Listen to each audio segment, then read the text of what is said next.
A vortex of storm clouds spiraled above, dark and menacing, as a brilliant bolt of lightning tore through the sky. The bolt glowed with a bluish-white intensity, crackling with raw power.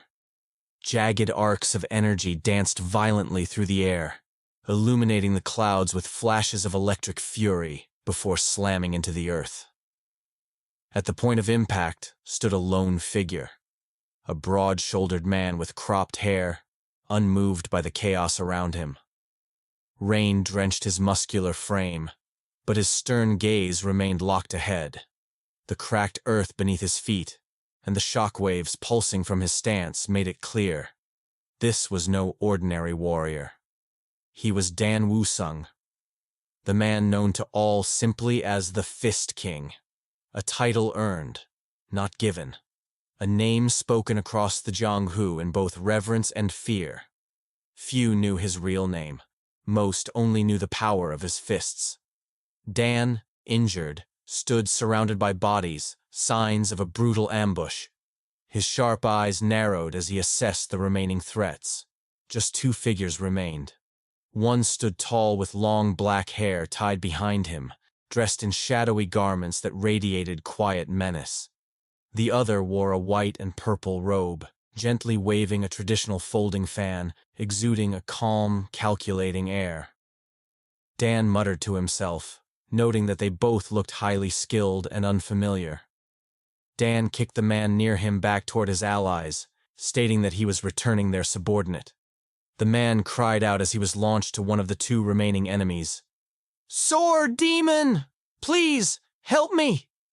Without hesitation, the man known as Sword Demon drew his blade and sliced the man in half, silencing him instantly. Dan noted the sheer brutality. The man had cut down his own ally. He didn't hesitate. The symbol engraved on his blade and the ruthless display of violence left little doubt in Dan's mind. These two were members of the demonic faction. Dan called them out, his voice calm but firm. Sword Demon merely smirked, expressing his admiration for how long the Fist King had lasted. He even said the title was well-deserved. Dan didn't entertain the flattery. He warned them instead, with conviction, that he would end this in 10 strikes. Sword Demon laughed at the arrogance and rushed forward to meet him in battle. As the wind howled around them, Dan raised his lightning-wreathed hand and launched into the fight. The storm above seemed to echo each of his strikes. 1, 2, 3. With each number, a blow landed.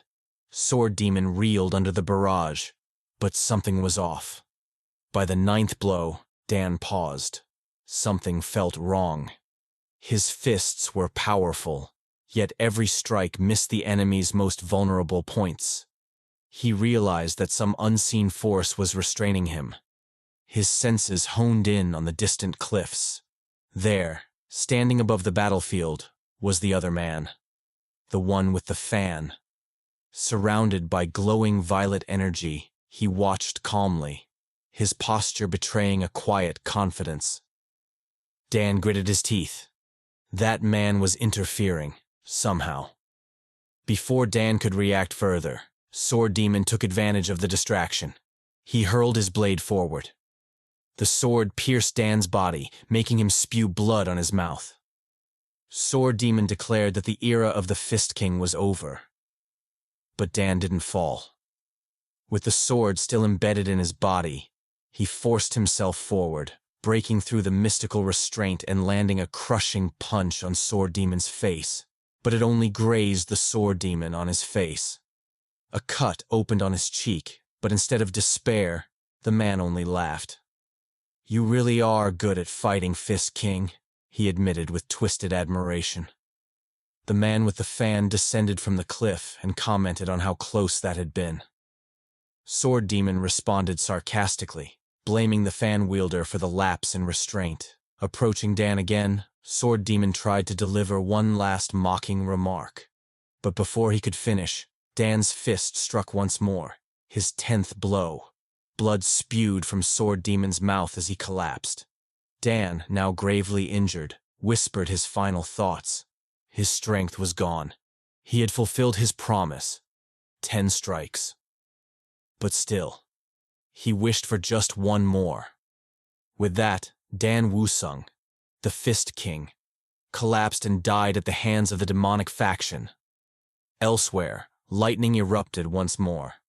In a remote location known as the Juhua Mountains Safe House, a blast of electric blue energy surged from the earth. A figure inside a nearby building, clad in yellow robes, looked up in alarm. The shock had not gone unnoticed. Inside, a young woman rushed to the side of a man awakening in bed. She called out anxiously, asking if he was all right. Dan Wusung opened his eyes, disoriented. He glanced around the room, confusion in his gaze. He muttered, "Where am I? Did someone treat me?" He sat up, murmuring to himself. There were no wounds. None of the injuries from the battle remained.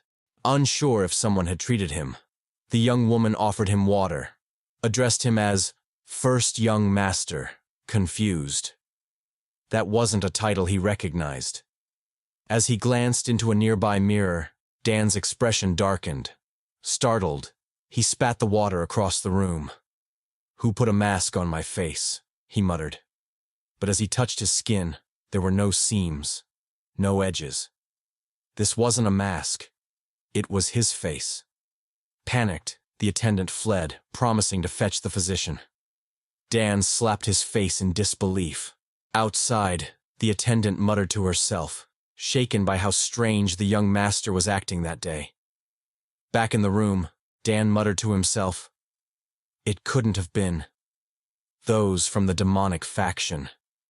If they could pull off something like this, they would have already taken control over the Jung-Hu." Dan began to ask himself a question.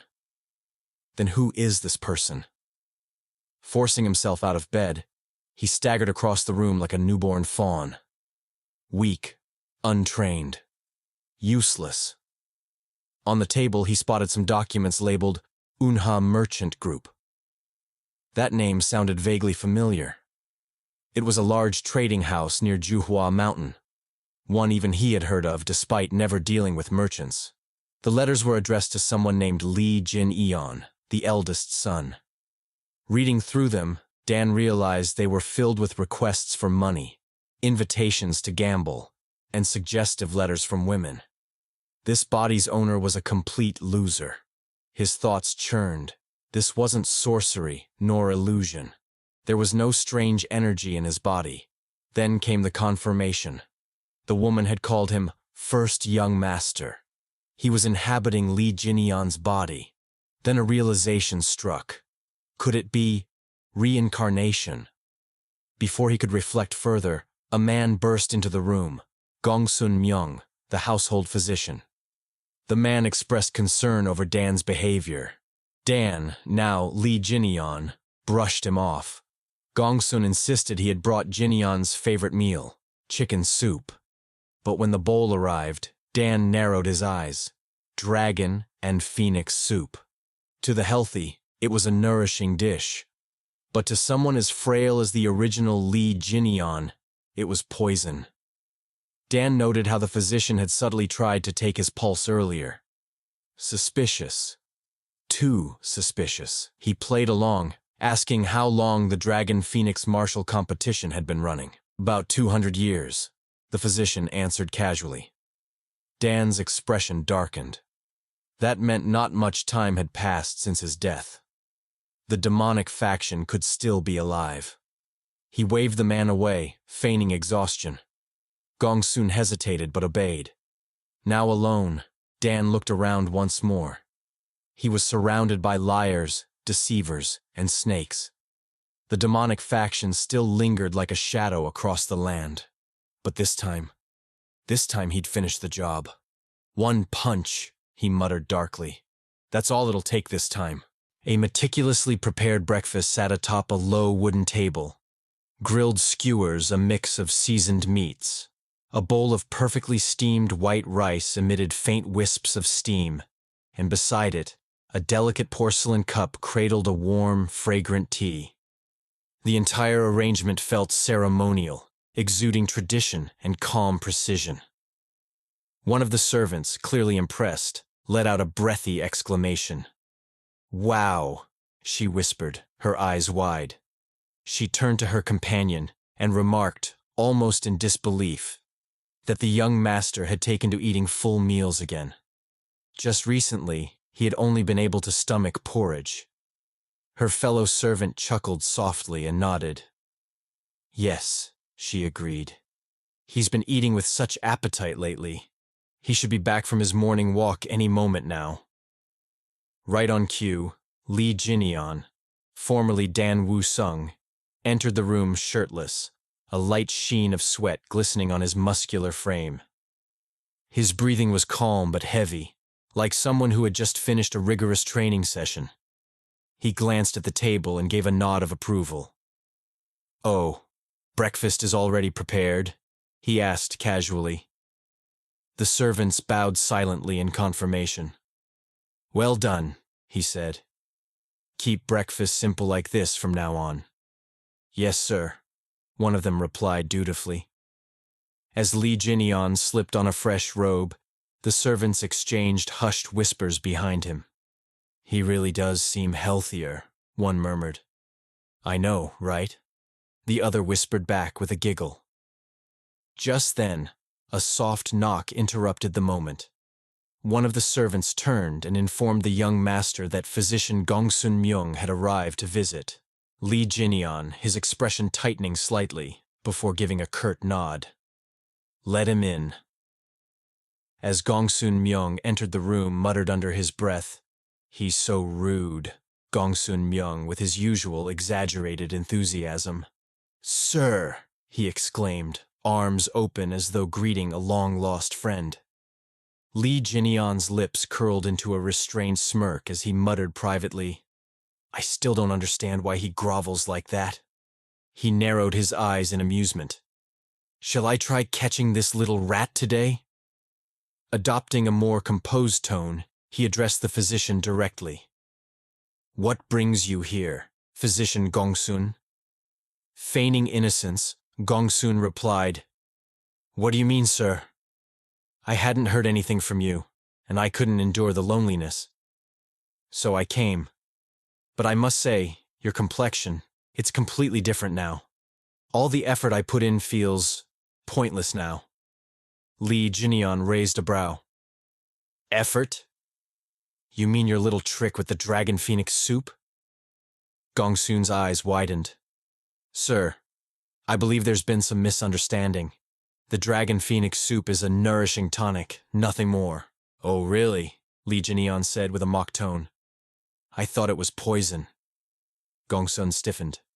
"What?" "Sir, I am Gongsun Myung, your personal physician. If I'm not welcome here," he added with a slight bow, "then I'll take my leave." Lee Jinian narrowed his eyes. "You came without being called, and now you leave without being dismissed?"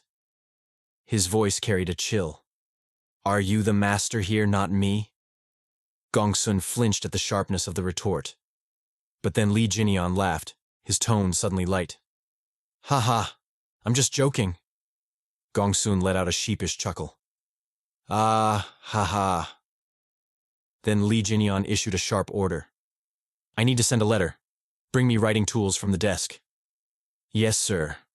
I'll do that," Gongsun replied as he complied. "I'll dictate. You write," Lee Jinian continued. Gongsun nodded. "Yes, please begin." Lee Jinian began his message with a deceptively calm tone. "Due to Sir Lee Jinian's severe illness, I must remain in the villa for some time. Since this life of mine is so stubbornly long, please advise on what I should do next." As the words sank in, Gongsun froze. His expression darkened. "What's wrong?" Lee Jinian asked coldly. "Why aren't you writing it down?" Gongsun struggled for words. "Sir, what are you saying?" Without warning, Lee Jinian hurled a wooden chopstick. It shot past Gongsun's face and embedded itself in the wall behind him, mere inches from his throat. "Hey, old man," Lee Jinian said, his tone now devoid of humor. I'm not the Lee Jinian of the past anymore. Gongsun leans back, clearly shaken. Sir, what on earth do you mean? Lee Jinian calmly, but his words carried weight. First, about that dragon phoenix soup. To a healthy man, sure, it's a tonic. But to someone as ill as me, it's poison. And you, as a physician, know that well. Did you really think I wouldn't notice you checking my pulse secretly when I didn't die? His voice dropped. And most importantly, you couldn't even hide your intent to kill me.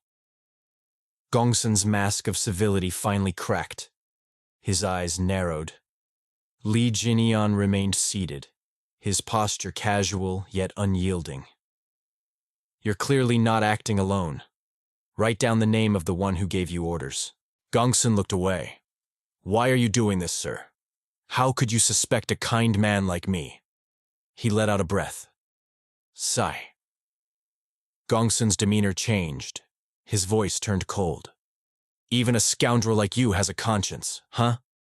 Lee Jinian responds. You finally show your true colors. Gongsun, he sneered. I was trying to let you pass with dignity. How foolish. Now there's no other way. If I have to, I'll kill all the servants and silence them. Gongsun muttered. His hand reached for a hidden weapon beneath his clothes, but he wasn't fast enough. In one clean, brutal motion, Lee Jinian struck his head, ending the treachery with a single blow. Don't get distracted while I'm talking, he muttered, standing over the corpse. Continuing his meal, Lee Jinian grimaced. To think I'm in this much pain. What a pitiful body this is. He looked down at Gongsun's lifeless form. I need to recover my strength quickly, he whispered to himself. Once I do, it won't matter if the mastermind is the entire Yonha merchant group. When I return to the group, I'll dig deeper into Gongsun Myung's connections. Suddenly, a sharp pain pierced his skull. He clutched his head as memories surged forth.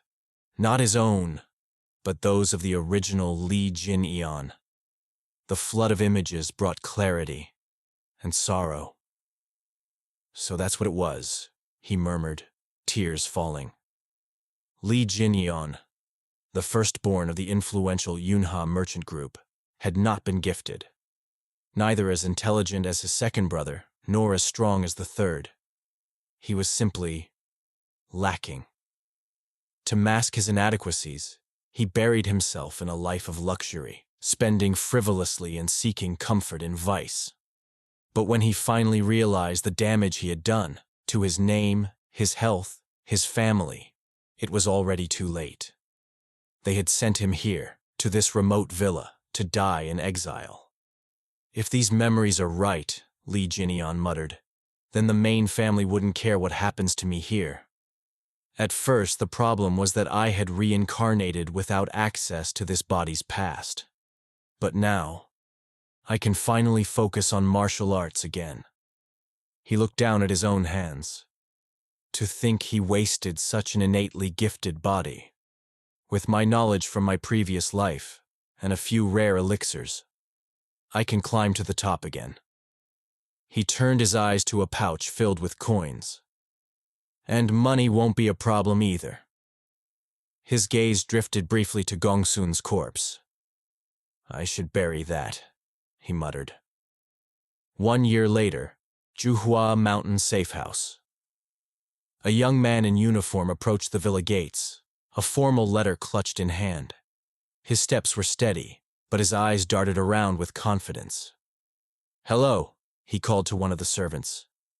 I have a letter for young Master Lee Jin-eon. Where can I find him? The servant replied casually. Oh, he's right over there. The man, Mok In Siop, part of the Yunha merchant group's personal guard squad, turned to follow her gaze. And when he saw the figure beyond the courtyard, his breath caught in his throat. That's... he stammered. Young Master Lee Jin-eon. A few seasons had passed. In that time, Lee Jin-eon's energy core had manifested. He had carved into his body the martial techniques essential for survival, the enlightened mobility art, the enlightened body art, and the rapid stride.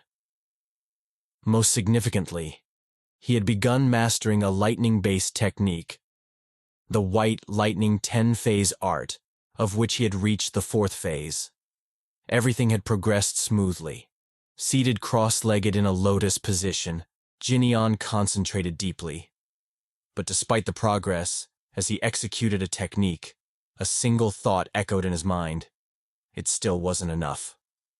Just then, a voice broke through his focus. Mok In-seop had arrived and respectfully greeted him. "It's been a long time," he said.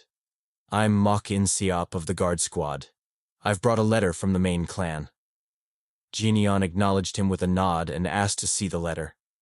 Even as he handed it over, Mok In-seop remained stunned. Internally, he questioned what he was seeing. Was this really the same fragile young master he had once known? Jinyan looked nothing like the frail figure from before. As Jinyan accepted the letter, he muttered with slight irritation that his arm was about to fall off. The contents of the letter were brief, yet heavy. The head of the Yunha merchant group, his father, had collapsed and was now bedridden. No explanation had been provided for the sudden illness. Leadership of the group was to be passed to Jinyan. Reading aloud, Jinyan echoed the words. "Father has collapsed and is now bedridden, but there's no explanation." In-seop hesitated before responding. He speculated that the Ouyang clan might be behind it. The group had long demanded protection fees disguised as tributes. These fees had grown intolerable. Jinyan asked calmly if the Ouyang clan had done anything to warrant increasing those fees. In-seop, visibly agitated, declared that they hadn't. His anger bubbled over as he described how the Ouyang clan ignored requests for discussion, even when the little deity sect attempted to impose outrageous trade taxes. Their answer was always the same. They only dealt with the Yuna merchant group's main clan, and even then, did nothing. The guard captain hadn't dared protest, not against someone like Ouyang Hu. Jinyan repeated the name thoughtfully. Ouyang Hu. He had heard of the man. He was a powerful figure in the Jianghu, enough for even Jinyan to recognize. He guessed that someone like Ouyang Hu considered merchant groups beneath him. Then he smirked and asked, "So if I take care of the Ouyang clan, this problem goes away?" In-seop was taken aback by the bold suggestion. But he quickly added that there was another critical reason behind the merchant leader's collapse.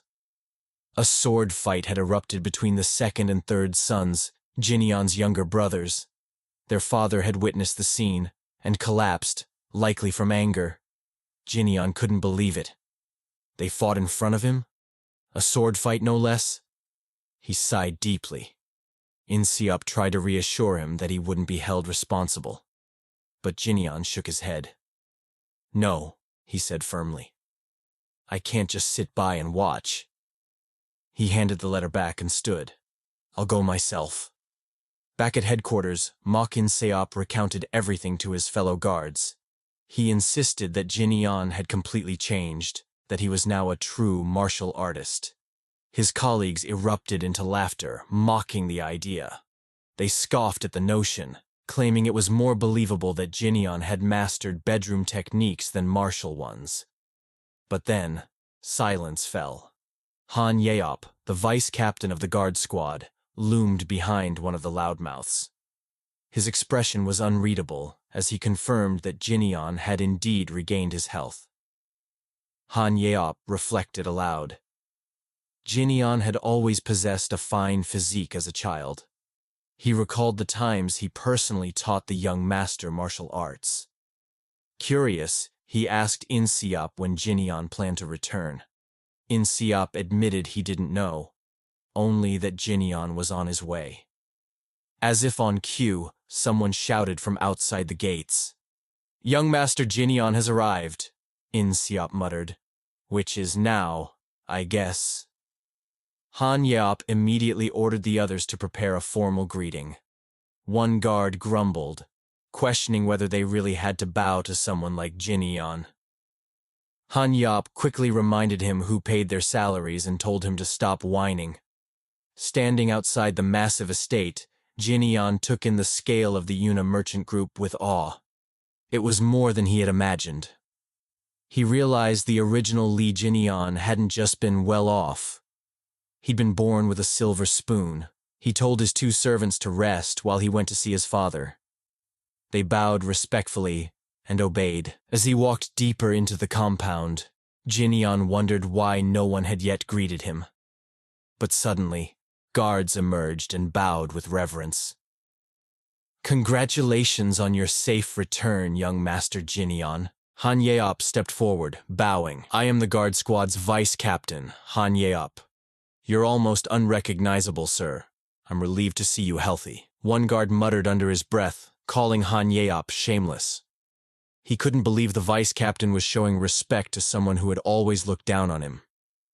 Jin Yeon, smiling, replied enthusiastically, quite the warm welcome for a troublemaker. "Thank you, everyone." The guards were stunned. He greeted us? They whispered in disbelief. That good-for-nothing actually greeted us? In Seop beamed. "I told you he's changed." Even the most skeptical guard admitted he felt like he was looking at a stranger, someone who felt more like an ally than an enemy. Han Yeop's face softened with a mix of pride and relief. He led Jin Yeon toward the merchant leader's residence. "I already informed your father you'd be visiting," he said. Jin Yeon nodded and thanked him. But as they walked, a mocking voice interrupted. Well, well, look who it is. If it isn't the perverted Jin Yeon." It was Lee Jae-yeon, the third son. Jae-yeon examined his older brother and noted how different he looked. Even his expression had changed. Placing a firm hand on Jin Yeon's shoulder, he sneered. Han Yeop's eyes widened with concern. He recalled how Jae-yeon used to beat Jin Yeon mercilessly. Hoping to defuse the situation, he quickly intervened, pulling Jae-yeon's hand away. "You two must be thrilled to see each other again," he said diplomatically. Jae-yeon was far from pleased. He slapped Han Yeop's hand away and lashed out, furious that he'd been touched without permission. "As if dealing with this good-for-nothing wasn't enough. Now you're disrespecting me too?" Before the situation could escalate, Jin Yeon calmly called Jae-yeon's name. With a soft gesture, he placed a hand on his younger brother's face, almost as if to caress him. Jae-yeon looked confused. "What is—" Before he could finish, Jin Yeon landed a clean punch to his face, sending blood flying. Han Yeop stared in shock, unable to process what had just happened. Jae-yeon sat on the ground, dazed. What the hell?" Jin Yeon remained composed. "Jae-yeon," he said with a grin. "I was so excited on my way here." Then, gripping Jae-yeon's shoulder tightly, he squeezed until his younger brother screamed in pain. "You insane bastard!" Jae-yeon shouted. Jin Yeon leaned in with a smirk. "Insane bastard? You should be calling me Big Brother." Meanwhile, a slight commotion stirred within the halls. At the back, a man holding scrolls paused, his brow furrowing as he muttered to himself, "That's Father's room." The man was Lee Hwa-yeon, second son of the Yunha merchant group and its current overseer. Approaching Han Yeop, Hwa-yeon asked with authority, "What is all this ruckus?" Han Yeop turned, replying, "Ah, overseer. There was an argument between the first and third young masters." Hwa-yeon's expression darkened. He muttered in frustration, "The third must have harassed him again. And what are you all doing just standing around instead of stopping them?" With urgency he added, "My older brother," and rushed forward toward the source of the disturbance. Inside, Jin Yeon maintained a stern tone as he addressed Jae-yeon. "Be quiet. We're right in front of Father's room." He glanced back as Hwa-yeon entered. Is that you, Hwa-yeon?" Huaiyan, caught off guard by Jinyan's commanding presence, could only respond with a confused, Soon, the three brothers were gathered inside the room. Huaiyan sat sipping tea, Jinyan stood before Jaeyan, and Jaeyan knelt on the ground, arms raised in punishment. "I heard that you returned," Huaiyan said, eyeing his elder brother. "You seem like you're in good health." "I'm fine now," Jinyan replied casually. He then noticed an injury on Huaiyan's hand and asked, "Did the third do that to you?" "Ah, it's not serious," Huaiyan began. But before he could finish, Jinyan delivered a sharp slap to Jaeyan's face. "You shouldn't wield a sword against your older brother," Jinyan said coldly. "Unless you wanna—" Jaeyan, stunned, quickly responded, "Okay."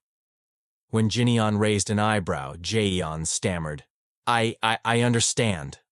As he processed what had just happened, Jaeyan muttered under his breath, still in disbelief, "Li Jinyan beat me up. He used to be so weak." Huaiyan, equally astonished, murmured, "He really humbled Jaeyan." He remembered how Jinyan could barely avoid a beating in the past. With curiosity, Huaiyan asked, "Did something happen at the safe house?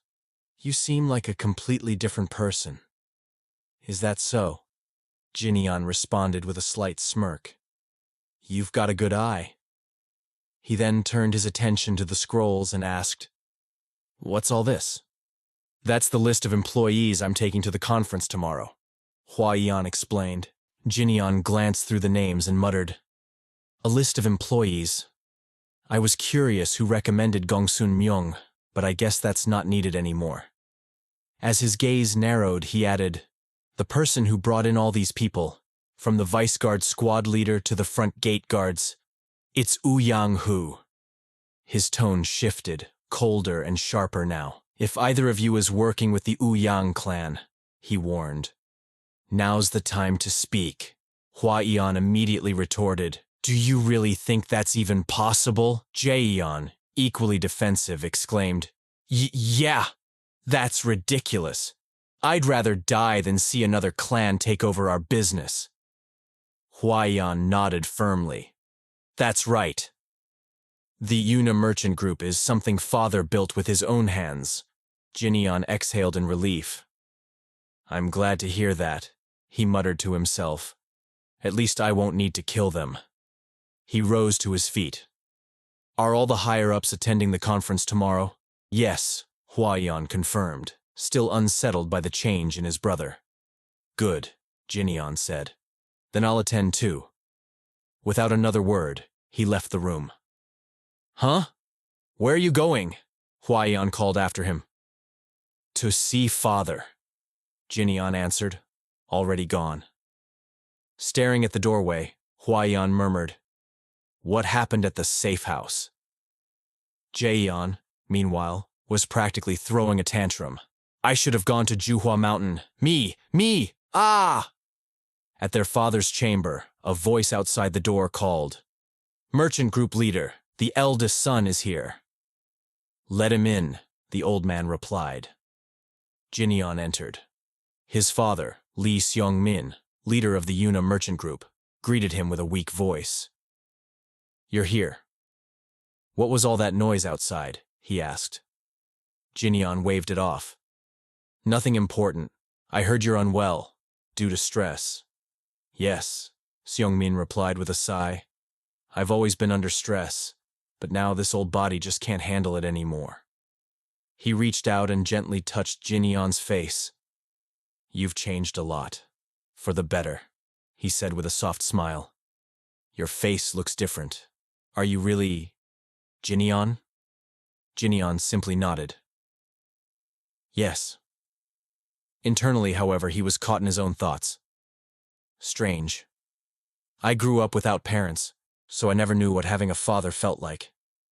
But in Lee Jinyan's memories, his father was a great man.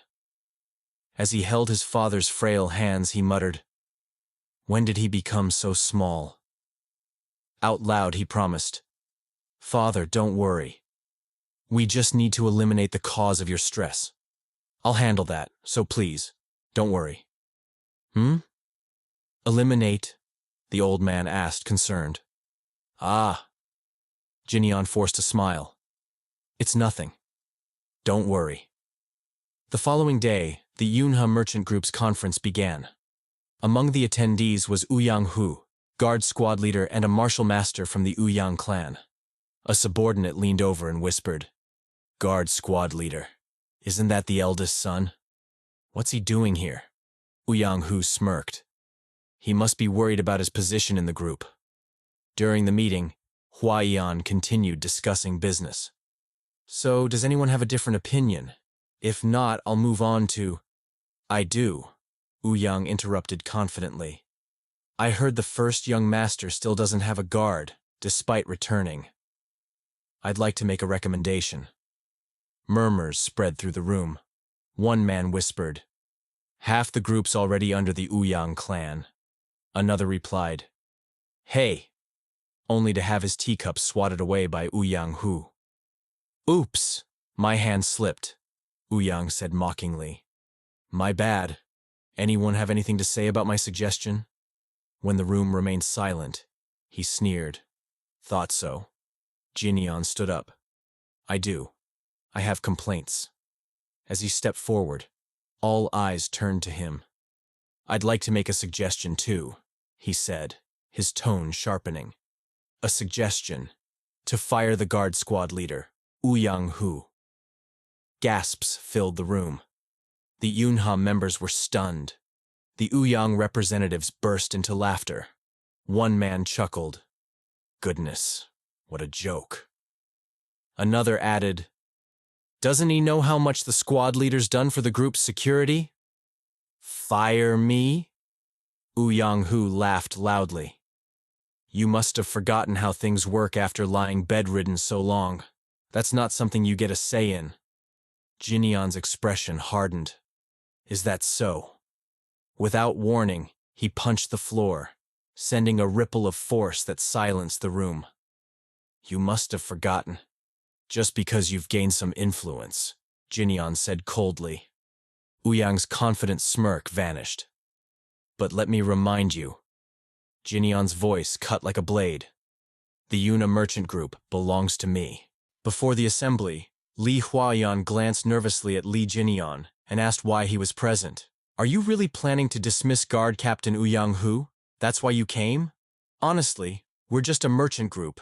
It's above our pay grade to confront someone like him. Jinyon fixed Huaiyan with a steady gaze. Huaiyan, do you realize what happens when a martial artist from the Jianghu is underestimated? The ignorant ones get devoured. Look at our merchant group. It's being eaten alive right now. Inwardly, Huaiyan thought. He's right. When did the Ouyang clan grow so powerful here? Jinyon placed a reassuring hand on his shoulder and smiled. But don't worry, I, your older brother, will handle it. Han Yup murmured skeptically.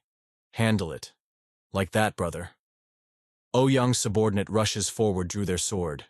Ouyang shouted, Young Master Jinyon, what madness is this? Ouyang Hu hissed to himself.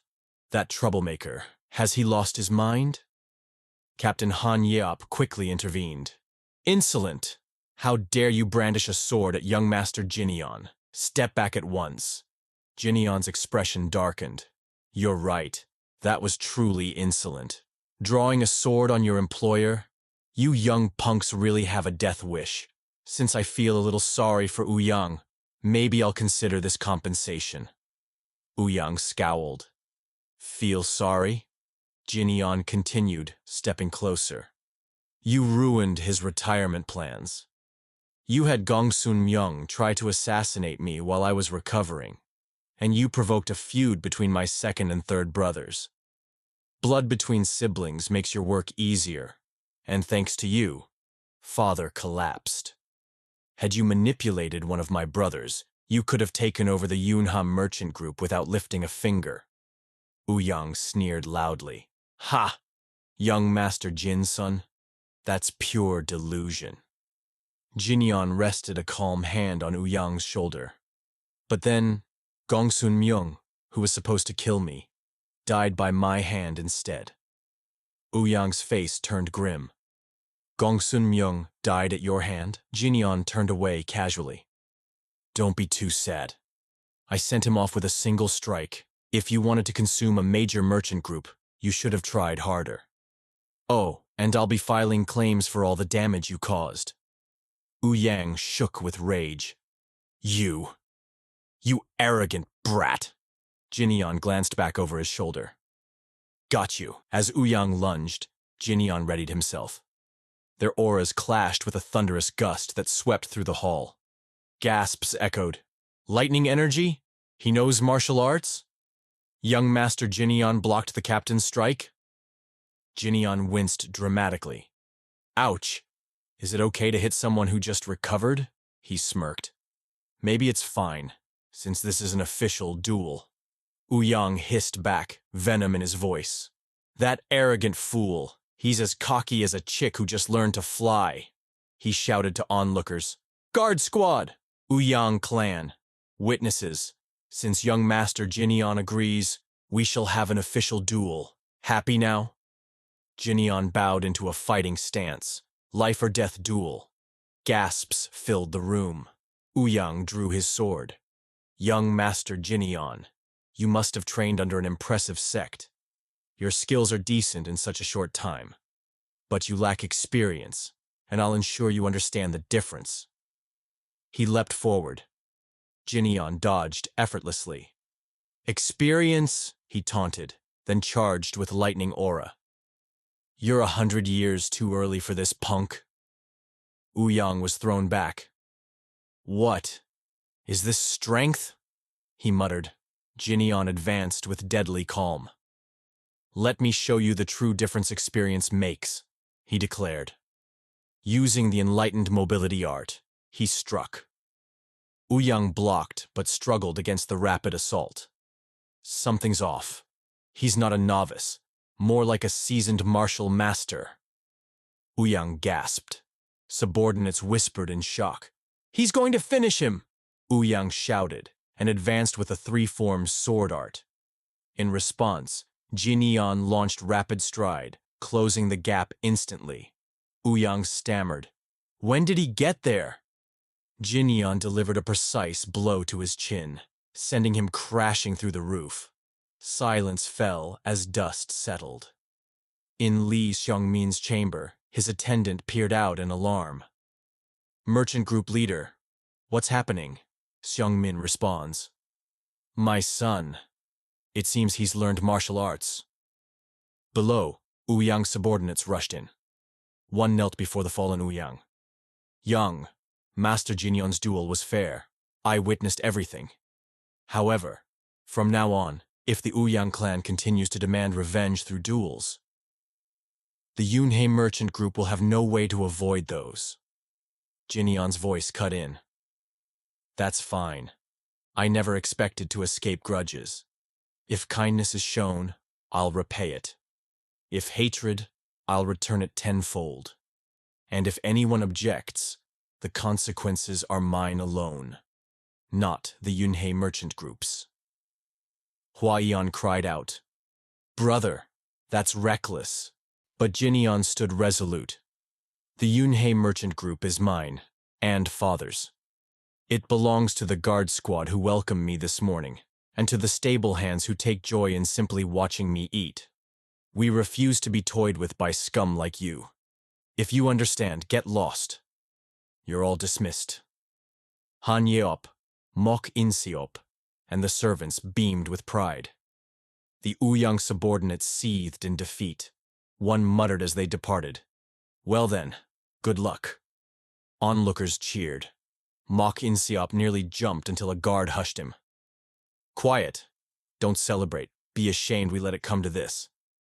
But In Seop just smiled. Jinyeon called for Huaiyan. Chief Administrator. Yes, sir? Arrange an elixir for me, said Jinyeon. I promise to shoulder responsibility. At least let me have that support. Of course, Huaiyan answered excitedly. I'll get the finest tonic. Elixir orders, hiring new guards. You'll be busy. Jinyeon mused. Oh, And the new guard squad. I already have candidates. A few days prior, on his first day to the Yunha merchant group, Lee Jinian strode through the grand hall alongside Vice Captain Han Yeop. As they passed by a group of idle Ouyang clan members lounging about, Jinian's gaze sharpened in silent disapproval. He turned to Han Yeop and asked whether the vice captain had eaten yet. Han Yeop replied that he hadn't. He had been working since dawn. Jinian let out a quiet sigh, observing the contrast between the diligent and the indolent. He noted that while some people worked without rest, others squandered their hours loitering. It was clear to him that the ones shirking their duties must have ties to Ouyang clan. Out of frustration, Jinian crushed the nearby railing and declared that such people needed to be purged from the group. But Jinian had already regained his composure. He said the real challenge wasn't identifying the ones to dismiss, but finding capable people to take their place. Then, narrowing his eyes, he remarked quietly to himself that he had just found the right candidates. Later that evening, Jinian arrived at a brightly lit gambling den. The building was filled with raucous laughter, drunken shouting, and flirtatious chatter. As Jinian entered, a guard at the entrance recognized him instantly. The man greeted him with mocking familiarity, joking that the pushover had returned to make another generous donation. Jinian shot him a scornful glance and warned the man not to touch him, lest he get pig grease on himself. Then, with a cold tone, he told him to open the door. The guard, taken aback, began to protest, but Jinian ignored him and pushed forward into the room. In the main chamber, 3 men turned their heads at the sound of his entrance. At the center stood a scar-faced man, Poisonous Fox Chul Myungho, who grinned and welcomed Jinian, commenting that he looked healthier now, and that recovery must have done him good. The other 2 also greeted Jinian, Yuk Jinbo and Yuk Myungbo. They says, "Welcome," and "It's been a while." Myungho laughed and scolded them for not checking in on Jinian during his recovery. Myungbo apologized, claiming they hadn't known. Myungho waved it off but added that he had been bored without a pushover around to swindle. Then, with exaggerated flair, he offered to celebrate Jinian's return to the Bunha merchant group by treating him to something special. But when Jinian didn't respond, Myungho's tone turned mocking. He called out sarcastically, demanding to know why he was so quiet. Jinian, his voice low and measured, responded that he had simply been thinking, specifically about whether he should kill Myungho. He explained calmly that he had no use for someone like him. What he really wanted were the twins. He could tell they were capable, and it was a waste to see them serving under Myungho. Having made up his mind, Jinian declared his decision aloud. Myungho, now agitated, asked if Jinian was even listening to him. But Jinian remained composed.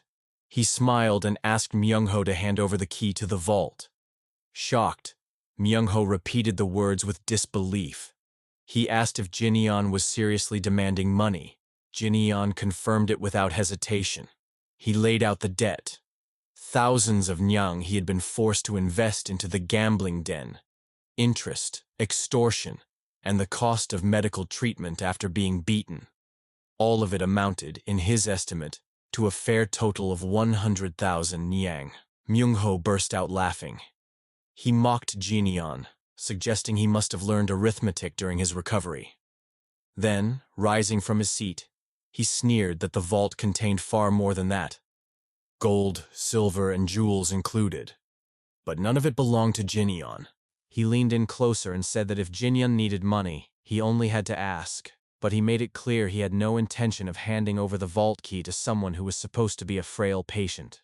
Jinian gave no reply. Frustrated, Myungho's tone grew hostile. He began yelling, hurling insults at Jinian, and eventually ordered his subordinates to pin him down. One of the twins moved in to grab Jinian, but the young master acted with lightning speed, Jinyan seized the man's wrist, twisted it effortlessly, and flung him across the room. The second twin lunged in retaliation. Jinyan dropped low, dodged the attack, and delivered a powerful kick that shattered the twin's ankle. Jinyan paused for a moment, genuinely surprised. Despite their injuries, both twins slowly stood back up. There was no trace of fear in their eyes. Jinyan nodded to himself in admiration, muttering that this was exactly the kind of value he had been looking for. The twins began their attack, rushing toward Jinyan, but in the blink of an eye, he reappeared between them, grabbed them by their heads, and slammed their skulls together with a loud crack. He released them and warned them sternly not to move again. Then he turned his attention back to Chael Myung-ho, who stood frozen, visibly shaken.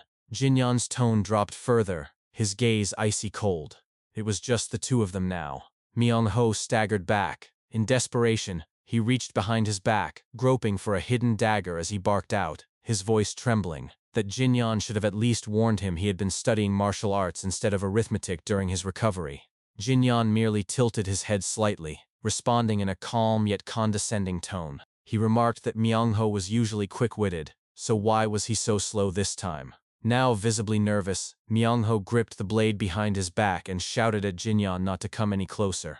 He tried to shift the mood, suggesting they talk it out, but his panic only deepened. He cursed under his breath, muttering that there was no need to be afraid. After Ed, Jinyan had always been a pushover. With a sudden burst of aggression, Myung-ho charged forward, declaring that the first strike wins. But Jinyan acted faster. He kicked a table up to intercept the blow, punched clean through the wooden surface, and seized Myung-ho by the head. With a cold smirk he countered, stating that the counter-strike wins, then drove a lightning-fast strike into Myung-ho's skull. Myung-ho screamed in pain. Outside, the guard from earlier muttered that someone was probably going to die tonight. Jinyan let Myung-ho drop to the ground, telling him to snap out of it. Myung-ho laughed bitterly, his breathing ragged. He said he was conscious and asked what Jinyan wanted now. But his expression darkened as he began to wonder what Jinyan had actually been doing during his so-called recovery. Was it training? Was all of this for revenge? He insisted he hadn't been that cruel to Jinyan, had he? Panic set in as he scrambled upright, suddenly offering alternatives. He asked if Jinyan wanted something else instead of the vault key, anything at all. He insisted they had been friends since childhood and tried to guilt Jinyan by invoking their past. Jinyan paused, then agreed. They were friends, after all. Relieved, Myung-ho leaned in with forced warmth. He claimed this was the right path, pulled Jinyan into a hug, and promised to stop hitting or bullying him. Jinyan, disgusted, told him to let go, saying it was making him sick. Still grinning, Myung-ho escalated the act. He called them real friends now, no, brothers. He shouted to the twins across the room to greet their new big brother and congratulate him. Jinbo reluctantly congratulated Jinyan for getting strong. Myungbo followed with a quiet congrats.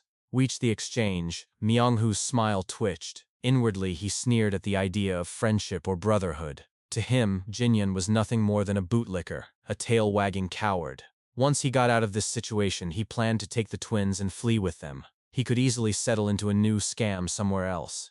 Jinyan then addressed the twins directly, asking if they were truly okay with this. When he called someone his sworn brother, it was for life. Were they ready?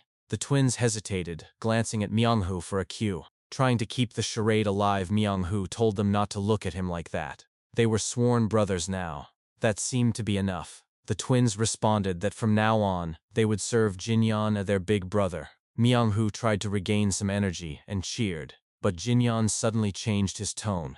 With eerie calm, he said that now that they were brothers, they had to decide who the biggest brother was. He told the twins to step outside. He and Myung-ho would settle it and let them know afterward. Myung-ho's face turned pale as he stammered, trying to delay the moment, but the twins obeyed and left the room, leaving only Jinyan and Myung-ho. Jinyan stared at him and asked why he was hesitating. He urged him to hurry up and decide. Internally, Myung-ho panicked. He had no idea what Jinyan was after, but Jinyan kept speaking, shaking his head in disappointment. He told Myung-ho that exploiting loyal men like the twins was no way to live. From now on, he said, he would raise them right. He smiled brightly, unnervingly. Myung-ho slumped in defeat, muttering that Jinyan might as well take the money too. Jinyan had already beaten him and now was taking the twins. Wasn't that the same as telling him to go die somewhere? He screamed in despair, begging to be killed. Jinyan narrowed his eyes and agreed. Without hesitation, he kicked Myung-ho in the chin and sent him flying. He declared mockingly, "You've worked hard, friend," before unleashing a flurry of brutal blows. Staggered and stunned, Myung-ho could barely process the assault. He thought to himself, "Wait, he's actually going to kill me. I'm really going to die." With last gasp, he raised his trembling hand and choked out his surrender. He would give Jinyan the key.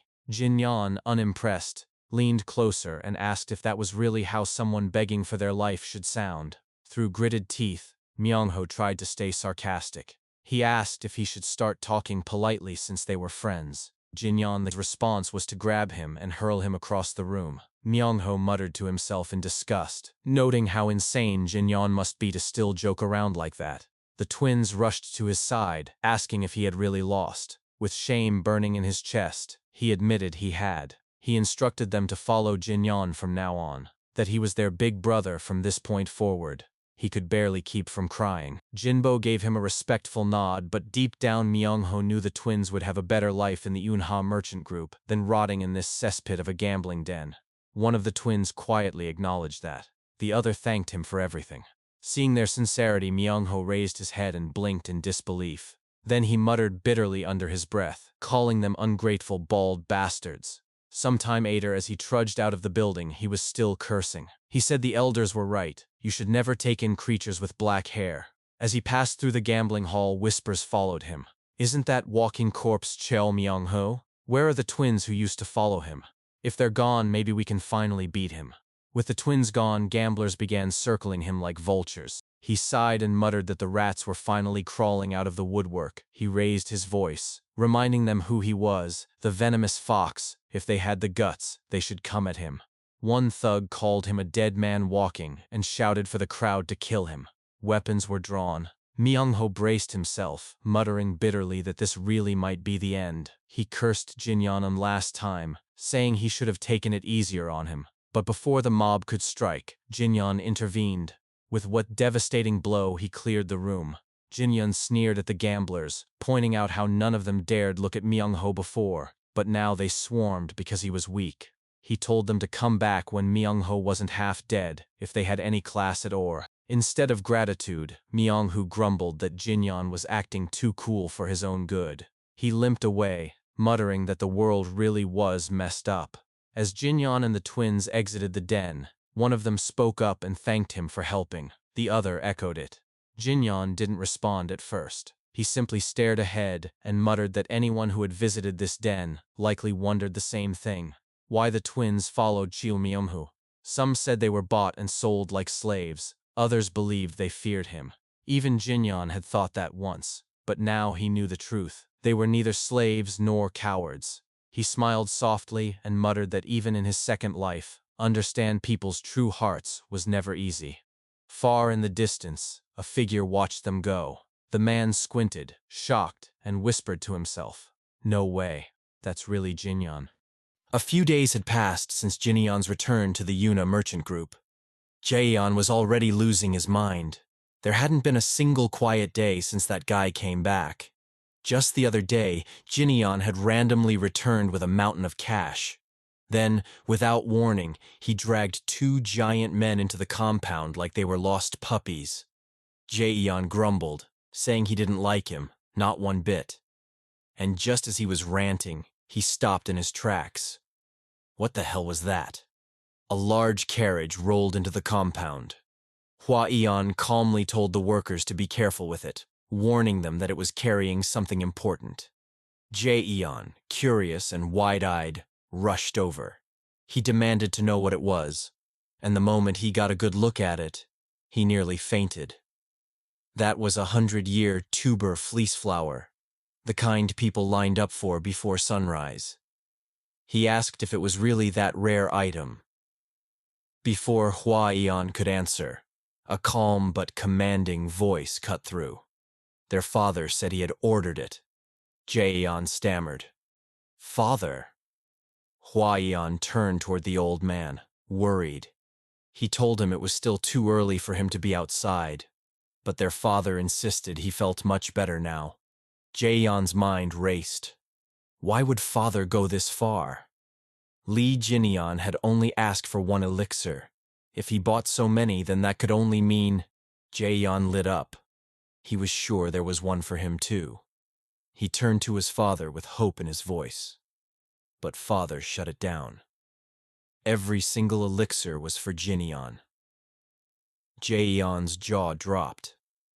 All of them? Father calmly explained.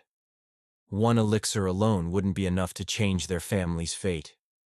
Compared to the money they'd already wasted on the Uyang clan and the little deity sect, this wasn't excessive. He had written to all their branch leaders, longtime allies, and top merchants. He told them they were in crisis. If the merchant group fell, they would all lose money, so they'd take it seriously. Father said making Uyang Hu the guard squad captain had been his decision, so it was only right that he take responsibility. Han Yap nodded. He said it was a wise move, that Jinian would surely become a great martial artist. Hua Yan agreed, adding that Jinian was amazing. Their father thanked them both and said he truly appreciated their support. Han Yap assured him he would give everything he had. But Jaeyeon was still sulking. Father cut him off. He said this was perfect timing. The perfect opportunity to use every bit of wealth he'd earned in his life. Jaeyeon panicked. What about him? Where was his elixir? Father turned to him slowly and asked, did he even need one? Later at the training ground, Jaeyeon trains out of frustration. Everywhere he went, it was Jinian this, Jinian that. Why didn't he get an elixir? Was everyone just ignoring him now? He cursed under his breath, wondering what kind of damn miracle Jinian had stumbled into. Then, from the distance, he heard heavy footsteps. Jinian ran past him, with a fucking boulder strapped to his back. Jaeyeon jumped back, confused. He asked what the hell that was supposed to be. Jinian answered that he was just out for a walk. Jaeyeon scoffed. A walk? With a fucking boulder? Now the guy who was born lucky was suddenly putting in effort? Jaeyeon collapsed on the ground with his wooden sword, muttering to himself. He tried to mimic the battle he had seen between Jinian and Uyang Hu. He acted it out like some kind of scene. He imagined the moment Uyang Hu slashed down and Jinian dashed forward and smashed him in the jaw. It still didn't make sense to him. How did that bastard do it? Just then, a voice cut through. Jinian had circled back. He asked who Jaeyeon was calling a beastard. Jaeyeon freaked out. He stuttered, saying he was just talking to himself. Jinian said if he was going to analyze movements, he should do it right, then handed over the wooden sword. He even complimented Jaeyeon, saying his recreation of Uyang's sword form was pretty solid. Jaeyeon froze. So Jinian had been watching. He followed Jinian's instructions, replaying the move. Jinian added that Uyang Hu stabbed sloppily. Jaeyeon growled, insulted. He yelled that Jinian had a real sharp tongue. Before he could say more, Jinian lunged. Jaeyeon barely blocked it. Jinian said that after breaking the feint, he had closed the gap. Jaeyeon's thoughts spiraled. What was this lunatic doing? Jinian moved behind him in a blur. He tried to kick again, but Jaeyeon dodged just in time. Jinian added that once a fighter is cornered, they reveal their hidden trump card. Just as Jaeyeon turned, Jinian was already there, fist raised. The strike stopped just short of his chin. Jaeyeon trembled. That could have killed him. Jinian casually explained that stabbing was less accurate than slashing. He said the sword art Uyang Hu used was meant to kill in one hit, and if someone could move fast enough in that brief moment, the outcome was already decided. In his mind, Jinian thought back.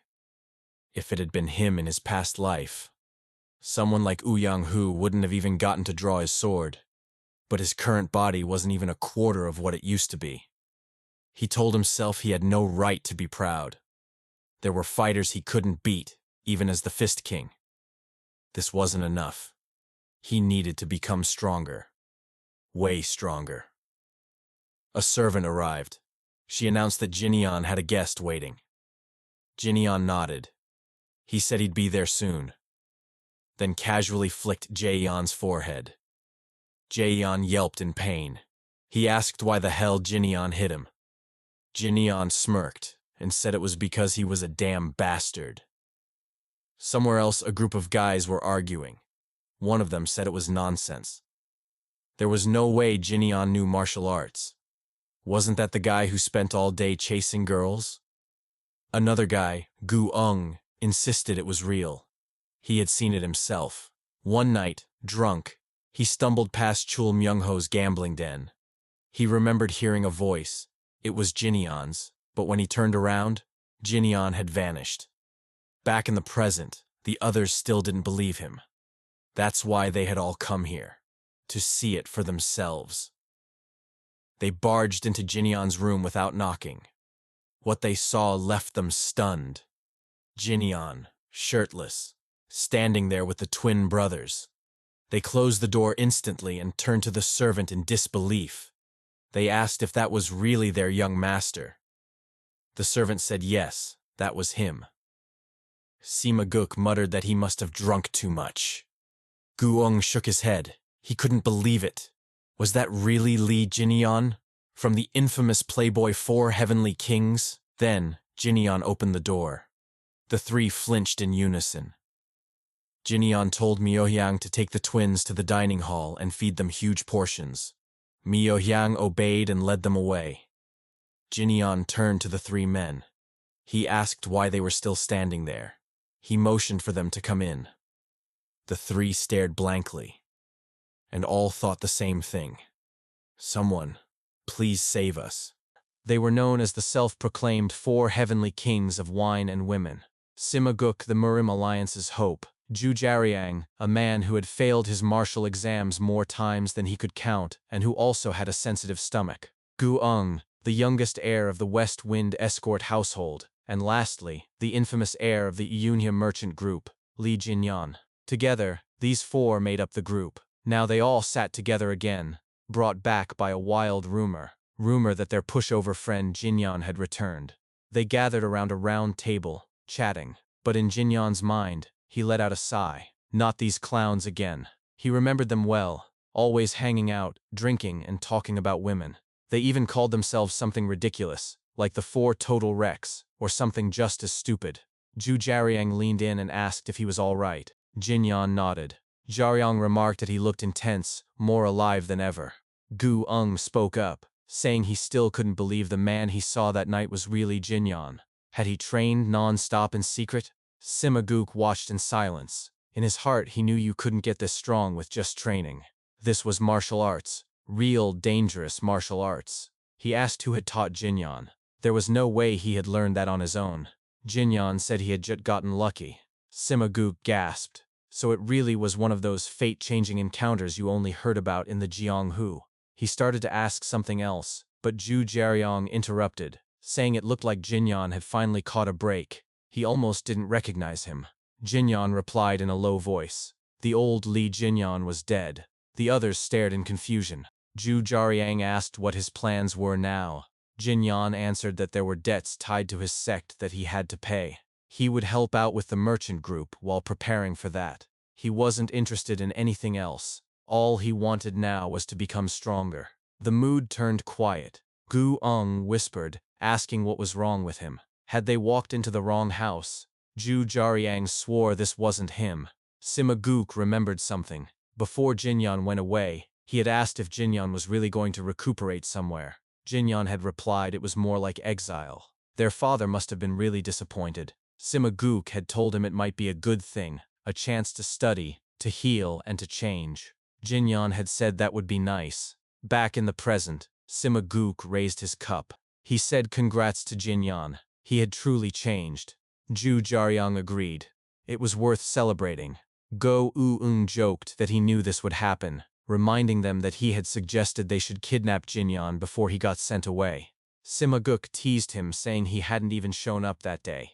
Gu-eung yelled that he had been busy. Sima-guk rolled his eyes, say, busy taking a dump maybe. Gu-eung snapped back, ready to argue. Jinyan smiled faintly. Even he had real friends after all. Then he asked the others. He had changed, but what about them? There was a pause. Sima Guk shrugged. Who knew? Ju Jaryang answered with a grin. If they were the type to change easily, they wouldn't be themselves. Jinyan sighed and told them to stop talking about it. In Ju Jaryang's mind, a thought stayed. They all used to think they were stuck in a well, but one of them had already climbed out and seen the world. Time passed. Ju Jaryang said he had fun. He told Jinyan to call if he ever needed help, and to train hard so he wouldn't get beat up out there. Sima Guk congratulated him again. Then they left, walking through the streets at night. Gu Ung said it was weird. Biggest screw-up among them had returned as a grown man. It almost felt like youth was over. Sima Guk admitted he felt unusually lonely tonight. Let's go.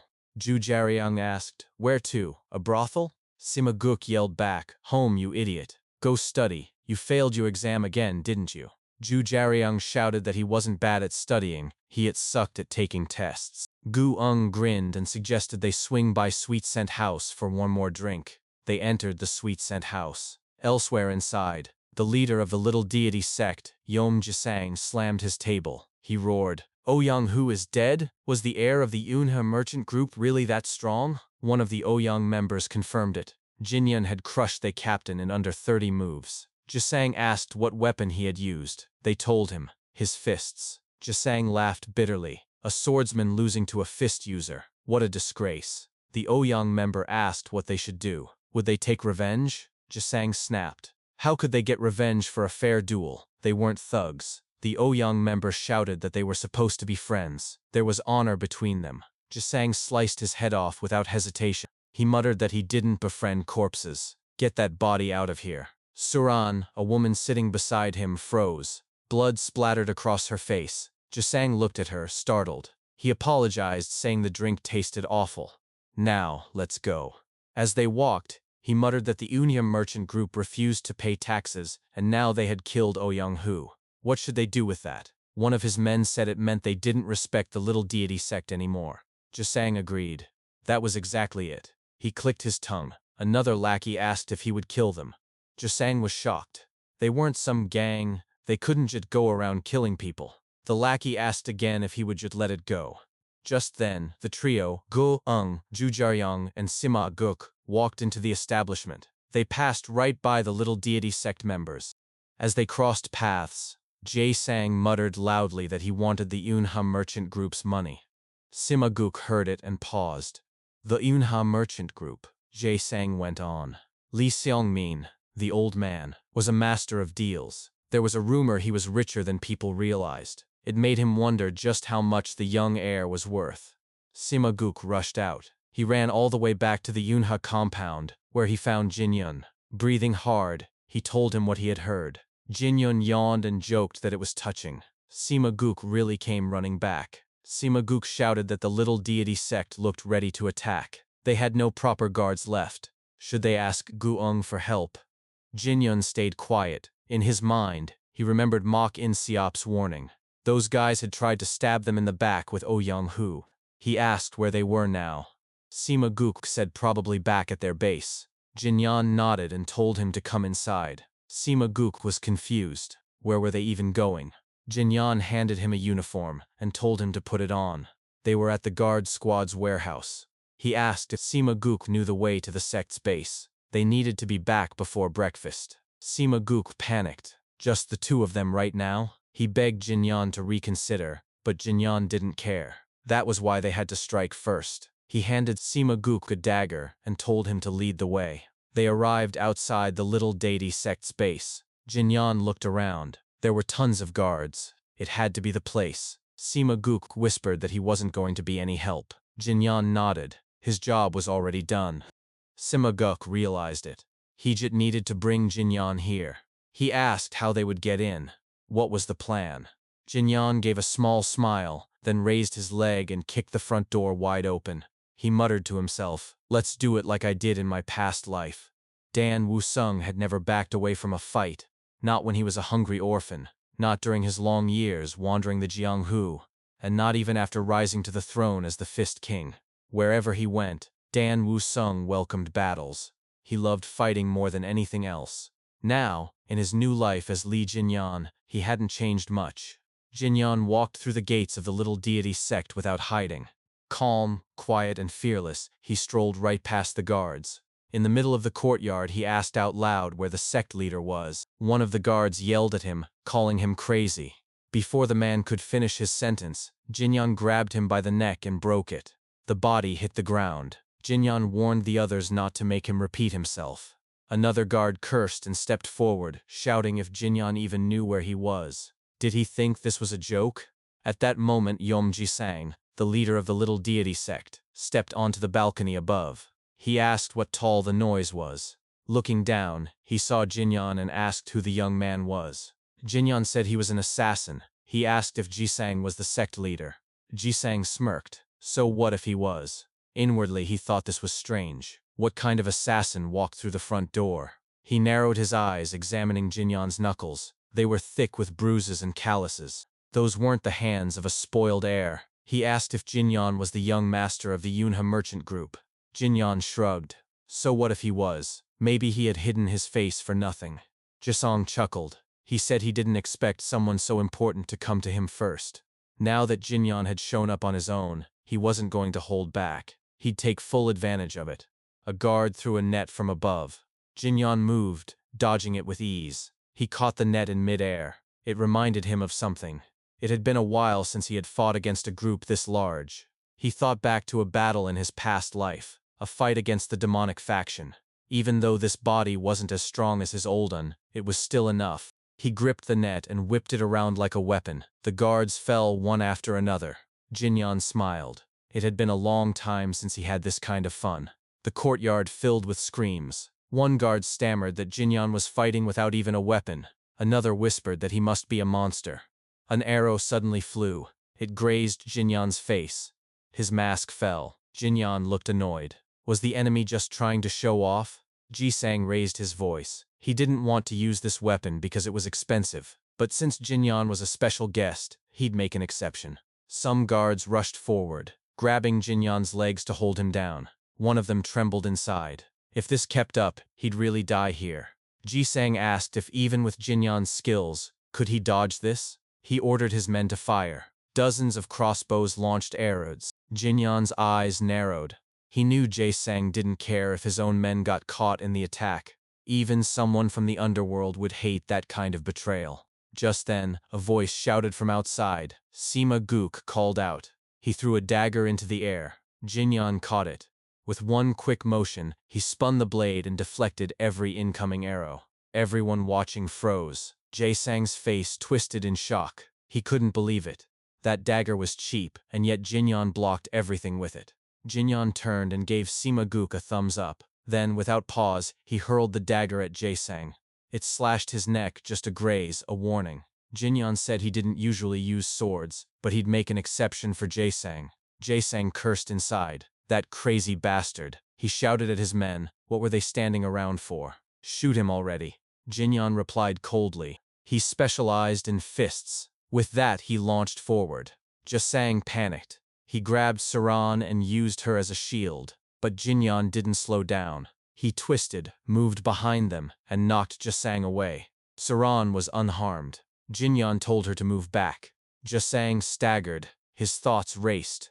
Who is this guy? If he's really the young master, then how can he fight like that? He looks more like a veteran killer than some merchant's son. Jinyan stepped forward and asked what Jisang was staring at. Did he have something to say? Jisang begged. He said he'd save a lot of money. If Jinyan spared him, he'd pay a huge reward. He wouldn't be stingy. Jinyan responded with a kick to his face. He looked down at the fallen coins spilling from Jisang's clothes, then asked why a man like him always valued money more than human life. He picked up a few coins and tossed them aside. He said he didn't need them. Jisang could keep them.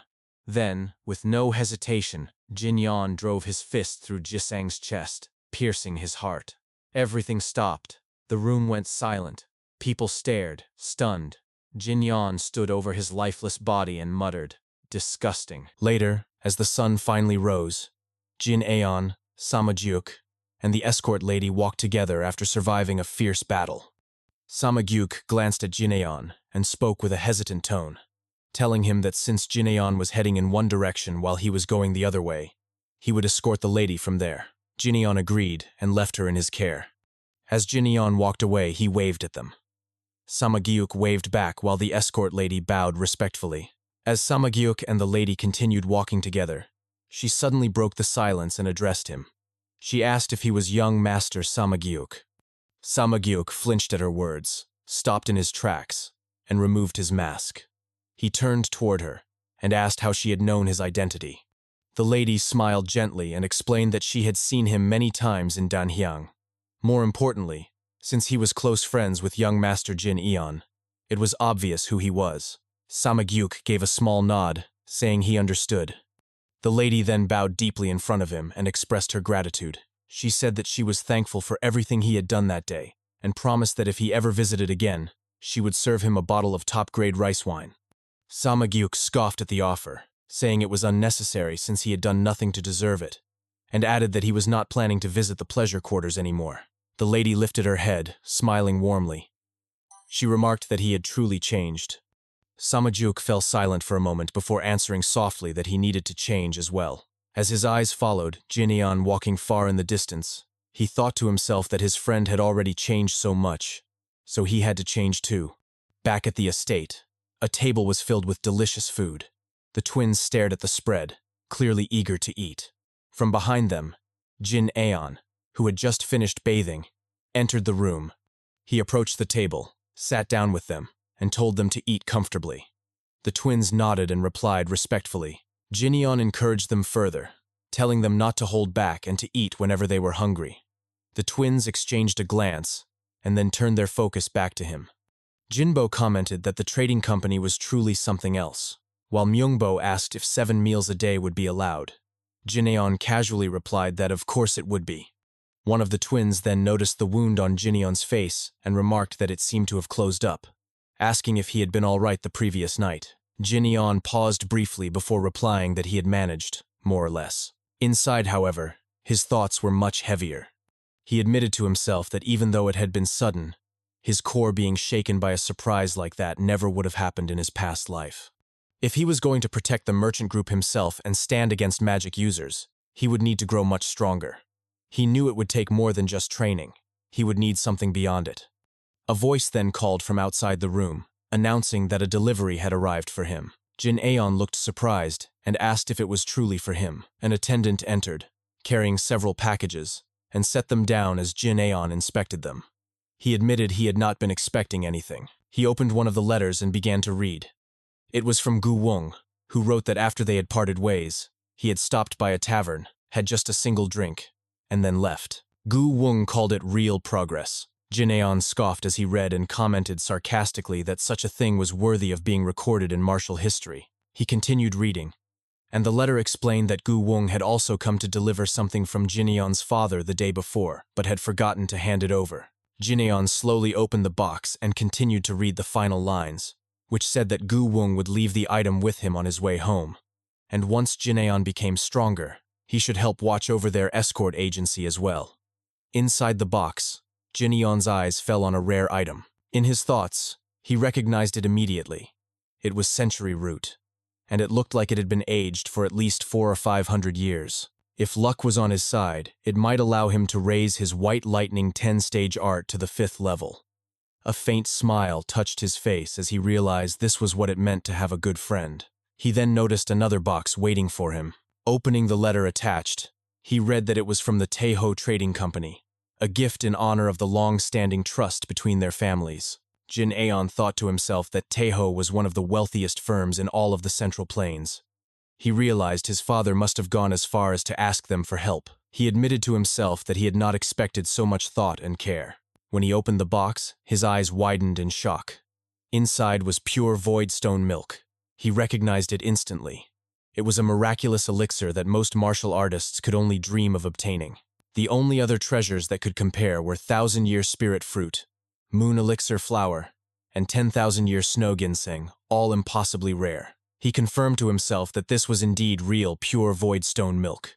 Even in his past life, he had only tasted a few drops of it. He wondered in astonishment how a mere merchant could obtain something that even powerful martial artists struggled to get their hands on. Jin Aeon then called out to the twins, instructing them to each take 1 century root. He told them he would begin circulating his chi and ordered them to guard his room, reminding them to eat only after he was finished.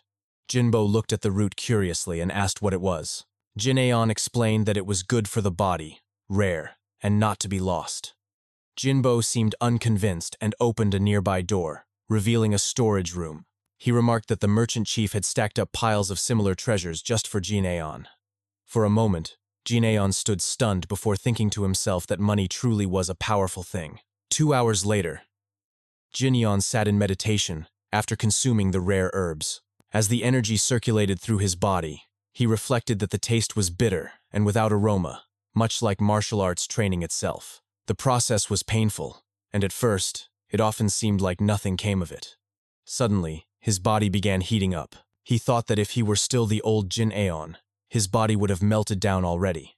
Thankfully, he had strengthened it beforehand. But then the pain became overwhelming, and it felt as though his body was on fire. The more he tried to suppress it, the more violently it raged inside him. He resolved that if that was the case, he would push even harder. An intense surge of energy burst out of him, shaking the room, until eventually it began to settle. When the calm finally returned, he tested his energy and clenched his fist with determination.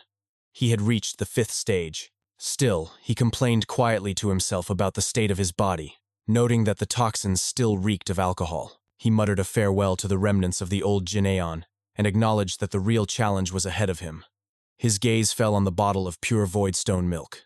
Without hesitation, he grabbed it and drank. He thought to himself that absorbing the elixir was like mixing water into sand, shaping it into a bowl, and tossing it into a furnace almost guaranteed to crack. But he believed that as long as he endured, he would emerge stronger than ever.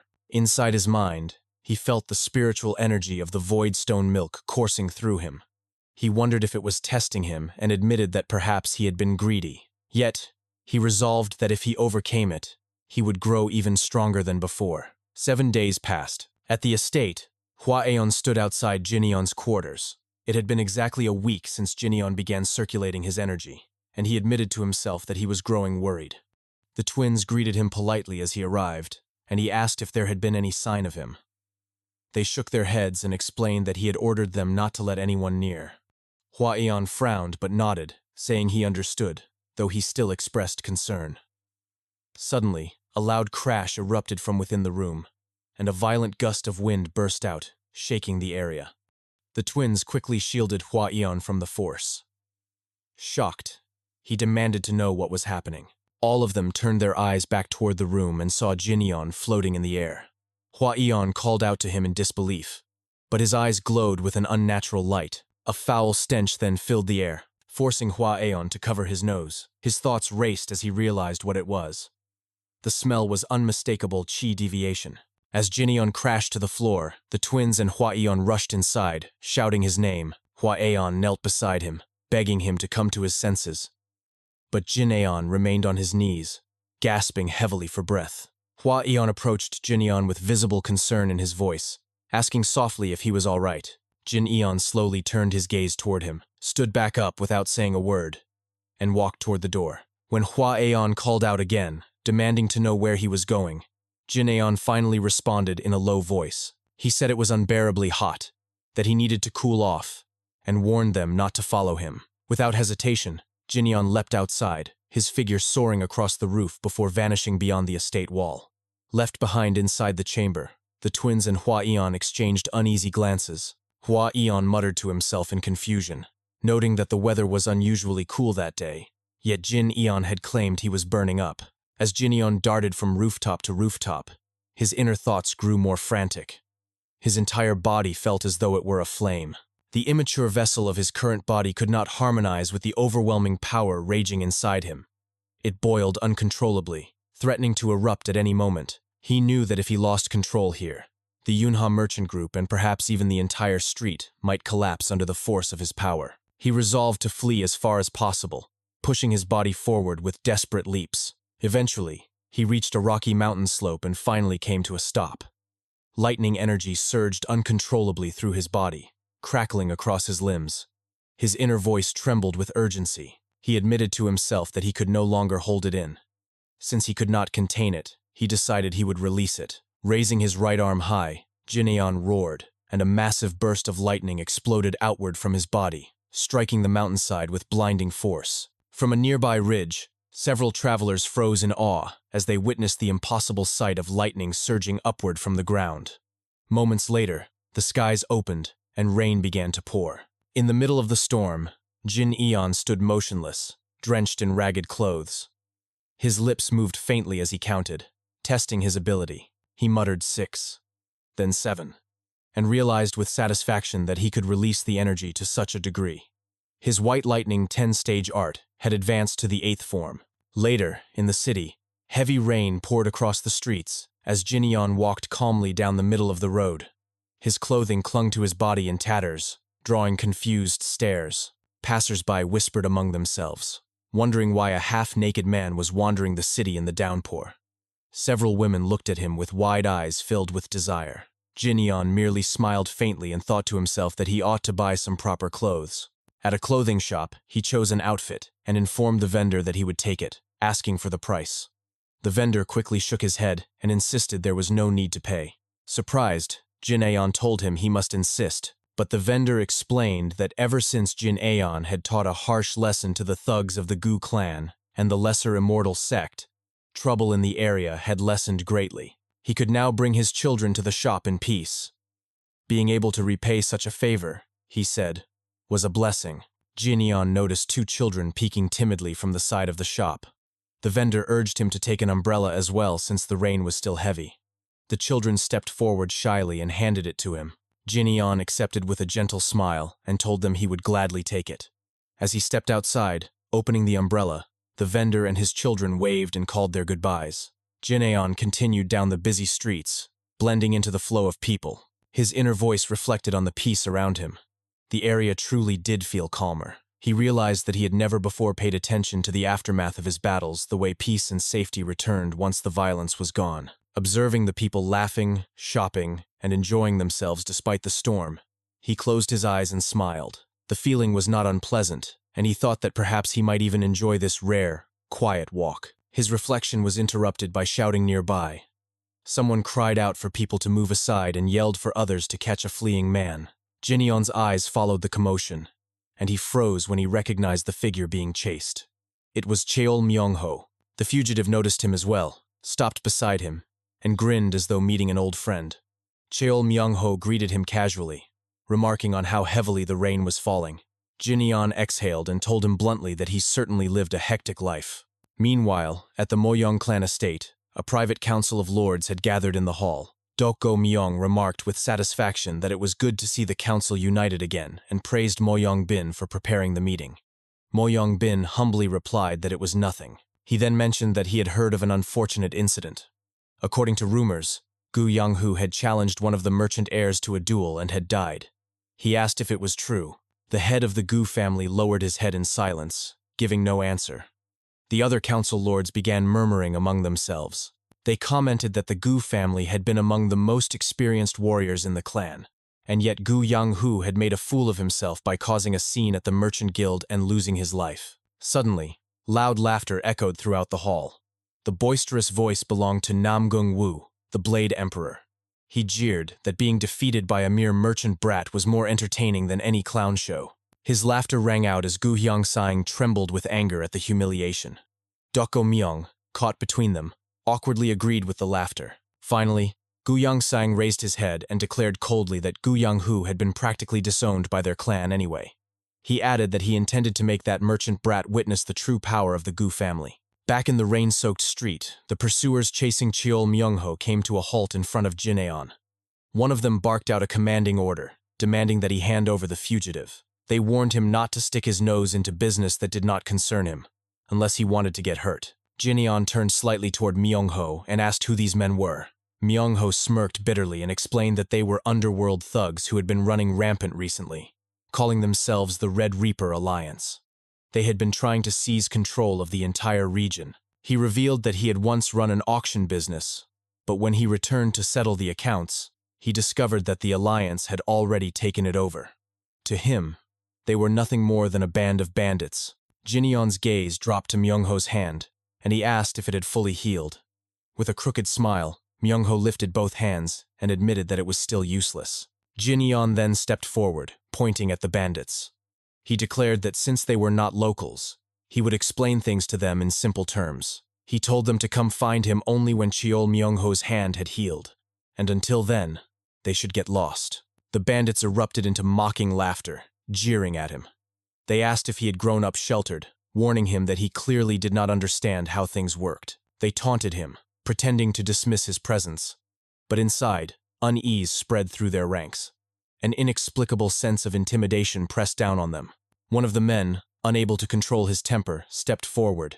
He shouted that Jin-aeon must want to die and raised his finger to point directly at him. His colleague tried to stop him, warning him not to act rashly, but the bandit ignored the advice. He sneered, asking if Jin-yeon knew who he was speaking to and demanded to know who Jin-yeon thought he was to order them around. Before he could finish his threat, Jin-aeon flicked his forehead with a sharp snap, sending the man flying backward.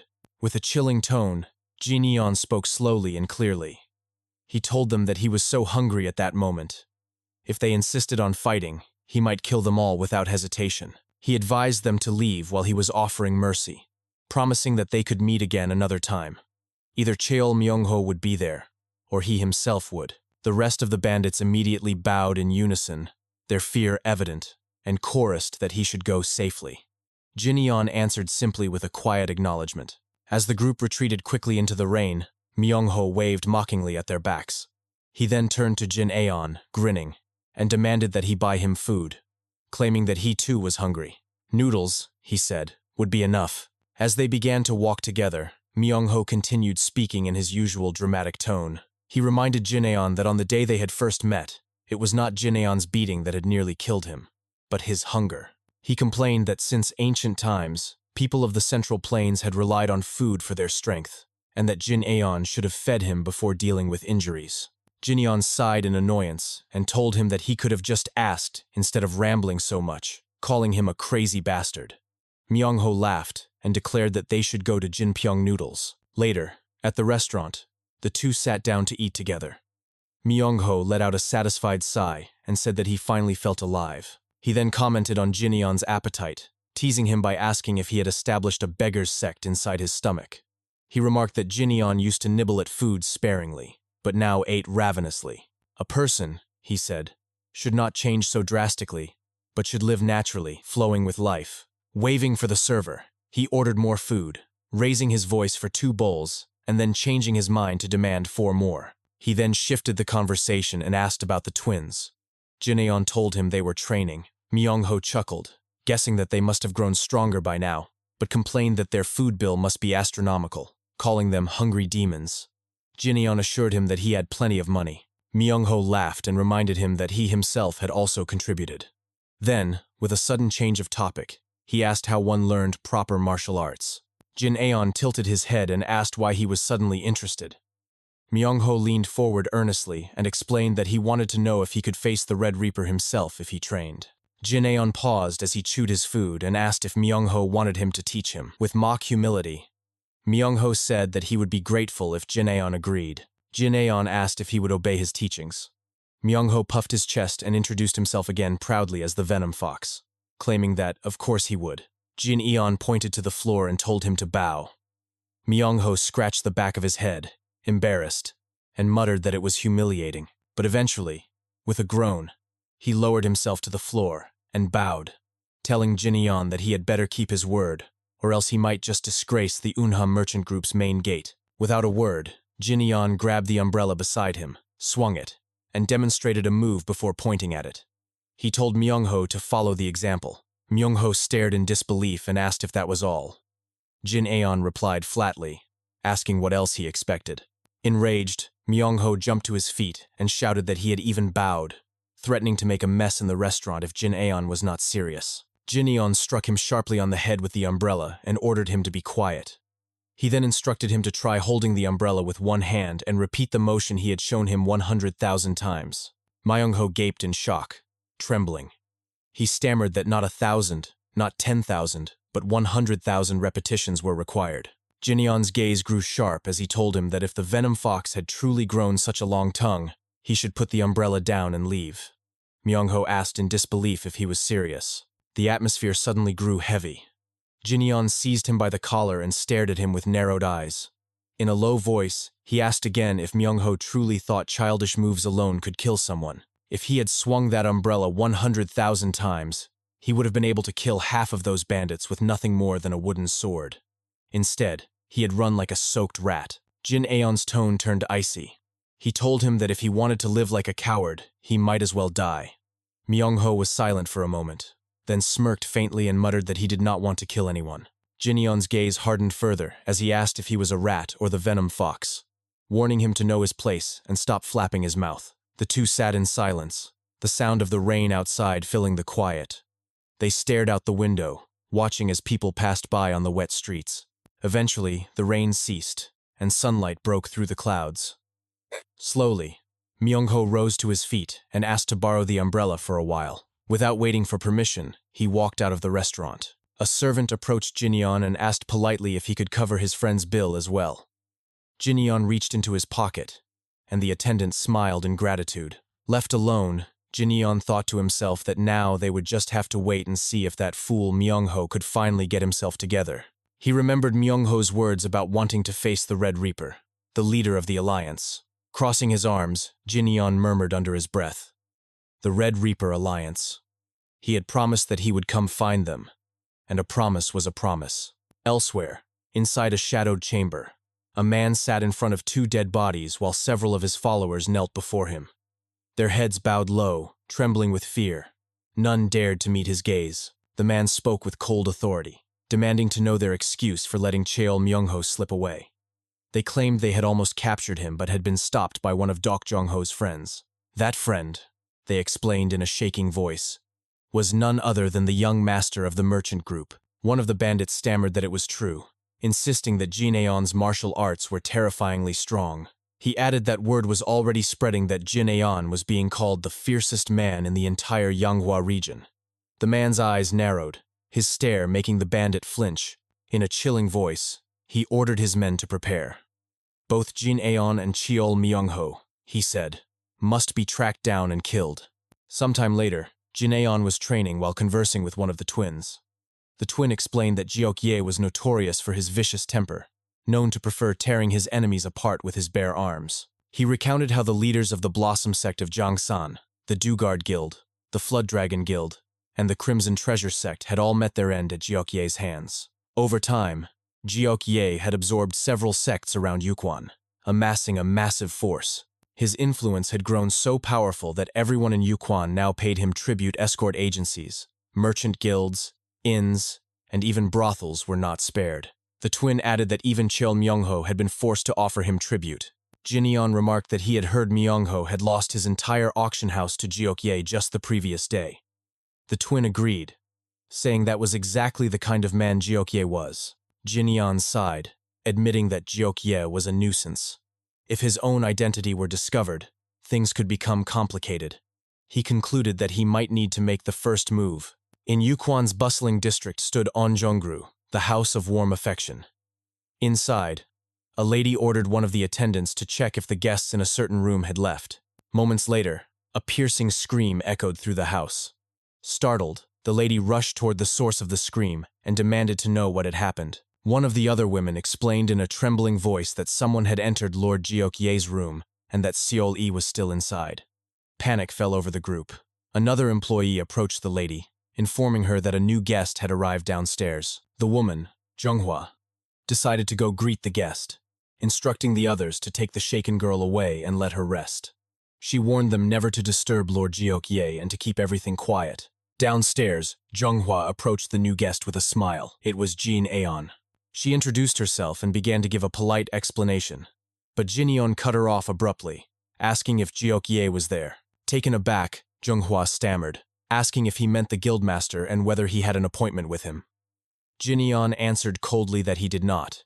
He only wanted to know if Jeok-ye was upstairs. Junghwa hesitated, her eyes flickering toward the nearby bandits. Inwardly, she questioned whether she should reveal the truth to this stranger. After a moment of silence, she admitted that Jeok-ye was indeed there. Jin Aeon walked past her without hesitation, instructing her to evacuate the girls while he went upstairs. Zhenghua began to understand what was happening, recalling that one of the girls was still inside Jiokye's room. She tried to warn Jineon, explaining that the guildmaster was a rough-tempered man. But Jineon only smiled and replied that he would manage. As Jineon ascended the stairs, one of the bandits noticed him and barked out that he was not allowed to wander into that area. Jineon continued walking casually, ignoring him. The bandit thrust his spear toward Jineon, mocking him as if he had stuffed candy in his mouth. Without breaking stride, Jineon seized the spear, swung it upward, and hurled the bandit crashing down to the first floor. The other bandits were instantly alarmed. They demanded to know if Jineon even understood where he was and prepared to attack. Jineon stood with his hands behind his back, his composure unwavering. In a cold and menacing tone, he asked which floor Jiokye was on. The bandits erupted in rage, swinging their weapons and shouting for his death. From the upper floors, hundreds of guards rushed down to confront him. Jineon scoffed, his hand beginning to emit crackling lightning. He muttered that he would simply find Jiokye once he had torn through all the rooms. The first bandit charged, but Jineon grabbed his head and announced that he would borrow his body for a moment. Slamming the man into the ground, Jin-Aeon unleashed a lightning energy field that sent others flying. Another bandit swung a heavy flail at him, but Jin-Aeon noticed instantly and dodged. He seized the weapon from the attacker and declared that he would take it too. With one devastating swing, he smashed the man's face and tore through a wall. Glancing at the damage, Jin-Aeon muttered that it was not the right room. He leapt from the railing, spinning the flail and questioning whether he needed to smash through all the rooms. Without hesitation, he barreled forward, demolishing walls and striking down every bandit in his path. After ransacking the floor, he dropped the weapon and dusted off his hands, remarking that there was nothing there and that Jiokye must be on the next floor. Inside a chamber above, Jiokye was lounging on a bed when suddenly the door burst open. Two of his guards were hurled inside, broken and groaning. From the entrance, another bandit cried out in alarm, identifying Jin-Aeon as the young master. Jin-Aeon stepped in, smashing another bandit's head into the ground, and announced coldly that he had found his target. Jiokye grinned, realizing who the intruder was. He asked mockingly if Jin-Aeon had come to pay Myungho's debt. Jin-Aeon replied sternly that the 5th floor had been the right answer, though he thought the climb had been far too high. As the scene revealed the bodies of countless bandits strewn across the lower levels, Jiokye rose slowly to his feet. He sneered, asking if Jin-Aeon had disliked the welcome party, and whether the climb had been difficult. Jin-Aeon responded that it did not matter, climbing over others had always been his specialty. Jiokye towered over him, bending down to meet his eyes with a wide grin. He boasted that his own specialty was looking down on people from above. Straightening up, he slicked his hair back with a smile. Jin-Aeon smirked inwardly, thinking to himself that he loved Black Path bastards like Jiokye, since they were always so fun to hit. His eyes flickered toward the bed, where he spotted the lifeless body of a hostess. Jiokye followed his gaze and grinned, explaining casually that it was nothing important. He simply could not hold back his strength, and he ordered the body to be dragged away. Jin-Aeon's expression darkened. He muttered that Jiokye was beyond saving. His aura shifted violently as his killing intent flooded the chamber. In an icy tone, he asked how he should kill Jiokye. Jiokye only smirked, saying he liked those eyes. It was the same look he had seen in the people who once tried to kill him. But in the end, he boasted, they had all been torn apart by his hands. Outside, chaos erupted in the district as terrified employees and bandits fled the building. Screams filled the air. One man ran frantically, demanding to know what was happening. A bandit shouted back that some lunatic was tearing the entire brothel apart. A masked figure swung an umbrella in a slashing motion. He warned the panicked bandit to leave while he still could, then muttered a number under his breath. 2,874. The bandit froze in confusion, asking what he was talking about. The masked man swung the umbrella again, smashing it into the bandit's skull. Removing his mask, he revealed himself to be Cheol Myungho. Myungho growled that he had come to crush them one by one, cursing them all as sons of bitches. With each swing of the umbrella, he counted aloud. 2,875. 2,876. He complained that at this pace, he would never finish the 10,000 swings he had been tasked with. Suddenly, an explosion rocked the top of the brothel, shaking the entire district. Myungho froze, stammering in shock as he asked what in the world that noise had been. Meanwhile, at the top of the building, Jiokye was thrown off balance and sent flying through the air. Jinyeon immediately followed from above, preparing an attack midair. He brought both hands down with immense force, smashing Jiokye all the way to the ground outside the brothel. Jinyeon landed swiftly, his expression cold, as he stood surrounded by bandits. His eyes locked on Jiokye, who slowly pushed himself up from the ground. Jiokye dusted himself off, stood with a smirk, and remarked that the situation was becoming quite interesting. Without hesitation, Jinyeon removed his outer clothes. Jiokye then ordered one of his men to hand him a weapon. A flail was quickly brought to him, which he swung wildly in preparation for combat. He declared that at the very least, Jinyeon should be given a proper fight. As Jiokye swung the weapon, Jinyeon leapt forward. The flail was launched at him, but Jinyeon caught it effortlessly and pulled with overwhelming strength. Jiokye's eyes widened in shock as he struggled to resist. "How can a mere merchant's young master match my strength?" he thought. Determined to counter, he decided to release his grip and use the rebound force to crush Jinyeon instead. He rushed forward with explosive speed, yelling at Jinyeon to try blocking the next attack. Jinyeon remained unimpressed. Observing his movements, he noted inwardly that Jiokye had trained in both meteor hammer and fist techniques. His motions were clean, betraying the teachings of a true orthodox martial artist. But Jinyeon's expression hardened as he reminded himself that his opponent was not facing an ordinary man, he was facing the Fist King. Jinyeon struck with a devastating punch directly into Jiokye's body. Jiokye groaned in pain and staggered back. Jinyeon leapt backward, assessing him calmly. Jiokye, shaken yet defiant, laughed nervously. He admitted that Jinyeon was skilled in fist techniques as well, and shouted that he would give him a proper fight. An immense surge of energy exploded from Jiokye's body, shredding his upper garments into dust.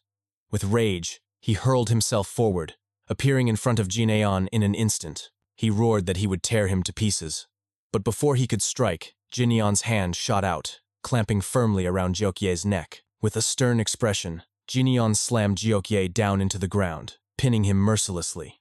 Sweat dripped down Jiokye's face as he clenched his teeth, horrified by the realization. Despite giving everything he had, he was being completely overwhelmed. Without warning, Jinyeon grabbed his face, his own body now crackling with lightning. He smirked and asked mockingly how it felt to be the one looking up from below. Pressing his knee firmly onto Jiokye's neck, he pinned him down harder. His voice dropped as he declared that if Jiokye had treated others with even a shred of decency, he would not be this furious. Jiokye only laughed, taunting him further. He jeered, asking if Jinyeon wanted a taste of Seoul as well. Jinyeon's expression darkened. He spoke coldly and announced the beginning of his punishment. Lightning surged violently through Jiokye's body, and his screams tore through the air. Jinyeon calmly raised his voice, counting as he elevated the power of his lightning. Second stage, third stage, fourth stage, fifth stage. The ground trembled as the surrounding bandits stared in terror. One of them stammered that they should stop this, their voices trembling with fear.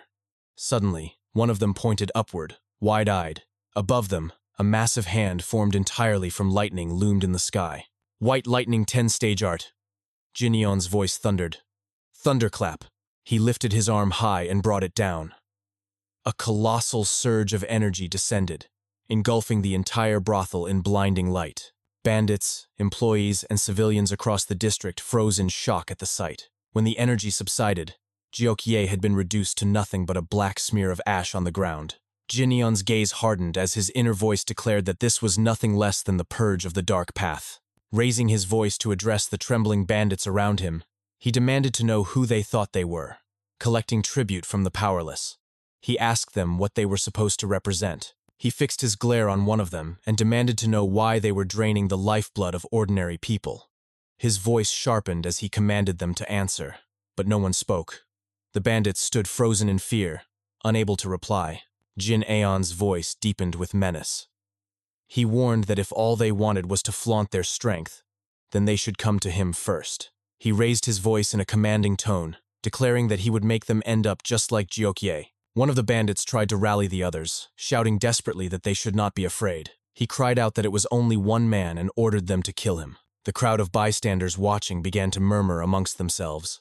Shock spread through them as the truth sank in. The infamous Red Reaper was dead.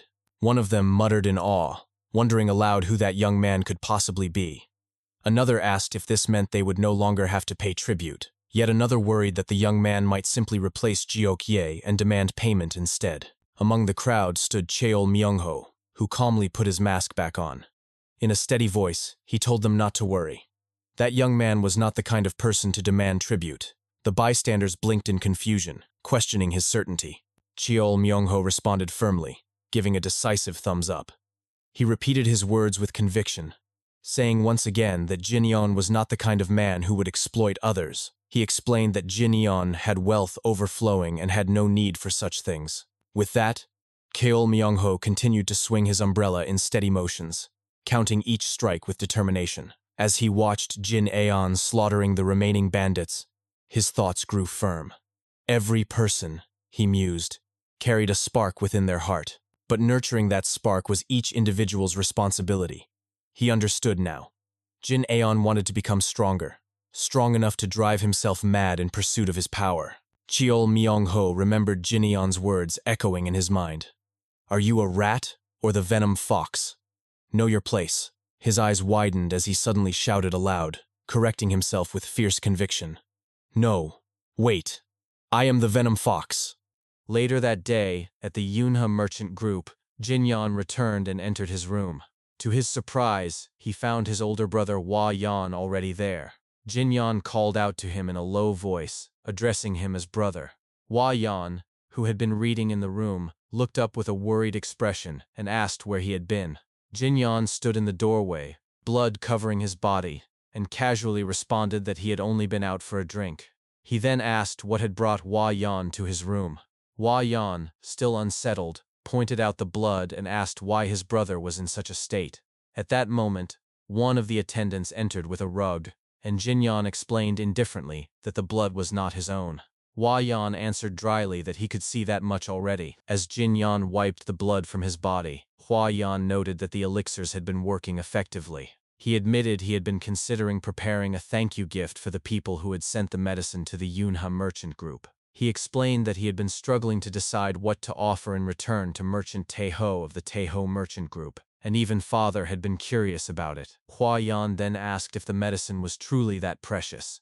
Jin Yeon thought to himself about the Taeho merchant group, recognizing them as the ones who had provided the azurite essence. He spoke aloud, admitting that even he could not easily measure its worth. Hwa Yeon was stunned and asked again if it was really that valuable, wondering what they could possibly offer in return. Jin Yeon answered firmly that repaying with money or goods would not be appropriate because what they had received was priceless. When Hwa Yeon asked what they should do, Jin Yeon spoke in a decisive tone. He suggested forming a merchants' alliance. His brother was shocked and repeated his words in disbelief. Jin Yeon explained that among those who had provided the elixirs were great merchant groups like Taeho, but there were also smaller ones, such as the West Wind Escort Establishment, which lacked its own defense force. He proposed that if they formed an alliance and offered protection to everyone, that would be repayment enough. Hwa Yeon hesitated and asked if such a plan was too ambitious. Jin Yeon told him there was no need to start on a grand scale. For now they should simply include the Taeho merchant group and the West Wind Escort Establishment. Since they had received something that money could not repay, they had to return the favor in another way. When Hwa Yeon asked about rules or membership fees, Jin Yeon answered that the rules should be kept simple, just as the ancestors had done, and for the time being, no fees should be collected. Curious, Hwa Yeon asked what the purpose of the alliance would be. Jin Yeon paused, remembering the people he had encountered during his walk, then answered firmly. The purpose, he said, would be to protect the lives of merchants. It would also establish a system for quick communication so that problems could be addressed immediately. Hwa Yeon agreed it was true, but raised another concern. He asked what they would do if a situation arose that even the escort warriors of the Taeho merchant group could not handle. Jin Yeon thought to himself that if such a thing happened again, it would mean that they merchant groups were deeply involved, especially with those from the underworld of the Jianghu. If that occurred, he knew exactly what he must do. He spoke aloud with resolve, declaring that in such a case, he would go himself. Hwa Yeon was alarmed and shouted in disbelief, asking if his brother truly intended to involve himself personally. Jin Yeon pointed out that he had already said the medicine they had been given was priceless, and it had granted him tremendous strength. Hwa Yeon then asked if it really had made him stronger, and Jinyan answered simply that it had.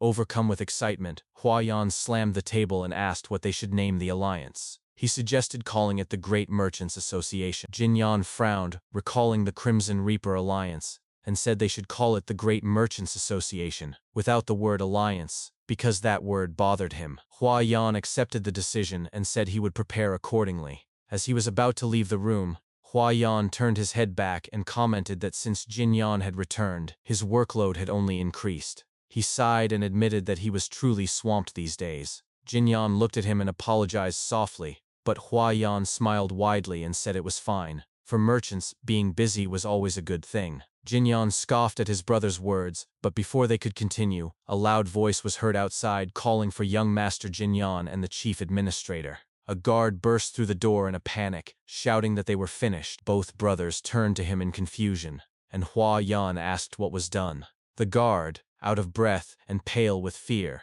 shouted again that they were finished because Lord Ouyang himself had arrived with his disciples. At the mention of the Ouyang name, Huayan froze in shock while Jinyan's eyes narrowed.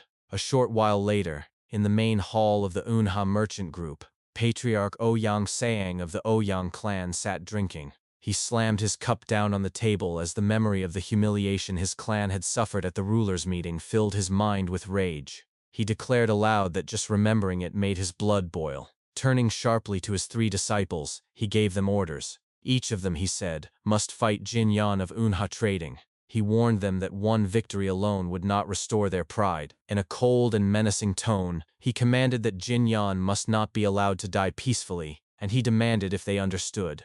All 3 disciples responded in unison, saying yes. One of them, Shin Sobaek, who was related to the Ouyang clan through marriage, asked the others if they would use weapons. He remarked that he fought bare-handed anyway, so it would not matter to him. The second son of the clan, Ouyang Myung, smirked and said he would also prefer to use his fists because it felt better. The third son, Ouyang Woon, admitted with unease that he lacked confidence, so he would stick to using his blade. Ouyang Myung glared at his brother with disgust, snarling that he lacked confidence to fight a mere merchant's son. Ouyang Woon defended himself, pointing out that Jinyan had defeated Ouyang Hu. Even if Ouyang Hu had only been a distant relative, he had still been an experienced man of the Jiang Hu.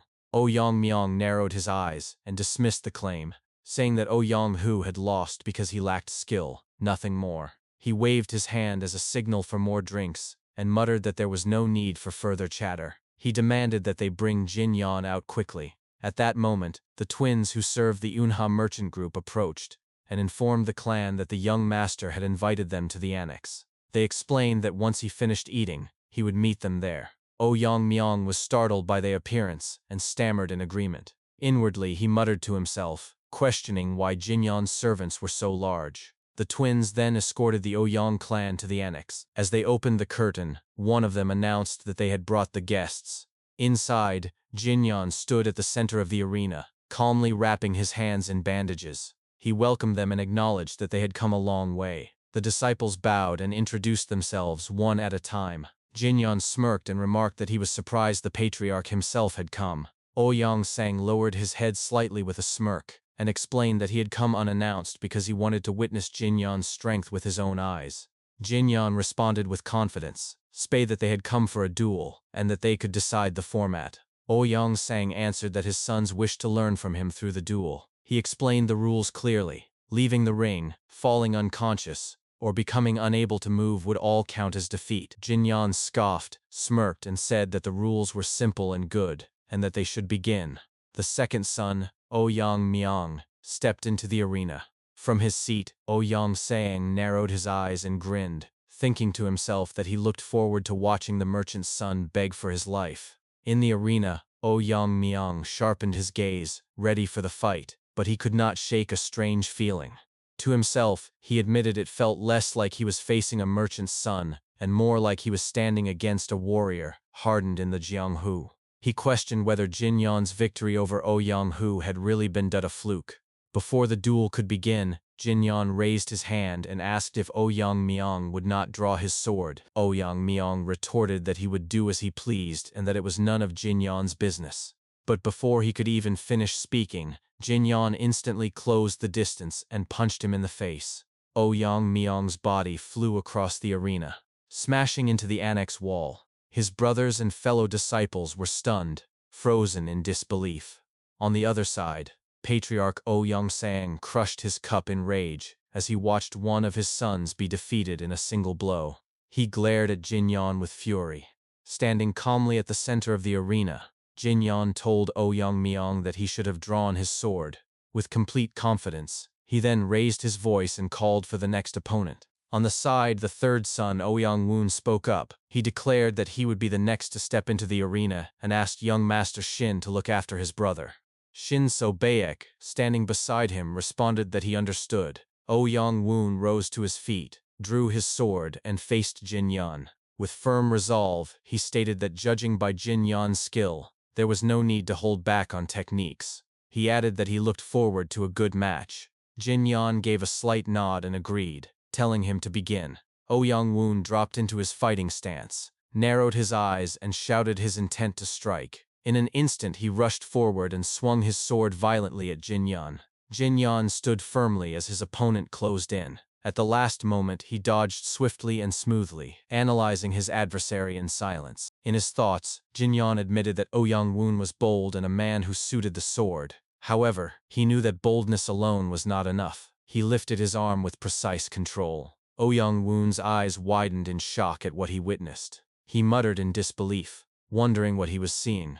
To his astonishment, Jin Yan began blocking his sword strikes with his bare hands. As they blades and limbs clashed, Ouyang Woon continued to think in disbelief. He realized that Jin Yan was not only reading the flow of his sword movements, but countering them without a weapon, using only his hands. Jin Yan suddenly pulled back his fist and muttered to himself about invoking the fifth phase with the energy level of the third. Ouyang Woon froze, stunned by the sight of lightning chi forming around Jin Yan's fist. He braced himself, raising his blade in desperation as Jin Yan launched his full attack. With thunderous force, Jin Yan unleashed the white lightning 10-phase art, Lightning Roar. The overwhelming strike crashed down upon Ouyang Woon, crushing him under its power. He collapsed to the ground and lost consciousness instantly. On the side, Patriarch Ouyang Sang watched the result of the duel in silence, his expression hard and unreadable. The disciples, however, were shaken by what they had just witnessed. Shin So-baek spoke, noting in disbelief that even the third young master had been defeated so easily. Ouyang Myong, still seated on the floor, turned to Shin and suggested that they should end the sparring there. He argued that if all three of them were defeated, it would cause a massive uproar. Shin fell silent for a moment before answering with a single word. He said no. Without hesitation, Shin So-baek leapt into the center of the arena. With excitement written clearly on his face, he announced that while the eldest young master was an excellent martial artist, as one who trained in palm strike techniques, he could not let the opportunity pass him by. He assumed his fighting stance and asked Jin Yan directly if he would spar with him. Jin Yan was briefly surprised by his reaction, but soon shifted into his own stance. Inwardly, he admitted that at least Shin So-baek appeared decently skilled. A smirk spread across his face, and with excitement he accepted, agreeing to the duel. Both men launched forward at the same time. Their attacks clashed with intensity, their faces lit with exhilaration. Shin So-baek pressed aggressively with rapid palm strikes while Jin Yan blocked them all with smooth precision. After a flurry of exchanges, Shin halted briefly, a smirk tugging at his lips.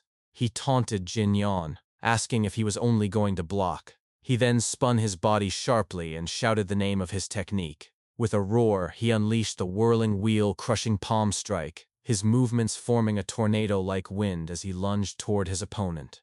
Jin Yan calmly sidestepped the incoming strike. With a grin, he acknowledged that Shin's movements were not terrible, but he criticized them for being far too exaggerated. In the next instant, Jin Yan seized Shin's foot in an iron grip. Shin screamed at the top of his lungs as pain coursed through him. Still gripping tightly, Jin Yan declared with a grin that it had been a good duel, addressing him respectfully as young Master Shin. He then smashed Shin So-baek down to the ground, leaving him unable to fight further. From the side, Ouyang Myong muttered to himself after witnessing his comrade's defeat. He asked bitterly what was so good about a duel in which the opponent had lost. At the center of the arena, Jin Yan sighed deeply and clutched the back of his neck. Slowly, he turned his gaze toward Patriarch Ouyang Sang, and questioned why the lord still looked so displeased, even though the duel was over. Ouyang Saeng trembled as rage boiled inside him. His thoughts seethed with humiliation. He could not believe that the young master of a merchant group had defeated them consecutively. He realized Jin Yan was no ordinary man and admitted to himself that even if they brought another member of the Ouyang clan, it would not be enough. His anger deepened as he considered the implications. At this rate, not only would the pride of the Rulers' Association be trampled, but they would also be ridiculed endlessly. The patriarch exhaled a long sigh and, suppressing his fury, invited Jin Yan to take a walk with him. Not long after, the two of them strolled casually along the streets. Ouyang Sang commented on how peaceful the town seemed, and remarked that the Unha merchant group must have many suppliers there. Then he stopped, turned toward Jin Yan, and with a smirk, spoke directly. He asked Jin Yan to join the Rulers' Association, clarifying that he did not mean the entire Unha merchant group, but Jin Yan alone. If Jin Yan joined as an individual martial artist, the association would protect the group. Jin Yan repeated the name of the organization under his breath, and then reflected in silence. He thought to himself that the association was built by the four great clans, Dakgo, Shimen, Namgoang, and Moyong, with the exclusion of the Tang clan. In truth, he reminded himself, they were nothing more than those who had left the Miram Alliance. Speaking aloud, Jin Yan voiced this thought, accusing them of breaking away because the Miram Alliance centered itself around its great sects. Ouyang Sang admitted this was true and asked if it was a problem. He insisted it was better to call it a group in friendly competition with the Miram Alliance. Jin Yan muttered to himself that he had heard the Ouyang clan had only joined recently, and now he understood why the patriarch was so obsessed with saving face. The patriarch then added that the men who had once followed Ouyang Hu had been spreading news of Jin Yan everywhere. Because of that, his reputation had been ruined.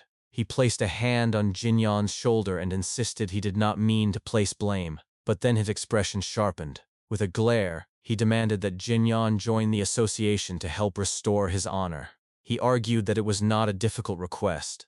Inwardly, he thought that the only way left was to bring the Unha merchant group's eldest young master under his wing and make it appear that Jin Yan was beneath him. Jin Yan remained silent for a while, before asking what would happen if he refused. Ouyang Siang asked why he would even consider refusal. He said it was not as if Jin Yan would lose anything, and surely the son of a great merchant group would not be slow in calculating gains and losses. Jin Yan countered by asking what purpose the merchant group would serve in the association.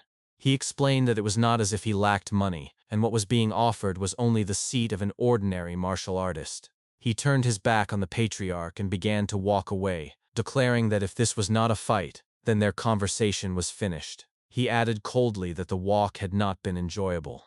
As Jin Yan gained distance, Ouyang Siang called out to him. With a chilling tone, he gave him one last chance. He threatened him by asking if he wished to see the entire Unha merchant group slaughtered. He warned that with the strength of the Ouyang clan, they could spare Jin Yan alone but brand him as a public enemy of the martial world. With a vicious grin, he asked if Jin Yan thought they could not do such a thing. He approached Jin Yan, grabbed his shoulder, and pressed his words further. He demanded to know if Jin Yan was strong enough to stop him. Even if he was, could he really handle making the Rulers' Association his enemy? He asked why Jin Yan spurned his goodwill. Before he could finish, Jin Yan suddenly spun around, seized Ouyang Sang by the throat, and smashed him against the wall. Rage filled his voice as he shouted for him to stop his nonsense. He called him an insane bastard, and asked if he had considered that he could kill him here and now, wipe out the Ouyang clan entirely, and even shift the blame onto his eldest son. With deadly menace, he asked if the patriarch wanted to test him. Struggling to breathe, Ouyang Sang rasped that of all the vile words he had ever heard, Jin Yan's might be the most unforgettable. He accused him of having no manners, no restraint, and no shame, but then he shouted that such words should be saved for after Jin Yan had proven his strength. Suddenly, green smoke filled the air. Ouyang Sang grinned to himself, thinking proudly that it was the poisoned toad palm strike, a technique he had practiced to defeat the leaders of the four great clans. He wondered if Jin Yan could withstand it no matter how strong he was. But before he could relish his advantage, the crack of electricity filled his ears. His eyes widened in shock as Jin Yan's entire body became wreathed in lightning. He realized in horror that his poison was burning away, as if the lightning itself was devouring it. He groaned and kicked helplessly in the air as Jin Yan's grip tightened around his neck. Choking and gasping for breath, he was finally thrown to the ground. He coughed violently, struggling to recover as Jin Yan looked down at him with calm disdain. Jin Yan told him coldly that consider how high and mighty he had acted, his strength was disappointingly weak. Inwardly, Jin Yan reasoned that it was because his White Lightning 10-phase art had already reached the 8th phase. On the ground, Ouyang Sang grinned despite his condition and shouted that if Jin Yan was going to kill him, he should do it right there. He argued that even if he died, Jin Yan would simply be branded a public enemy, and then asked what he would do about the Rulers' Association standing behind him. He demanded to know who would truly lose in the end. Jin Yan crouched down, grabbed him by the head, and glared at him menacingly. He spat out a single word, calling him by name, and promised that he would make him regret those words for the rest of his life. Later that day, inside the main hall of the Una merchant group, attendants were busy tending to the wounds of the Ouyang clan disciples. Suddenly the doors slammed open. Jin Yan entered, dragging Patriarch Ouyang Sang by his hair. The disciples cried out in alarm, calling for their patriarch and their father. Ouyang Myung leapt to his feet and shouted, demanding to know what Jin Yan was doing. Jin Yan turned his gaze on them, snapped his fingers, and warned them to be silent unless they wanted to end up like Ouyang Sang. From the back, Ouyang Woon asked in a strained voice if his father was still alive. Jin Yan dropped the patriarch to the ground and slowly walked forward, answering that he lived for now. He then called out to one of the guards, Mok Inseop, and ordered him to prepare a carriage outside. Inseop bowed immediately and acknowledged the command. Ouyang Woon spoke again, saying that Jin Yan must have a valid reason for such actions. Jin Yan responded with a grin, stating that Ouyang Sang had threatened him, claiming that if he did not cooperate, the entire Unya merchant group would be annihilated, and Jin Yan would be framed as the culprit. Shock rippled through the disciples, leaving them silent. Jin Yan added that from this point forward, he would take the matter to the Rulers' Association and report it directly. He ordered the guards to follow him and serve as witnesses. Shin Sabayak stepped in nervously and reminded him that the Rulers' Association had no official headquarters. Their meetings were held at the homes of the 4 clan patriarchs. He suggested that the Moyang clan estate was the closest. Jin Yan acknowledged this and issued further orders. He commanded the guards and the twins to keep watch over the disciples, so they would not attempt anything reckless. He instructed Hua Yan to organize the day's events and report them to the Murim Alliance. With a commanding tone, he gave the final order. They would head to the Moyang clan. Some time later, they began the journey. Inside the carriage, Jin Yan sat by the window, humming softly to himself. Ouyang Sang eventually regained consciousness and weakly asked where they were headed. Jin Yan answered that they were going to the Moyang clan. Ouyang Sang sighed and turned to one of his guards, saying that he was parched and requesting water. The guard looked uneasily at Jin Yan, remarking that he did not believe permission would be granted. Jin Yan chuckled, placed a hand firmly on the guard's head and remarked that the clan patriarch himself was asking for water, yet the guard dared to respond so coldly. He leaned forward, still clutching the guard's head, and spoke in a chilling tone. He accused him of not being a warrior of the Ouyang clan at all, and asked if he was an assassin. Without waiting for an answer, Jin Yan unleashed a surge of lightning chi, electrocuting the man instantly and killing him. Outside, the coachman shouted in alarm, asking what was happening. Jin Yan told him to keep moving and not to worry. He then turned his sharp gaze to the other guard seated beside Ouyang Sang and demanded to know if he too was a hired assassin. The man hesitated, then nervously confessed the truth. He admitted that he was a member of the Gold-Silver Assassins, explaining that they were divided into 2 ranks, Gold Assassins and Silver Assassins. He confessed that he belonged to the Silver Division. Jin Yan sneered at the name, mocking the obsession with money. He then turned to Ouyang Sang and asked how much he had paid to hire such men. The patriarch asked why he was so interested. Jin Yan reminded him darkly that he still had many body parts intact. He then ordered the coachman to stop the carriage for a moment. Ouyang Sang quickly answered that he had paid 800 noyang per head. Jin Yan turned back to the assassin and asked if that was accurate. The assassin nodded fearfully, saying that it was even more than usual. Jin Yan dismissed that claim, telling him he was wrong. He explained that the 800 nangin included his own life as well. He revealed to him that their leader had already sold them out to Ouyang Saying. After the Yunhe merchant group had been wiped out, they themselves would have been eliminated, to erase all traces. He declared that it was easier to slaughter assassins than to endure the clan's scorn for dirty deeds. This, he said, was the way of the so-called orthodox faction, pristine on the surface, filthy inside. Jin Yan smirked and fixed his eyes on the terrified assassin. He told him that his life was worth no more than 800 nangin, and that it was cheap. He added that had the man trained harder, he might not have been sold off so cheaply. He continued mercilessly, "See that killers who took money for lives were not even worth being called people." Clapping his hands once, Jin Yan mocked him further, declaring that it was a grand life they had led. He leaned back and remarked that outside, there were 3 more assassins, 1 severely injured person, and 1 corpse. He commented coldly that it was the perfect group for a stroll. Eventually, they arrived at the Moyang clan estate. As Jin Yan, Ouyang Saying, and the guards entered the grounds, onlookers whispered in astonishment. Some asked if the man being dragged was truly the Ouyang clan patriarch. Others questioned who the young man beside him was, and what could have happened to the patriarch for him to appear in such a state. One figure stepped forward, calling out to Ouyang Saying and asking what had brought him there, and why his neck was in such a condition. It was Moyang Bin, patriarch of the Moyang clan. He turned to Jin Yan and remarked that he was someone he had not met before, then introduced himself. Jin Yan introduced himself as Jin Yan, young master of the Yunhe merchant group. Inwardly he thought to himself with surprise that he had expected the Moyang patriarch to be Moyang Chu, not Moyang Bin.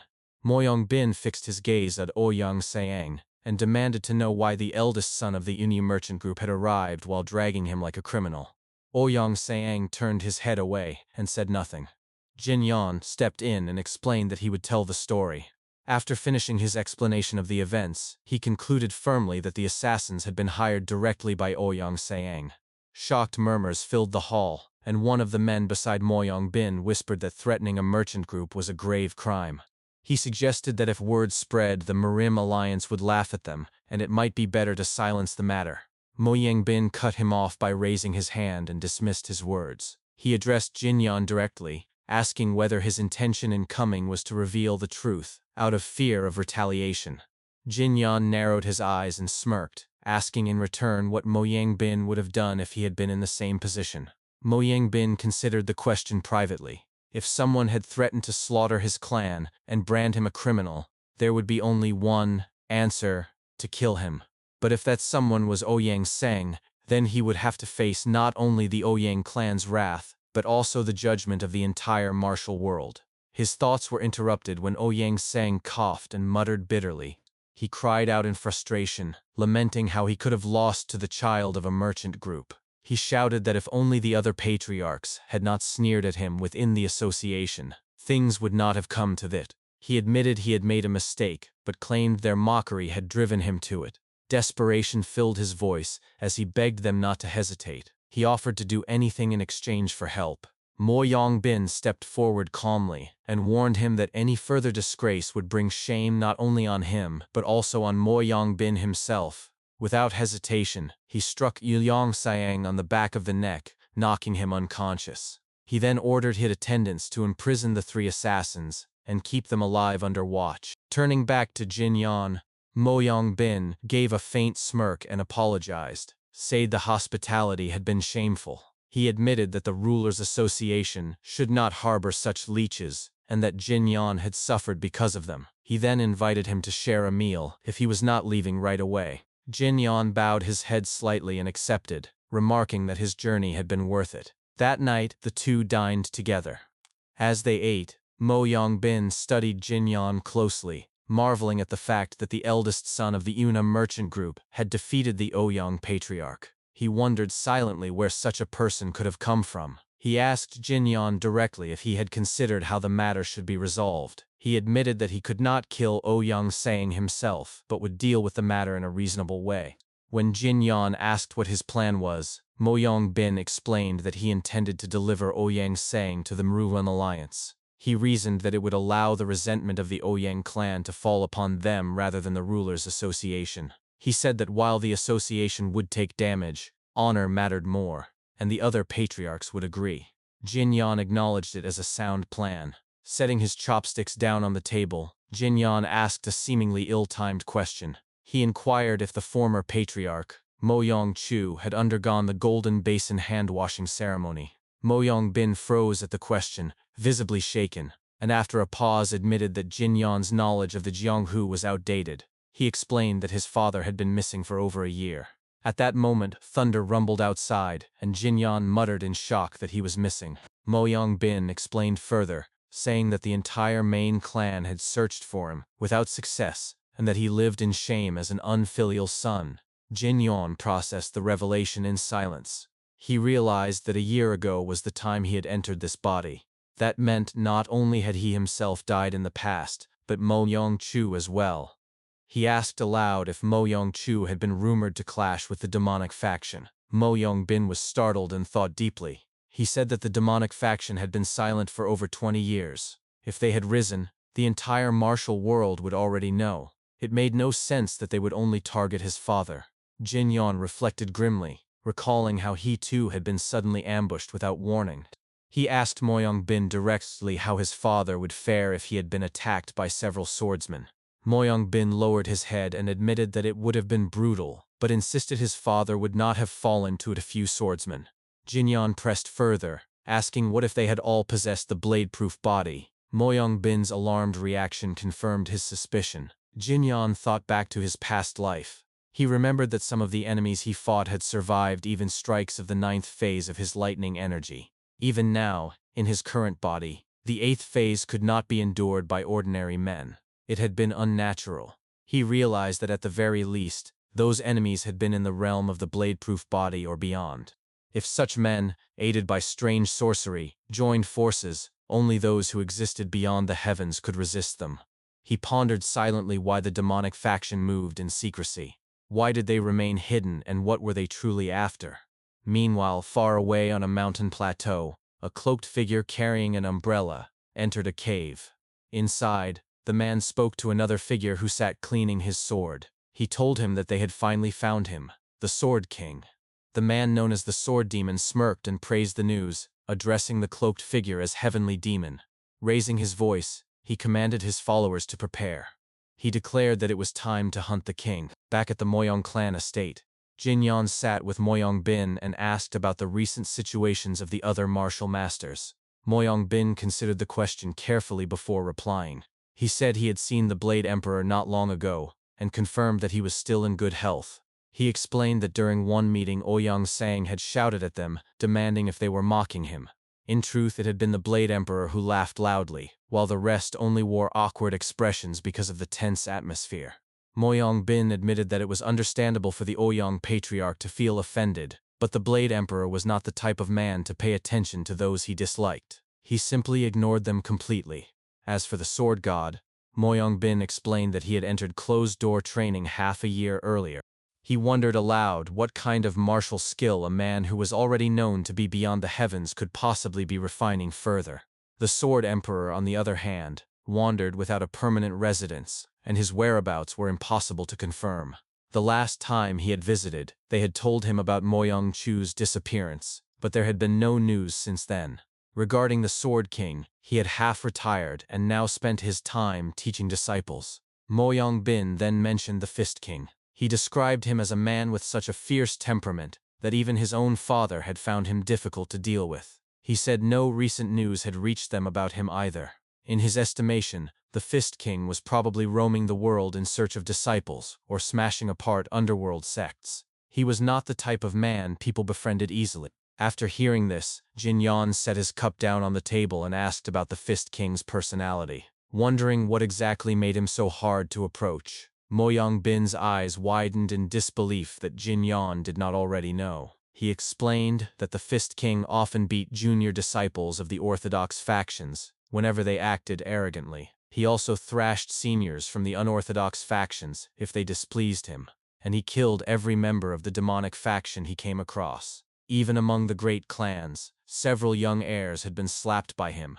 Despite this, Mo Yong-bin emphasized that the Fist King was an upright and principled man who always kept his word. He even challenged seniors to duels without hesitation. To Moyang Bin, he seemed like a martial artist to the very core, though based on his father's accounts, he appeared to live a rather lonely life. Jinyan muttered softly to himself that perhaps the Fist King had not been as lonely as he seemed. Moyang Bin asked him what he had just said, but Jinyan quickly deflected, remarking instead that the food was good. A few moments later, Jinyan stood up. Moyang Bin asked if he was planning to return to the merchant group, and Jinyan confirmed that he was. Moyang Bin then suggested that if he had no immediate duties, he should consider visiting the Miram Alliance in person. The following day, outside the Moyang clan estate, Jinyan and his companions prepared to depart. Moyang Bin explained that if Jinyon gave testimony directly, they would be able to shape the case in their favor. He mentioned that the Moyang clan delegation was returning from a nearby assignment, and it would be good for Jinyon to travel with them. He then introduced Baek Hankyong of the Miram Alliance. Baek Hankyong bowed faintly and introduced himself. Moyang Bin added that Ouyang Sayang would be escorted separately, while Jinyon and Baek Hankyong could leave first using mobility arts. Jinyon agreed and then made one more request. He asked Moyang Bin to look after the Yunha merchant group while he was gone. Moyang Bin reassured him with a smile, explaining that Moyang clan martial artists had already been dispatched to escort the merchant group. Jinyon smiled back, bowed, and said he would not forget the patriarch's goodwill. He then added another request.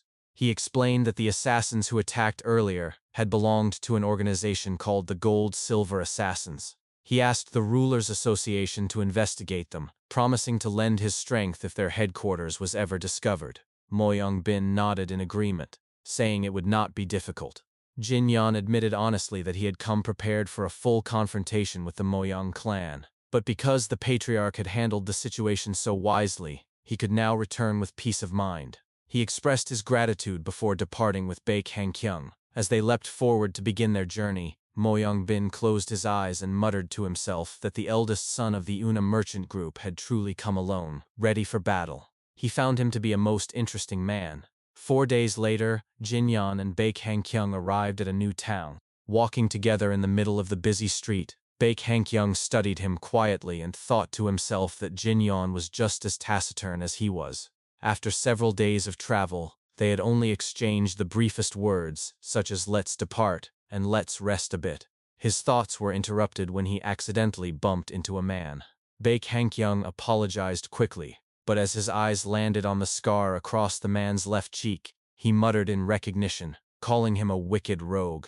He realized that he had just spotted a man from the Muram Alliance's most wanted list. He announced aloud that he would either kill or capture him. Jinyan asked quietly from the side if the man was a member of the unorthodox faction. Baek Hankyung leapt up onto a nearby wall and confirmed that he was, but warned Jinyun that it was dangerous and that he should stay back. He began chasing the man from rooftop to rooftop. The wanted man noticed the pursuit and bolted, yelling for people to get out of his way as he shoved through the crowd. Baek Hankyung observed him and thought to himself that he was fleeing noisily. He recalled that many outcasts of the unorthodox faction had grown dissatisfied with the Mirum Alliance's actions lately and had taken to capturing and killing its members. For such a man to walk openly through the streets without even a mask was suspicious.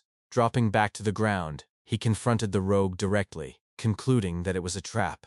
As expected, 2 more men appeared beside the wanted criminal. Baek Hankyung examined them and noticed that both were missing arms. He realized they must have been among those who had previously lost to the alliance leader. He confronted them aloud, asking if they were truly still alive, only to waste their time with disgraceful tactics instead of challenging the leader again. He accused them of using wanted criminals as bait. The criminals grinned and replied that their hobby was cutting off arms for the alliance leader. Another added that they also enjoyed sending him the severed heads of his subordinates. Suddenly, from behind them, a voice cut through the air. Jinyan had appeared without a sound and mocked them, asking if that was truly their idea of a hobby. The 3 criminals spun around in shock, yelling to know who was there. From the front, Baek Hankyung froze, astonished. He wondered when Jinyan had managed to catch up. Jinyan simply stretched his shoulders with a smirk and told them he was just a man whose hobby was beating the likes of them. Meanwhile, back at the Yunha merchant group estate, Cheol Myung-ho was causing a scene outside the main gate. 2 escorts from the Moyang clan restrained him, but he struggled and shouted furiously. He demanded to know why Jinyan had gone to the Murim Alliance, and why it had to be now. He screamed at them to release him, and cursed at them for holding him back. Hua Yan appeared and explained that the Moyang Patriarch had decided it would be better for Jinyan to testify in person about the Ouyang clan incident, and so he had left immediately. He clarified that the escorts were sent by the Moyang clan and asked them to release him. Once freed, Cheol Myung-ho slumped to the ground with a heavy sigh. He muttered bitterly that Jinyan had left despite making a promise with him. When Hua Yan asked what promise that was, Myung-ho thought to himself that Jinyan had made him perform 100,000 swings. He admitted inwardly that it was embarrassing to say out loud. A moment later, he pulled down his pants, squatted in front of the gate, and screamed angrily that he had promised to defecate there if Jinyan did not tell him the next step.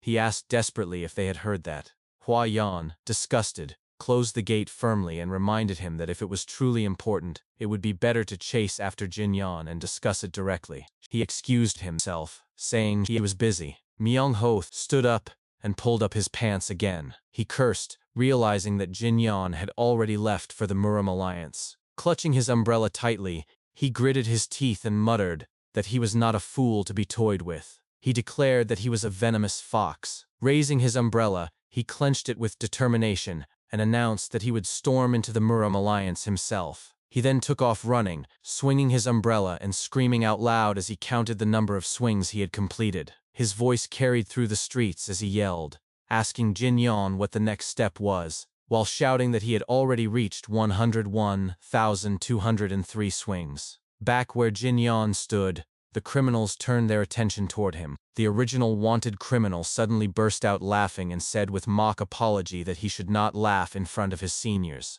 He asked who was beating who, calling Jinyan a runt.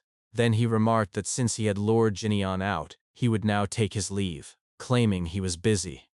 Jinyan looked at him and asked if the man known as the lustful swordsman was off to relieve himself. The criminal's gaze sharpened, and with a grin, he demanded to know what Jinyan had just said. Jinyan responded calmly, asking why he was so sensitive, pointing out that even a healthy man could do that. Raising his voice, Jinyan then looked directly at Baek Hankyung and asked if he was allowed to kill a wanted man. Hankyung replied firmly that as a public enemy of the Murim Alliance, the man was officially registered, and immediate execution was permitted. Jinyan began adjusting the wraps on his arm and repeated the phrase immediate execution, a faint smile crossing his face. Hankyung narrowed his eyes as he watched. In his thoughts, he admitted that after traveling with Jinyan for 3 days, this was the first time he had seen him smile. Jinyan remarked that he liked the sound of it. The criminals responded by drawing their swords against him. The wanted criminal shouted angrily, calling Jinyan a bastard, and hurled daggers at him while demanding to know who was really going to kill who.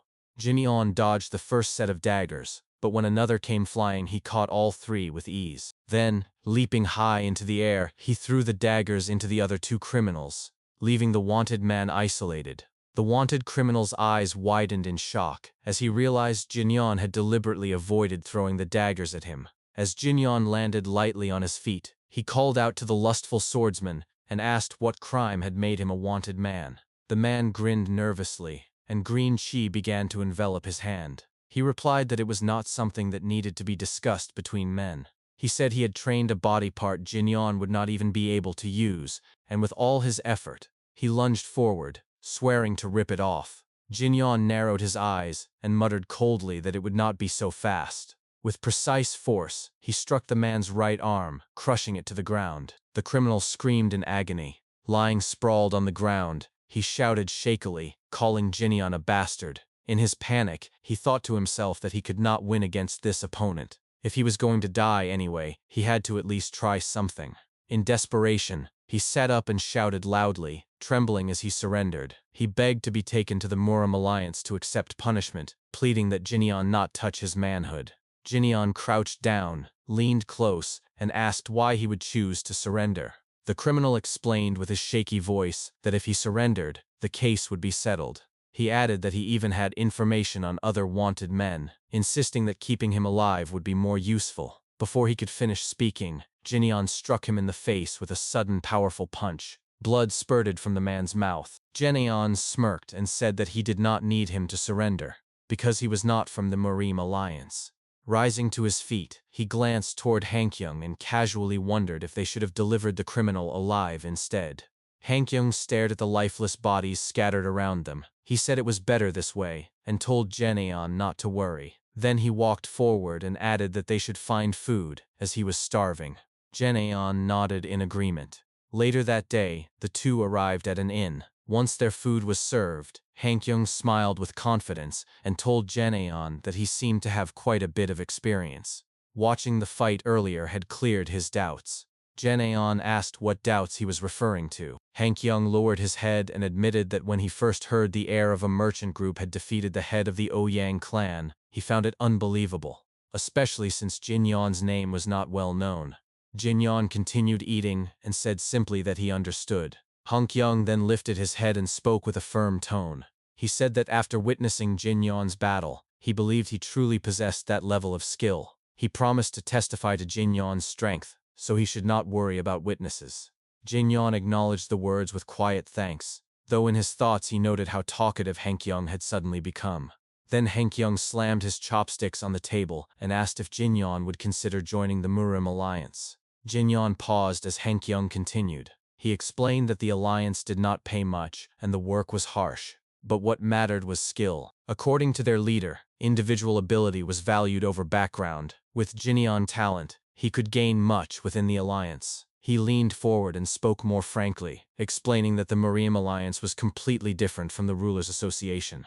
The association, he said, might offer more pay and easier jobs, but it was built entirely on clan influence. Outsiders had no chance to succeed there. The great clans favored their own, while outsiders were treated only as mercenaries. In real battles, they scattered like autumn leaves. Jinyeon ate silently, recalling Mo Yongbin's actions, then remarked aloud that not all of the Rulers' Association was like that. He insisted Hankyung's judgment was too much of a leap. From the second floor, a man listening to their conversation interrupted. He scoffed and said Jinyeon was right. With disdain, he accused Hankyung of constantly bad-mouthing others. He declared that to say the Rulers' Association scattered like autumn leaves was outrageous. Hankyung immediately rose from his seat, turned, and bowed toward the man upstairs. He admitted that he had spoken rashly and apologized, asking forgiveness. With respect, he also asked for the man's name. The man smirked and introduced himself. He told his surname was Autumn Wind, and his first name was Autumn Leaves. He turned to his companions and laughed. Below, Jinyeon told Hankyung not to dwell on it since he had already apologized. Hankyung nodded in agreement. Jinyeon glanced back upstairs and asked if those men had come because of Ouyang Sang, remarking that they seemed to belong to the Rulers' Association. Hankyung replied that he did not know the man personally, but if they were part of the association, they had probably come for the Dragon Phoenix tournament. Jinyeon repeated the name of the tournament, and Hankyung leaned forward, asking if he was interested as well. He explained that Jinyeon was young, skilled, and fully qualified to participate. It was a grand tournament watched by all of Murim, making it an invaluable experience. Jinyeon replied casually that he was not interested. Hankyung pressed further, saying it was a chance to build fame. Jinyeon countered that fame did not come from tournaments, but was built naturally through strength. Hankyung lamented that it was a pity, revealing that the leader had promised a top-grade elixir to the winner. At that, Jinyeon immediately declared that he would participate. Hankyung was caught off guard, spitting out his drink in surprise, before apologizing, saying he had choked because Jinyeon changed his mind so quickly. Jinyeon told him not to worry, since everyone made mistakes, though he remarked that Hankyung should have mentioned the elixir first. As they left the inn, Hankyung and the man from upstairs happened to bump into each other at the exit. The man glared at Hankyung, clicked his tongue, and mocked him, saying he was dragging his feet. He taunted that earlier he called it the Smear Alliance, but now it looked like the Slow Alliance. Hankyung tensed and thought to himself that the man clearly held grudges. Leaning toward Jinyeon, Hankyung whispered if they should run like the autumn wind from there. The man froze at hearing his own nickname used against him, while Jinyeon shrugged and said that was fine. Without another word, the two suddenly sprinted forward, leaving behind a trail of dust. From behind, one of the man's lackeys shouted that those punks had done it on purpose, pointing to the dust storm. A girl in the group coughed heavily, and the man closed his fan, instructing Yoon to follow with the attendants. He leapt forward with a grin, swearing he would show them what true mobility arts were like. One of his attendants shouted encouragement, while Yoon sighed, muttering to herself about his behavior. Later that day, near the Murim Alliance, the three of them bounded across the mountains as if racing to see who would arrive first. Jin Yon landed first, brushing dirt from his clothes as the others struggled behind. Han Kyung gritted his teeth, muttering in frustration at their speed. As he glanced to the side, he saw the man gaining distance. Han Kyung landed on a tree while the man stepped onto a rock. Determined, Han Kyung thought that the Rulers' Association would not lose. With renewed strength, they both leapt forward, racing toward the Murim Alliance. A few moments later, they landed almost simultaneously in front of Jin Yon, both gasping for breath. Han Kyung called out shakily, asking who had won, insisting he had barely pulled ahead. The man snapped back that Han Kyung must be blind. Still struggling to speak, Han Kyung urged Jin Yon to declare the winner. Before Jin Yon could answer, a voice echoed from behind, asking what the point was. They turned and instantly recognized the man approaching. In unison they cried out his title, calling him the Alliance leader. The leader grinned as he looked down at both Han Kyung and the man, declaring that in the end, the victor was clearly that young master. Baek Han Kyung instantly knelt at the presence of the Alliance leader. The leader of the Murim Alliance looked at him with calm authority and told him that he had done well. Beside them, a man stepped forward. He bowed respectfully and introduced himself as Hua Yun-wol of the Hua clan, offering his greetings to the Alliance leader. Alliance leader's sharp gaze then shifted toward Jin Yon, and he remarked that this must be the young master of the Yunha merchant group. Hua Yun-wol narrowed his eyes slightly, silently assessing the young man. Inwardly, he thought to himself that this was the very person said to have defeated the Ouyang patriarch. He muttered in his mind that he understood now. Jin Yun lowered his head respectfully and introduced himself as Jin Yon of the Yunha merchant group. In response, Alliance leader formally introduced himself as well, stating that he was Yu Jung-hung, the leader of the Murim Alliance. His gaze then turned back to Hua Yun-wol, asking if he had come to participate in the Dragon Phoenix tournament. Hua Yun-wol lowered his head once more and confirmed that he had indeed come for that purpose. The Alliance leader, Yu Jung-hung, then wished him luck. Turning to Jin Yon, the Alliance leader asked if the two of them were headed to the main hall. When Jin Yon nodded and agreed, Yu Jung-hung declared that he would accompany them. As they walked forward, Hua Yun-wol bowed again from behind and addressed Jin Yon. With a sharp glint in his eyes, he told him that he would see him at the Dragon Phoenix tournament. Jin Yon turned around at those words, but Hua Yun-wol was already walking away. After a few moments, the Alliance leader, Yu Jung-hung, spoke again as they walked together. He remarked that Han Kyung's mobility art had been ranked last this time. Baek Han Kyung's face immediately flushed red as he tried to refute the claim, insisting that it was impossible and that he thought they had arrived almost at the same time. The Alliance leader Yu Jung-hung chuckled lightly and explained that young Master Hua had not given his O. Since he had come for the tournament, he likely wished to conserve his stamina while also testing his opponent's ability at the same time. The Alliance leader noted that while he did not know the exact details, it seemed Han Kyung had run alongside Hua Yun-wol, unwilling to admit defeat. He laughed at the memory while Baek Han Kyung, flustered, turned to Jin Yon and asked if he had already known. Jin Yon simply nodded in confirmation. Han Kyung's embarrassment grew, his face heating further as he muttered that Hua Yun-wol was the type to use tricks for needless things. Jin Yon smirked faintly and told him it was nothing to be offended about. He explained that anyone about to compete in a martial contest usually hid their full strength, since it was the natural approach. Han Kyung exhaled sharply and muttered that he understood. Jin Yon reassured him not to feel embarrassed. Later, inside the Murim Alliance's main hall, one of the men present greeted the Alliance leader upon his arrival. The Alliance leader, Yu Jung-hung, waved him off casually and acknowledged his presence. Then, walking forward to the center of the hall, he commanded that everyone leave except for the young master of the Yunha merchant group. He declared that as for Ouyang Sang's matter, he would decide only after confirming Jin Yon's martial ability. The others quickly dispersed, leaving only Jin Yon and the Alliance leader within the hall.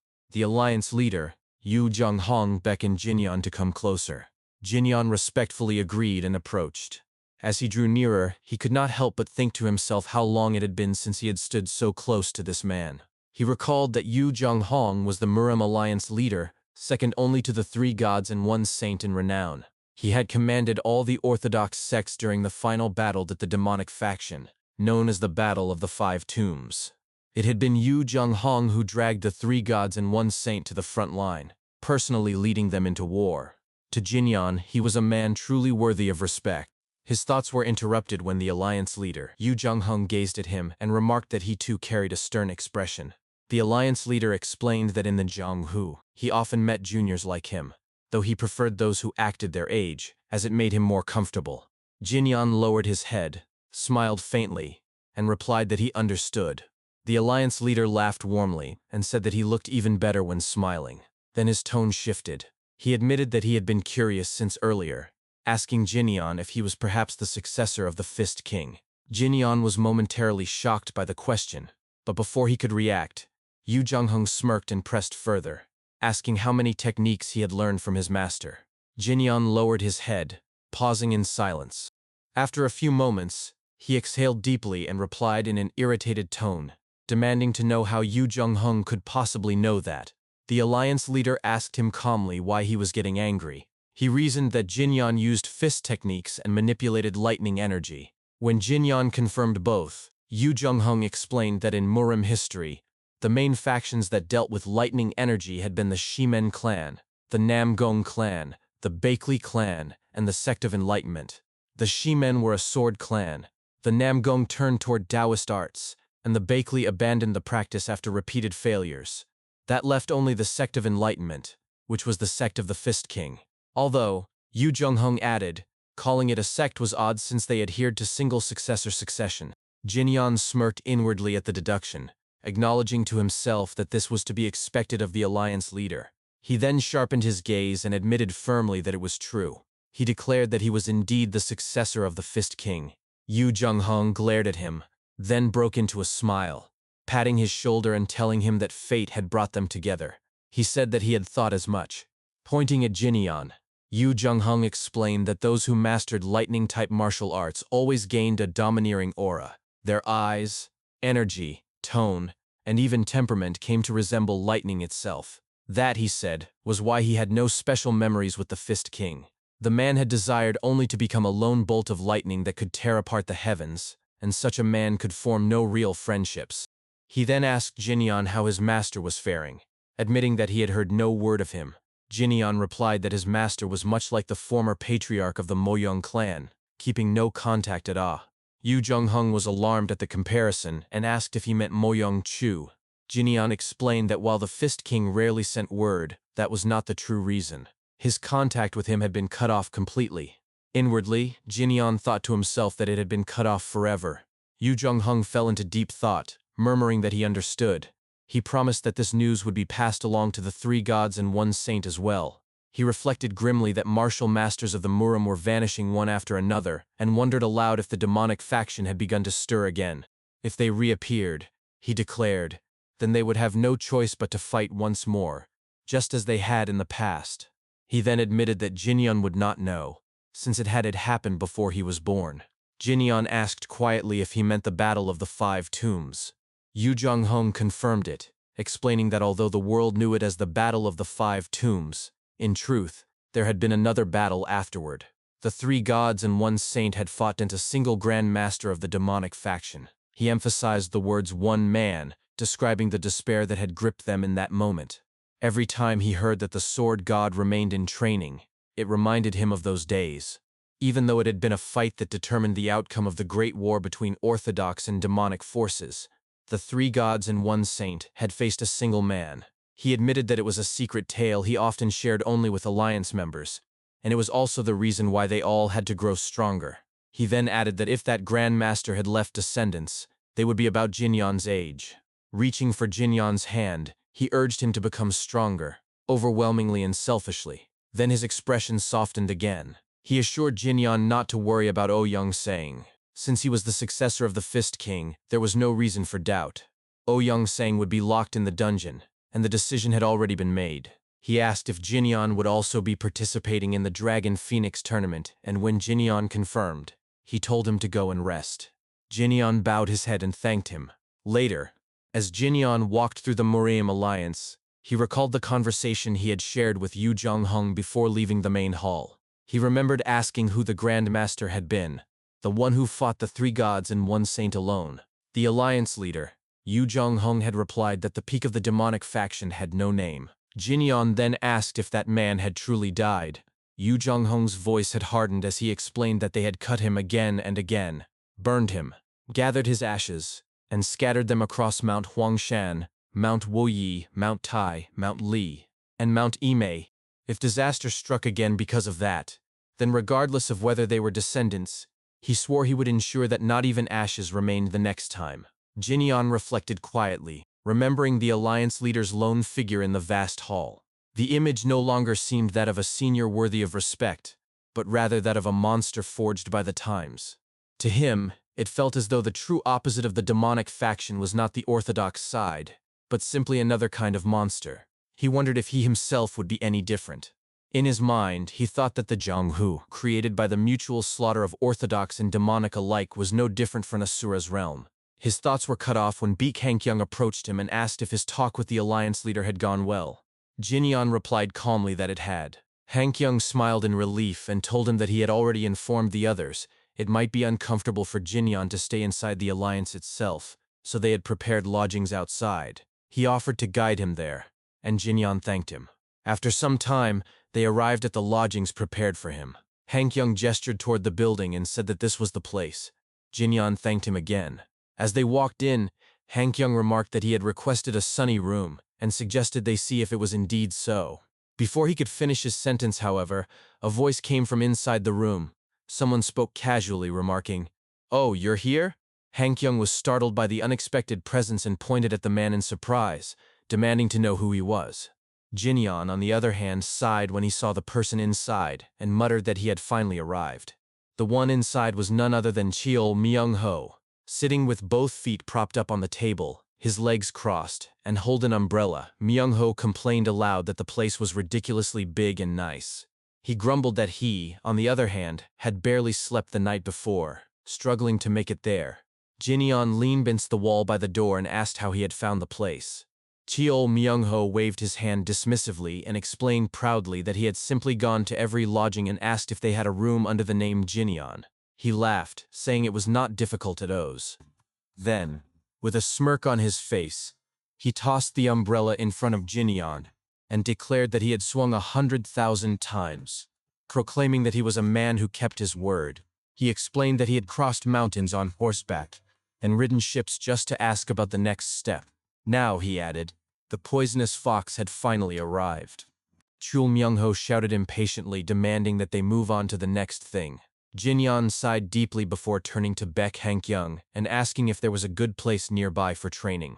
Baek Hankyung paused, thinking for a moment, and replied that he did know of one. The next day, the group arrived at a secluded waterfall hidden deep within the mountains. The water thundered down from the cliffs, creating a mist that filled the air. Baek Hankyung stood at the edge of the cliff and announced that this was the place. He explained that it was a quiet spot, perfect for training, and that members of the Marim Alliance, including himself, often used it. Chul Myung-ho scanned the area and remarked that it was quite spacious. Jinyan then bowed to Baek Hankyung in gratitude, thanking him sincerely. Baek Hankyung bowed back and told him not to mention it before preparing to leave. He addressed Jinyan politely, but before he could finish, Chul Myung-ho introduced himself with a grin, thumbing toward his chest and declaring that he was the poisonous fox, Chul Myung-ho. The Baek Hankyung blinked and acknowledged him with a cautious tone, addressing him as Sir Chul. As Baek Hankyung walked away, Chul Myung-ho looked back at Jinyan and asked if he was planning to train as well. He reminded Jinyan that he was already strong and mentioned how he had once seen him shoot lightning. Jinyan replied that he could not rely solely on the White Lightning 10-phase art. His inner energy had deepened, and now he intended to practice the Phantom Blossom Divine Art too. Chul Myung-ho looked utterly confused and asked what on earth the White Lightning 10-phase art even was. Without explaining further, Jinyan leapt off the cliff and landed gracefully on a rock surface below the waterfall. He told Myung-ho to forget about it, since he would not understand anyway.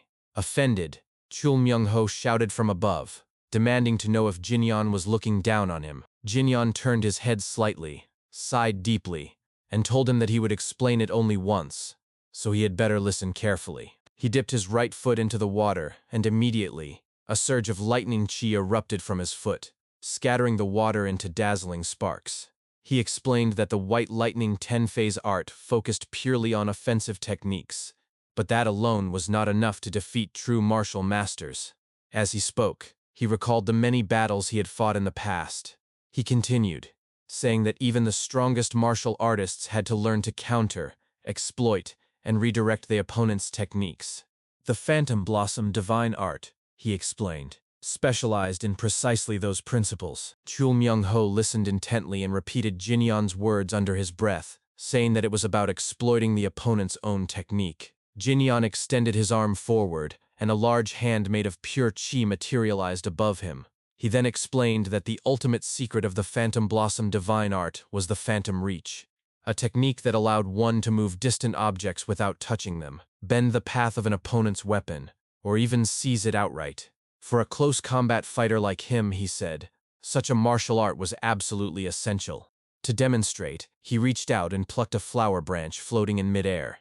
Chul Myung-ho closed his eyes, nodded slowly, and remarked that it sounded like some kind of thief's trick. Without warning, a flash of lightning struck him squarely, sending him tumbling down from the cliff. Jinyan looked down at him and told him not to try to understand with such a dull excuse for a brain. Groaning, Chul Myung-ho picked himself up and muttered that he understood now. Jinyan looked at him and said that at least he was beginning to grasp the idea, noting that the 100,000 strikes he had performed had not been in vain.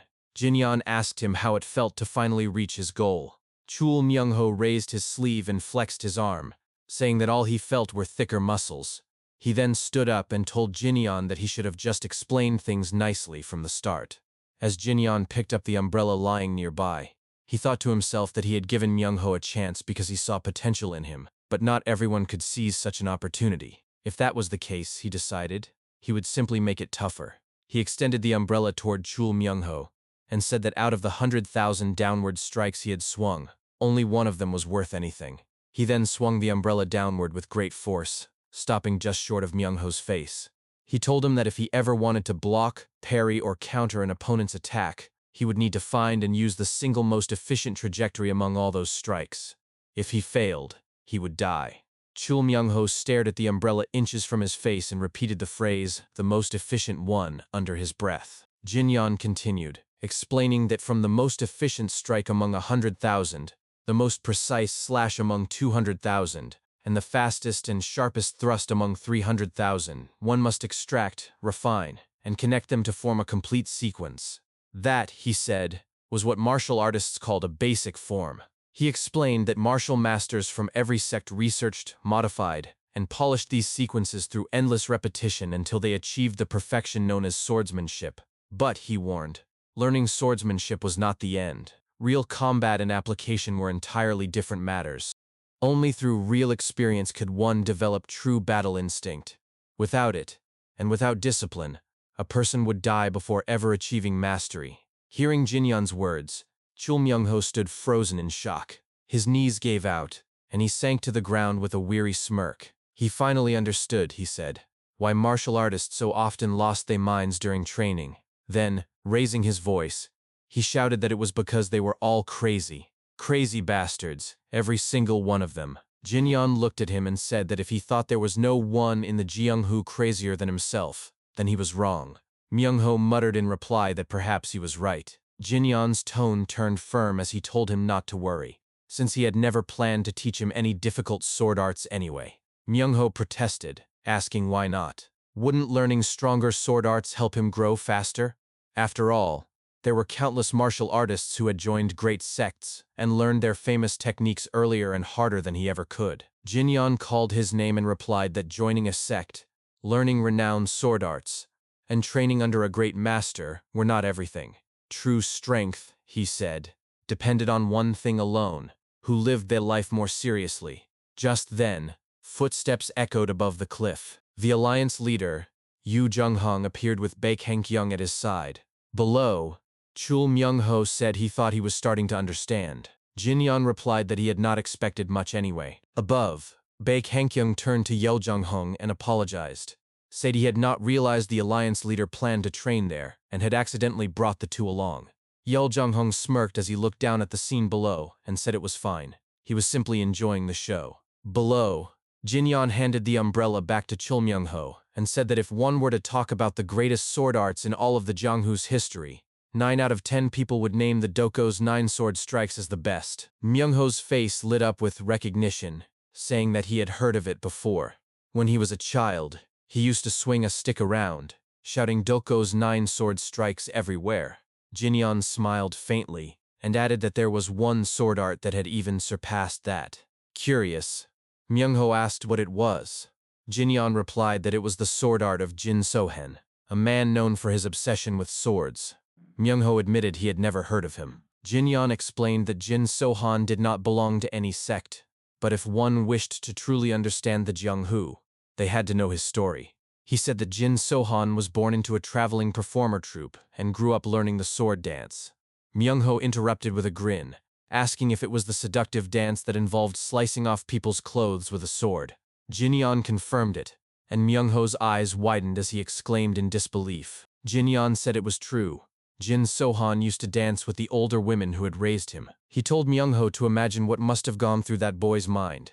A child who practiced sword dancing for over 10 years, not to harm, but to protect those who took him in.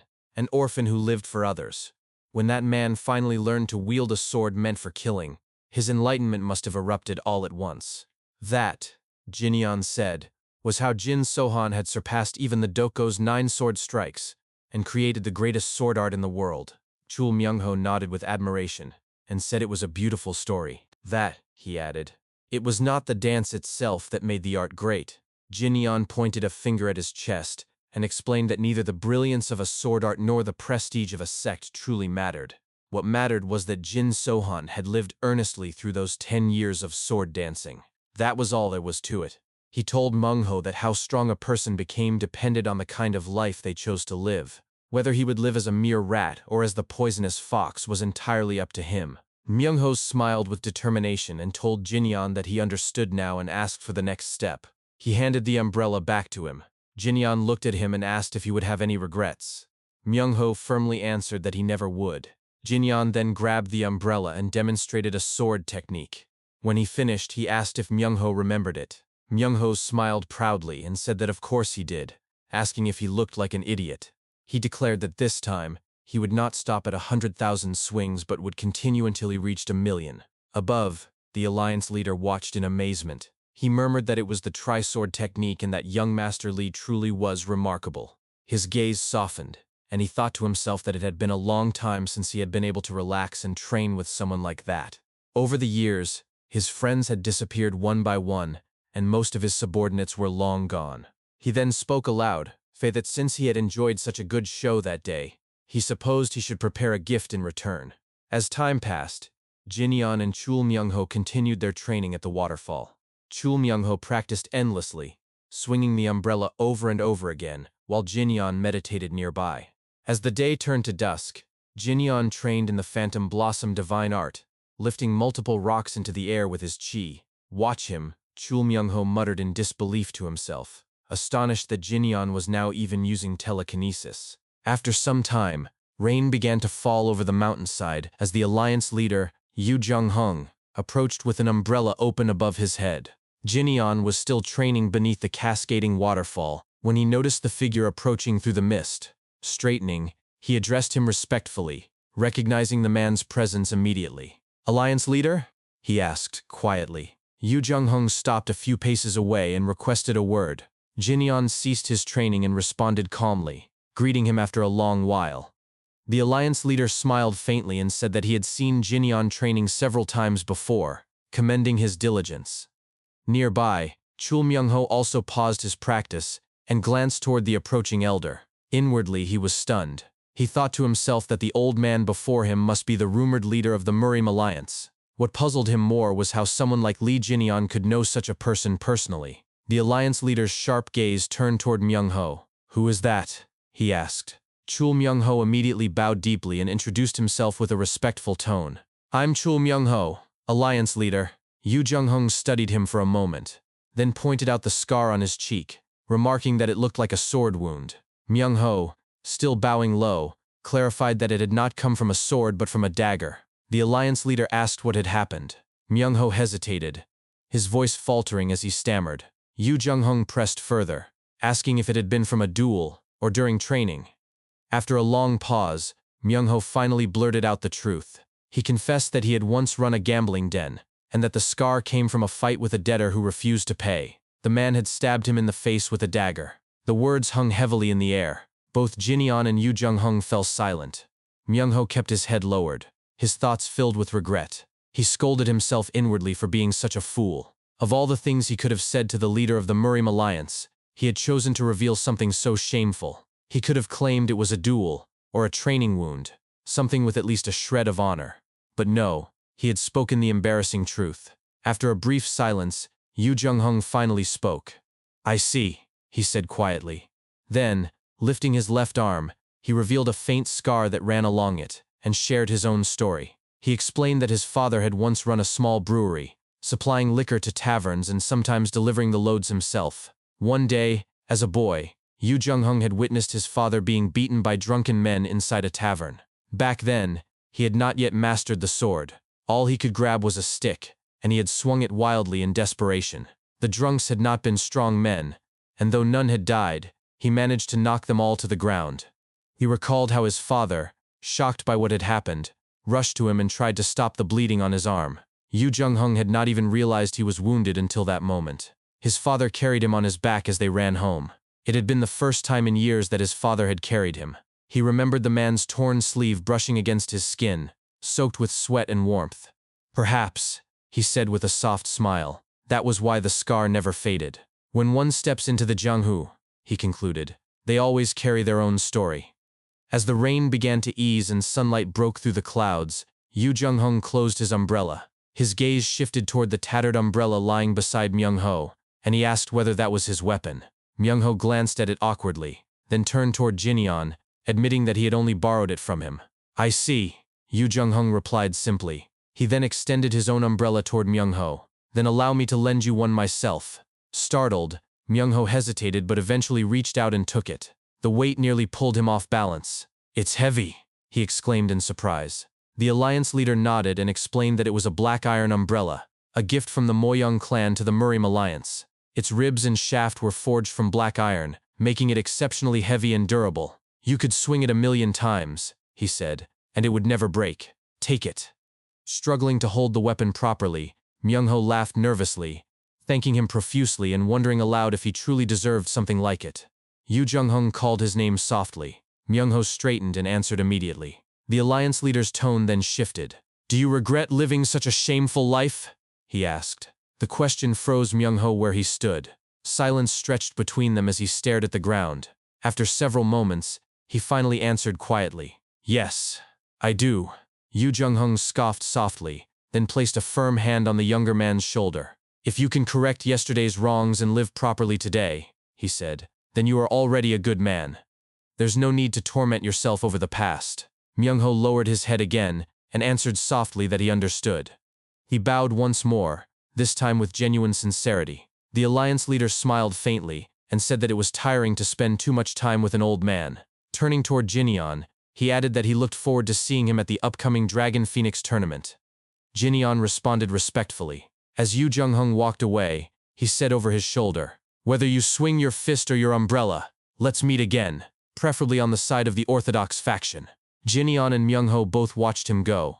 After a moment, Jin-yeon turned and said that it was lunchtime. Myung-ho declined, saying he would stay behind to train a little longer. As Jin-yeon walked away, the sound of laughter echoed behind him. Myung-ho was holding the black iron umbrella and laughing to himself between breaths. "The alliance leader himself gave me a weapon," he said joyfully. His laughter soon turned shaky and uneven, mixed with hiccups. From afar, Jin-yeon closed his eyes and wondered silently whether Myung-ho was laughing or crying. Days passed, and soon it was the day before the Dragon Phoenix tournament. The streets were lively with excitement, and loud voices filled the air. "Seniors and juniors of the Jianghu," a man shouted from the center of a public arena. "Do you know what the Eve Festival is?" From his room on the upper floor of an inn, Jin-yeon watched through the window as people gathered around the stage below. The speaker continued to explain that the Dragon Phoenix tournament had so many participants that many exhausted themselves just waiting for their turn in the preliminaries. That, he said, was why the Eve Festival existed. to let anyone challenge whoever they wished before the real competition began.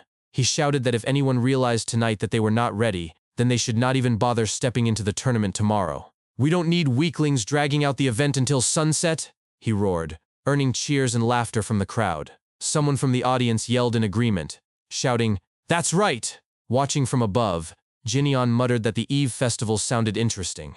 Down below, the announcer suddenly turned towards someone in the crowd. "Hey, you with the umbrella?" he shouted. "You were mouthing off earlier. How about showing us your umbrella skills?" The crowd turned as the man pointed toward Chul Myung-ho. Taken aback, Myung-ho asked what he was talking about, but the announcer shouted again, accusing him of starting an argument earlier by mocking his weapon. From his window, Jinyeon sighed and thought to himself that Myung-ho was always causing trouble. The people around Myung-ho began whispering and snickering.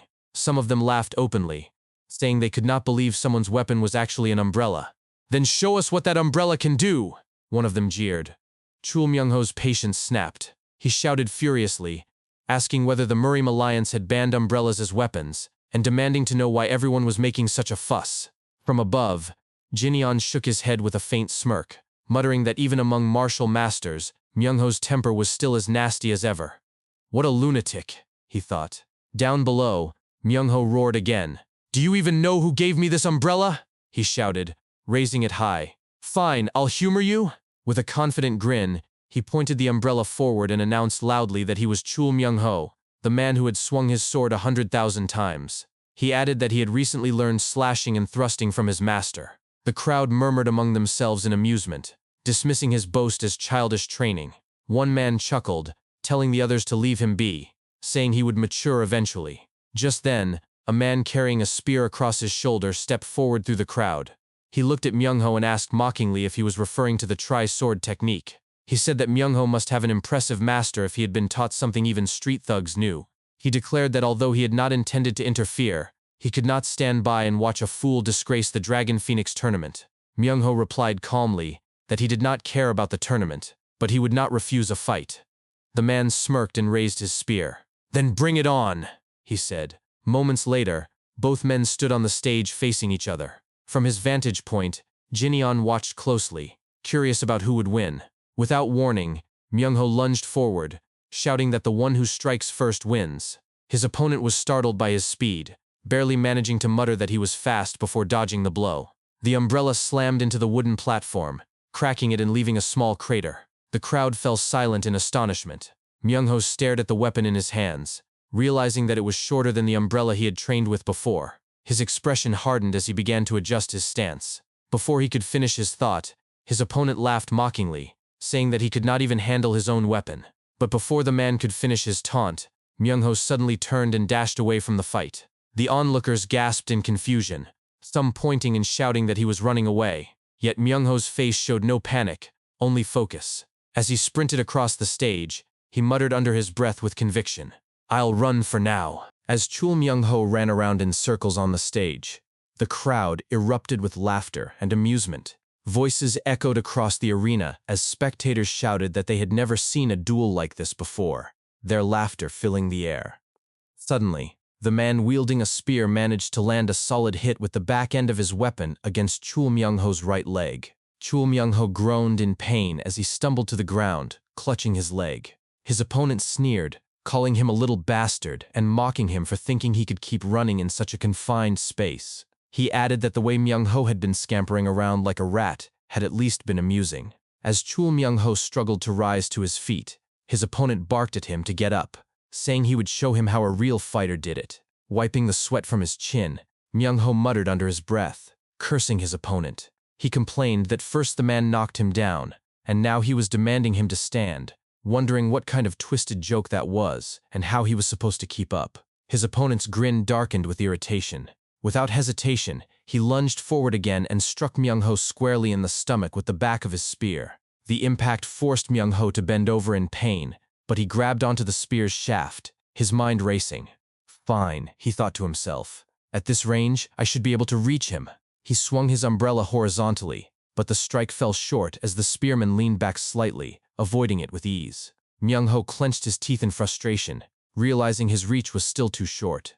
His opponent smirked and taunted him, saying that it was no wonder his technique was sloppy if he had only recently learned the horizontal slash. He laughed and added that his thrusts were probably just as pathetic, offering mockingly to show him how it should be done. The man's spear moved like a blur as he unleashed a flurry of thrusts, striking Myung-ho repeatedly. The crowd burst into jeers and laughter, shouting for the fight to end. Some mocked Myung-ho, asking where his earlier confidence had gone, while others booed at the one-sided beating. Myung-ho barely managed to stay on his feet before his opponent lifted his leg and kicked him hard across the face. Blood spurted from Myung-ho's nose and mouth as he stumbled backward. Through his blurred vision, he caught a glimpse of Jin-yeon watching from a window above. His thoughts turned bitter. Screw this. He saw all of that. How humiliating. Then, the voice of the Alliance leader echoed in his mind. Do you regret living like a pathetic fool? The memory ignited something in him. His legs stiffened, halting his backward slide. He stood still, his head lowered as blood dripped onto the wooden platform. Then, to the shock of everyone watching, a laugh escaped his lips, low at first, then louder. His opponent scoffed, calling him insane and saying he still had not come to his senses. The spearman lunged again, shouting that he would end it there. Myung-ho raised his head slightly, breathing heavily as he stared at the incoming strike. You ask me if I regret living like a fool? He thought. Yeah. He braced himself and took the attack head-on. The spear grazed his left side, cutting through his gut, but he did not falter. I regret it like hell, he thought fiercely. He raised his umbrella high above his head. That's why, from now on, I'm going to live a little differently. With a wild grin spreading across his bloodied face, he looked straight at his opponent and said, Hey, thanks for closing the distance for me. Before the man could react, Myung-ho swung the umbrella downward with full force. The strike connected squarely with the top of his opponent's head, slamming him into the wooden platform and leaving a deep crater beneath him. The crowd fell silent in stunned disbelief. Murmurs rippled through them as they tried to comprehend what they had just seen. Some stammered, asking what had happened, while others whispered that it served the man right for letting his guard down.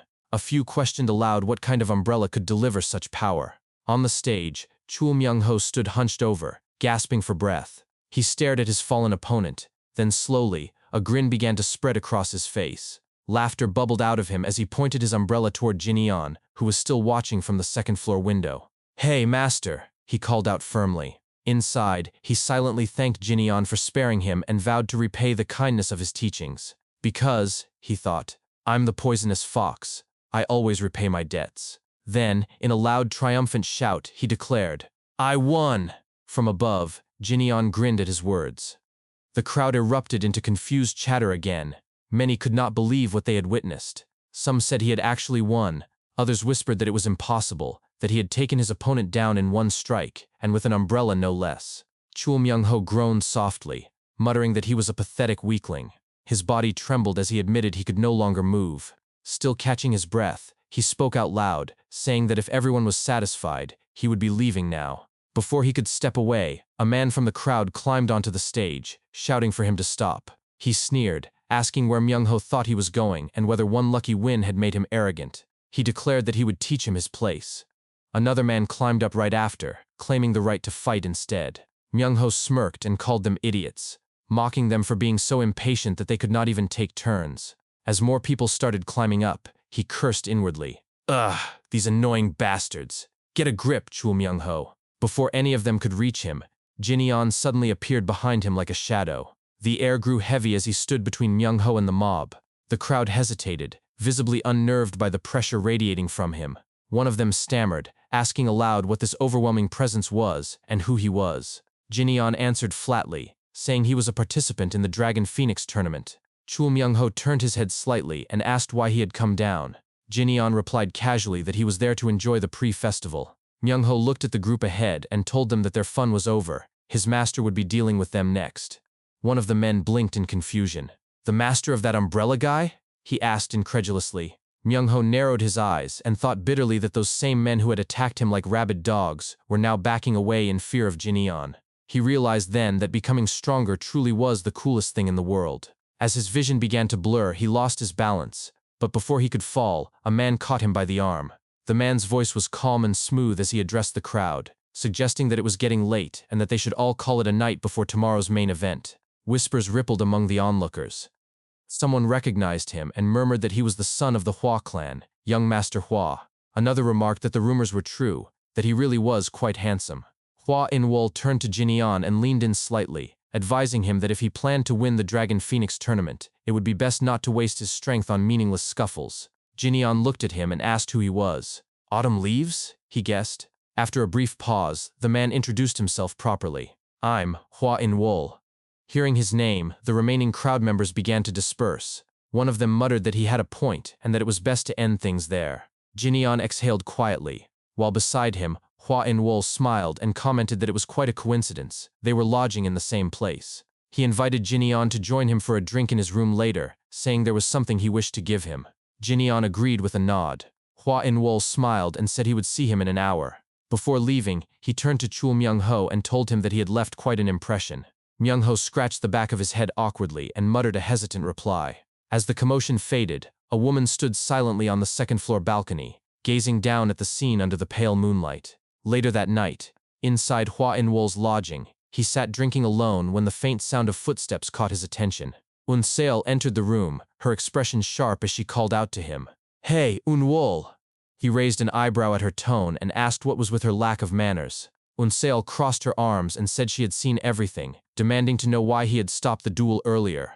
Un-wol replied calmly that Jinyan was a strong contender for the championship, and that as someone also aiming for the title, there was no need to let the man reveal his full strength so early. He asked her what she thought of him.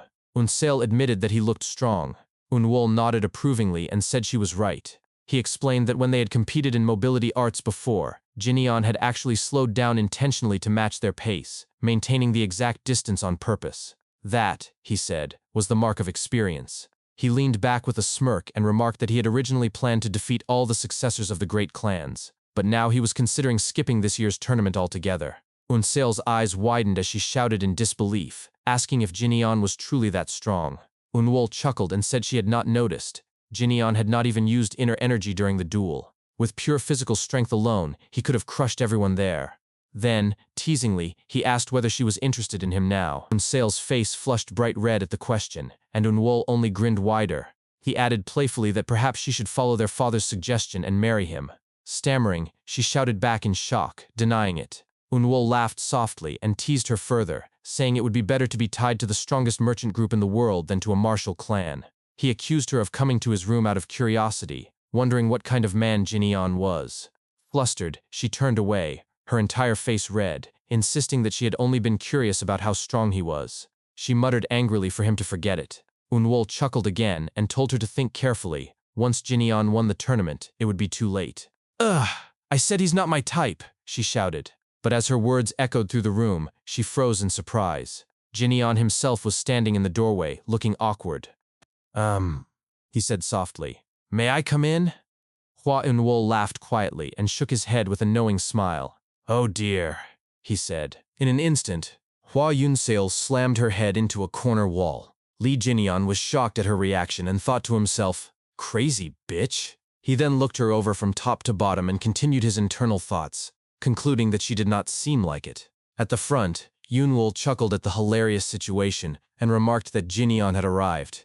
He identified the one with her head against the wall as his foolish little sister. He explained that she was one of the most likely candidates to win the Dragon Phoenix tournament and, as Jinyan could see, was quite the tomboy. Yun-seol immediately turned to her brother and shouted, "Brother!" Her tone then softened as she turned towards Jinyan and introduced herself as Hua Yun-seol. Jinyan responded in kind, stating he was Li Jinyan. After a while, as they sat together at a table, Yun-seol poured tea into a cup. After a few moments, she thought to herself, wondering why she was there. On the side, Yun-wol pulled out a glove and hid it under the table. He then gave his sister a signal, telling her to give it to young Master Li. Yun-seol protested, asking, "Why me?" After she grabbed the glove from under the table, Yun-wol spoke out loud. He announced that Yun-seol had also said she found Jinyan quite impressive earlier, and that she had something she would like to give him. He asked if Jinyan would accept it. Jinyan thought to himself that he had not even done anything. Yun-seol then turned towards Jinyan and said, "This is a treasured fist guard of our clan. It's not a metal-attacking gauntlet, just a protector for the hands. Please accept it as a gesture of goodwill." Jinyan grabbed the gauntlet and looked at it, thinking to himself, "The clan's fist guard, huh? Looks good." He then spoke aloud, saying he would make good use of it. Yun-wol then spoke, "By the way, young Master Li, do you know who the favorites for the Dragon Phoenix tournament are?" Jinyeon replied. I do not. That's not good, Yoonwol said. You're this uninformed about current affairs? Yoonseol, explain it to him. Yoonseol raised an eyebrow and asked, Again? Brother, you know this better than I do. Yoonwol responded with a serious expression. Just do as you're told. Would you like to hear about Yoonseol's childhood, young Master Lee? At that, Yoonseol responded instantly. I'll explain. She began, stating there were many names mentioned as possible winners, but in truth the competition stood between two powers, the Murim Alliance and the Rulers Association. The Murim Alliance named Jin Gyeol of the Manhwa sect and Lim Jiryong of the Wudang sect as their top candidates. However, she noted their participation was uncertain, as the Manhwa sect risks life and limb for every duel, and the Wudang sect detests getting involved in the world's affairs. As for the Rulers Association, they were backing Dokgo Han and Namgoon Wi. Still, Yoonseol added, if those two met in the finals, neither would walk away unscathed. Jinyeon responded flatly, asking, and why's that? Because they're love rivals, Yoonseol explained. Both men were infatuated with Baek Lee Yin, who was known as the top beauty of the South. If they clashed in the finals, Dokgo Han and Namgoon Wi would both end up seriously injured, as they were grinding their teeth waiting to humiliate each other before her. Upon hearing the name, Jinyeon thought to himself, Baek Lee Yin? He wondered if she could be the daughter of the senior he owed so much to in his past life. He mused that the little girl had already grown up, becoming a woman admired by every heir in the great clans. Meanwhile, he, who used to be like her uncle, now stood among her peers. He smiled and added internally what a strange feeling it was. Yoonseol continued her explanation, adding that her brother was in the Rulers Association as well. She called him somewhat of a dark horse, though no one expected him to win. The truth was, he had never once fought a public duel. He just found everything in life bothersome. Jinyeon then looked at Yoonwol and thought to himself, indeed. He observed that the autumn leaf seemed to lack any innate drive to fight, or perhaps, he was so formidable he had no need to struggle at all. He was, Jinyeon concluded, someone who was fearsome. Yoonseol continued, stating there were also two unpredictable variables in this year's competition. They were not widely known, but rumors said they were powerful. One was from the Hanan sect, and the other, she said, was Jinyeon. Jinyeon scoffed and said, Variables, huh? Well, I've heard enough. Yoonwol leaned forward slightly and asked how prepared Jinyeon was for the tournament. Jinyeon went silent as he put the gauntlet on his hand. With a smirk, he responded, Among all those competitors I've heard about so far, I apologize, but none of them are even in my consideration. The words left both Yoonwol and Yoonseol stunned. A long silence followed before Yoonwol suddenly burst into laughter. His laughter echoed through the room as he admitted that Jinyeon clearly had no intention of losing. When his laughter subsided, his expression grew thoughtful. He studied Jinyeon carefully, observing his calm and unwavering composure. Inwardly, he admitted to himself that Jinyeon was a difficult man to understand.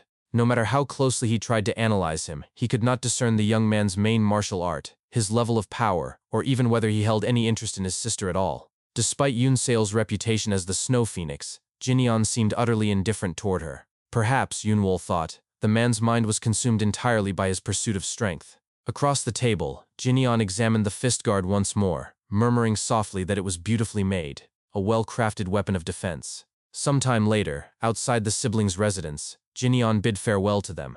He spoke politely, telling them that he would see them again. Yoonwol and Yoonseol both responded, wishing him safe travels. As Jinyeon's figure grew distant along the path, Yoonseol turned to her brother and asked what he intended to do about the Dragon Phoenix tournament. Yoonwol thought quietly for a moment before replying. He said that he had finally met someone worthwhile, yet here they all were, worrying about winning a tournament instead of forming genuine camaraderie. He concluded with a calm smile that he would yield to young Master Lee. Yoonseol raised an eyebrow and thought to herself that he was essentially saying he would not participate at all. She clapped her hands lightly in mock applause and remarked with sarcasm that his words were very eloquent. He rolled his eyes and shot back that she was truly shameless. After a pause, he suddenly remembered something and began to laugh again. Between his chuckles, he recalled Jinyeon's words from their first meeting, repeating them with amusement. Eloquent as flowing water, and falling like autumn leaves, he said under his breath. Yoonseol frowned and asked what he was talking about. He waved dismissively and told her it was just a random thought. Then, smirking, he added that Jinyeon was certainly a blunt man. He had not even tried to flirt with her once and did not seem the type to chase women. Yoonseol pouted and asked if perhaps Jinyeon was only pretending to be uninterested. Yoonwol shook his head and said he believed Jinyeon genuinely did not care about her. She crossed her arms and muttered that she did not care about him either. Yoonwol laughed heartily at her reaction. Then, in a gentler tone, he told her to live freely, to look, to feel, and to enjoy herself. In life, he said, she would meet merchant heirs stronger than martial heirs and noble heirs more despicable than bandits. Not every member of the Muriam alliance was a hero, and not every man of the underworld lacked honor. He advised her to see the world for herself, to listen carefully, and only then choose the man she would come to love. He ended with a warm smile, telling her not to take his earlier teasing to heart. Yoon Sale smiled faintly and answered that she understood. Yoonwol nodded, then remarked that Jinyeon's boldness still amazed him. To dismiss even the names of Namgoon Wi and Dokgo Han so casually, if either of them had heard it, they would have drawn their swords on the spot. Before either sibling could speak again, a deep and furious voice echoed from behind them, sending a chill down their spines. Did I just hear that right? Both Yoonwol and Yoon Sale turned slowly toward the source of the voice. A man was approaching, his steps deliberate, his expression sharp with anger. His tone was cold as he demanded that they repeat what had just been said. It was none other than Dokgo Han, the future patriarch of the Dokgo clan. His face was hardened by fury as he glared at them. Who, he demanded, dared to say that? Yoonwol froze in place, his confidence evaporating instantly. In a quiet, nervous voice, he muttered that he was too afraid to even open his mouth. Beside him, Yoon Sale leaned in and whispered urgently, begging her brother to keep silent before he made the situation worse. Hwa Yoonwol then spoke to his sister, instructing her to go inside first. Yoon Sale responded obediently before departing. Dokgo Han approached them, his gaze lingering on Yoon Sale boobies with a smirk. Yoonwol narrowed his eyes at Dokgo Han, stating calmly that they should not worry about it, as those had merely been comments from a passing martial artist. Dokgo Han continued staring at Yoon Sale's retreating figure, before scoffing and turning toward Yoonwol. He questioned whether a mere martial artist had dared to say that Nam Gong-woo and he did not matter. He speculated that it must have been the merchant's son who made such remarks, recognizing him as the heir of the Yunha merchant group. Dokgo Han wondered what business he had there at that hour, suggesting Yoonwol must have invited him. With a smirk, Dokgo Han mentioned rumors of the young man's recent growth in skill. He challenged Yoonwol, asking which of them was stronger, considering Yoonwol's position as the next chief strategist of the Rulers Association. Yoonwol modestly rejected the title of next chief strategist, adding that the merchant's son had defeated Ouyang Sang and should not be underestimated merely because of his merchant background. Without warning, Dokgo Han struck the wall beside Yoonwol's head with his sheathed sword, demanding to know if Yoonwol was suggesting he was weaker than either Ouyang Sang or the merchant's son. Yoonwol grinned as he pushed the sword away with his fan, commenting that Dokgo Han's temper never changed, and asking why he was there. Dokgo Han pulled back his sword and suggested Yoonwol join that year's Dragon Phoenix tournament. He explained that if Yoonwol defeated either the merchant's son or Nam Gong-wee, the Rulers Association would have the winner that year. Yoonwol stared at him blankly for a moment, before grinning and breaking into loud laughter. He advised Dokgo Han to simply participate and relax, stating that neither the Rulers Association nor the Muriam Alliance would produce the champion that year. Opening his fan with a grin, he declared this was a warning from the next chief strategist of the Rulers Association. Dokgo Han returned his grin and questioned whether Yoonwol could stand by those words. Leaning forward with a serious expression, he proposed a bet of 10,000 yang that the winner would come from either the Muriam Alliance or the Rulers Association. Yoonwol scoffed at the amount, countering with a wager of 30,000 yang that the winner would not come from either faction. After a moment of silence, Dokgo Han turned around and, before walking away, warned Yoonwol to prepare his money. Yoonwol simply wished him good luck. The next day, the Dragon Phoenix tournament began with preliminaries. Numerous martial artists lined up for registration. An official shouted directions, explaining that after duels, acquiring 3 name tags would advance one to the main round. When it was Jinyeon's turn at the registration area, the official asked for the name or alias he wanted written on his tag. Jinyeon questioned whether aliases were permitted, and the official confirmed they could use nicknames even in the main event if desired. Jinyeon fell silent for a moment, staring at the name tag as he thought to himself about the title Fist King. He considered it disrespectful to that title since his current self had not surpassed his past life's achievements. He finally spoke aloud, saying, "Right Fist Warrior." After the official wrote the name, he wished Jinyeon good luck. Jinyeon thanked him before heading toward the arena, observing the other martial artists participating. He noted that some appeared quite strong, and that the inner energy of these young masters had improved lately.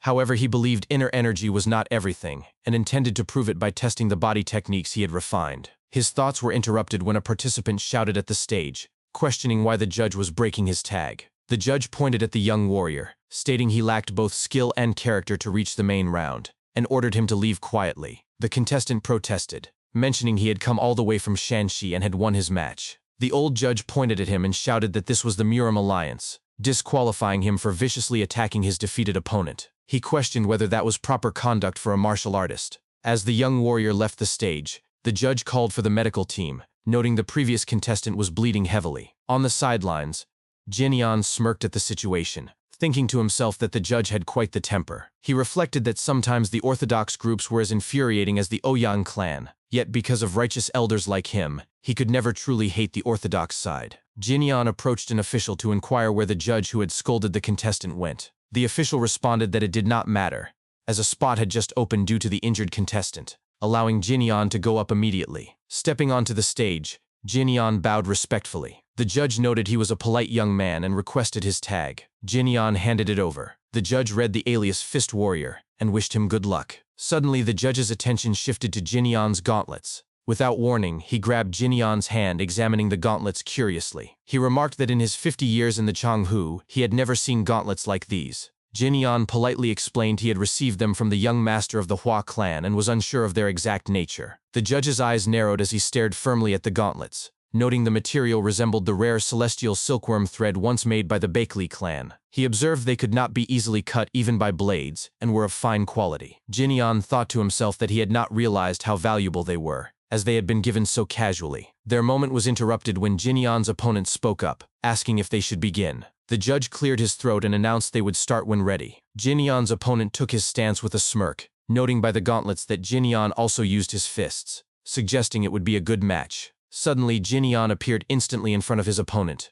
Before striking, he spoke to his opponent. "Oh, I thought you were ready." His opponent began to respond. "I'm not," but could not finish as Jinyan's fist already landed, sending him flying across the distance to crash against the wall. The man fell to the ground, tears and blood gushing from his face.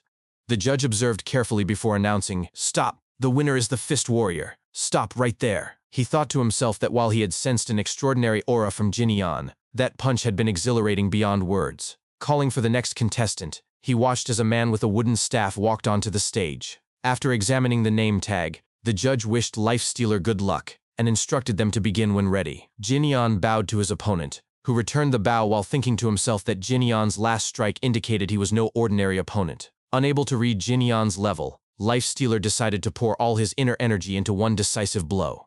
He lunged forward with his staff while Jinyan remained calm, observing his movements. As Lifestealer closed in, Jinyan broke his weapon into pieces with his elbow, then instantly followed up with a left punch. Before the punch could land, Jinyan smirked and said, "You shouldn't waste all your energy on that wooden staff." Lifestealer was surprised, muttering in confusion. Jinyan added as he landed his punch, "If you do, how will you block my fist?" Lifestealer flew backward and crashed to the ground. The other participants on the sidelines were shocked, their eyes wide and jaws dropped. One remarked that he had ended the match with a single strike. On the other side, another man commented it was not bad. Beside him, Dok Gohan added that although Jinyan might only know body techniques, his strength was not merely a baseless rumor. On the stage, the judge was amazed by what he had witnessed and began laughing loudly. Interesting. Very interesting. That felt great." He called for the next contestant. The next opponent on the sidelines spoke in horror, declaring he forfeited. The judge was furious, shouting that one dared to enter the Dragon Phoenix tournament with such weak resolve. He ordered the young martial artist to leave his tag and get out. As the judge picked up the name tag, he clicked his tongue and remarked there were too many who did not even have the basics. Turning to Jinyan, he held up the name tags in his hand and stated he had never seen anyone pass the preliminaries with just 2 punches in his entire life.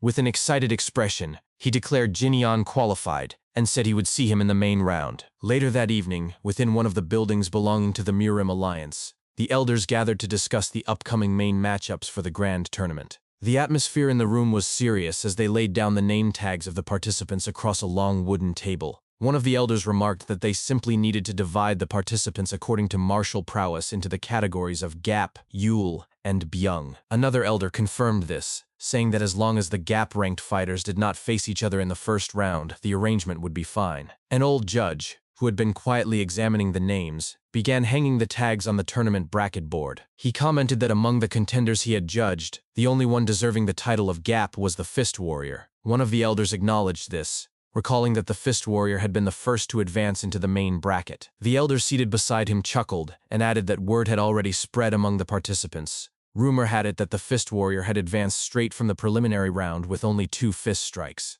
The elders then turned their attention to another name tag, pointing toward it and suggesting that a particular fighter be placed beside him in the bracket. Their discussion was interrupted when the doors opened and the alliance leader entered the room. The officials immediately rose to their feet and greeted him with respect. The leader praised their efforts, saying that they had done well, and noted that there were not many qualifiers this year. One of the elders responded by explaining that, as the leader had instructed, they had filtered out all those who lacked proper character. The alliance leader, addressing Elder Song directly, commended the effort and inquired whether there had been any interference from unorthodox factions. The old judge replied that there had been none. With a commanding tone, the alliance leader gave his orders. He instructed that the Flying Dragon Squad, Cloud Dragon Squad, and White Dragon Squad were to track the positions of the qualifiers and protect them so that none would be ambushed or drawn into unnecessary fights. Outside the building, the warriors received the order with discipline, bowing and shouting their acknowledgement in unison. The alliance leader then turned his attention back to the elders and stated that if anyone threatened a qualifier,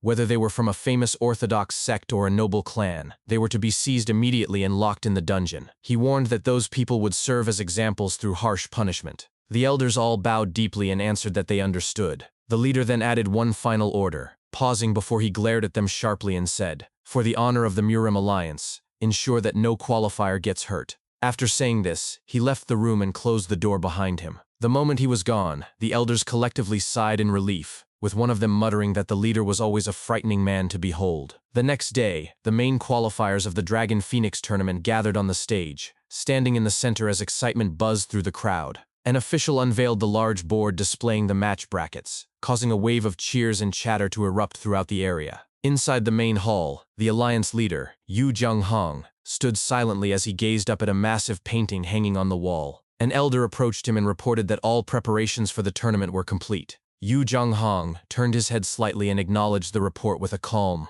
"All right." When the chamber doors opened, the noise of the crowd outside poured in. Among the gathered contestants, Chol Myung-ho shouted from behind Jinyeon, complaining that he could not see well and asking whether only qualifiers were allowed to stand in front. Jinyeon sighed and told him curtly to be quiet. Off to the side, a man spoke to another named Jung Hong, suggesting that they make a wager on the championship. Jung Hong shushed him, saying he would obviously win, so there was no point in gambling. The other man, Jinong, laughed and called him a braggart. Listening to their chatter from the hall, the alliance leader let out a quiet sigh and reflected that age was catching up to him. He thought to himself that he had begun to recall too many old memories. As his eyes remained fixed on the painting, the images from his past returned vividly. He remembered a battlefield flames, smoke and cries echoing in chaos. A man with a sword embedded in his back had looked down at him and called out his name, telling him to wake up. The man had been Jin Ong-wung. In that memory, Jung Hong opened his eyes and spoke his friend's name in shock. Jinong, wounded fatally, fell, and Jin Hong caught him as he collapsed. Jinong had struggled to speak, telling him that he must lead the battle and asking who the greatest sinner of the Orung campaign was. Before Jung Hong could respond, a voice had shouted across the battlefield, calling out to the alliance leader not to let the enemies escape. As the young Jung Hong looked out over the fiery expanse, he reflected on his sins and those of the demonic faction. Both sides, he believed, were guilty. As their commander, he had led men who willingly gave their lives. He had wondered then how martial artists could bring such devastation, whether the weak should have simply fled and left the strong to settle matters among themselves. The memory faded, and Yu Jung-hong returned to the present, still gazing at the painting. After a moment, he smirked faintly and admitted to himself that he had been lost in thought. As he turned toward the door, he murmured that perhaps this would be the last Dragon Phoenix tournament he would preside over. When he stepped out into the open, a voice from the crowd pointed toward him, shouting that the alliance leader had appeared. The people erupted into cheers, calling him their hero. He raised a hand in acknowledgement, and then turned his gaze toward the contestants assembled below. A small smile formed on his face as he began addressing everyone. He told them that 45 years ago, a young, unkempt man had come to this very place, borrowing money just to enter the Orung contest. That man, he said, was now standing before them. He recalled that back then, even winning 1 or 2 matches had been no small feat, and there were those who had lost their lives purely out of bad luck. He remembered defeating a martial master from a reputable clan in his first match, and then a master from the Golden Blood sect in his second. The runner-up of that contest had been Jinong, the same man who later joined him in the Murim Alliance. Jinong had received the Star Sword, while Jung Hong himself had been granted the Water Lunar Sword. He told the audience that there had been no official prizes for winners at the time, but the alliance leader and elders had chosen to gift those swords out of respect. Many things had happened since then, but he had never been able to leave the alliance. The joy of receiving the water lunar sword had driven him to become stronger. An attendant approached, carrying a small wooden chest.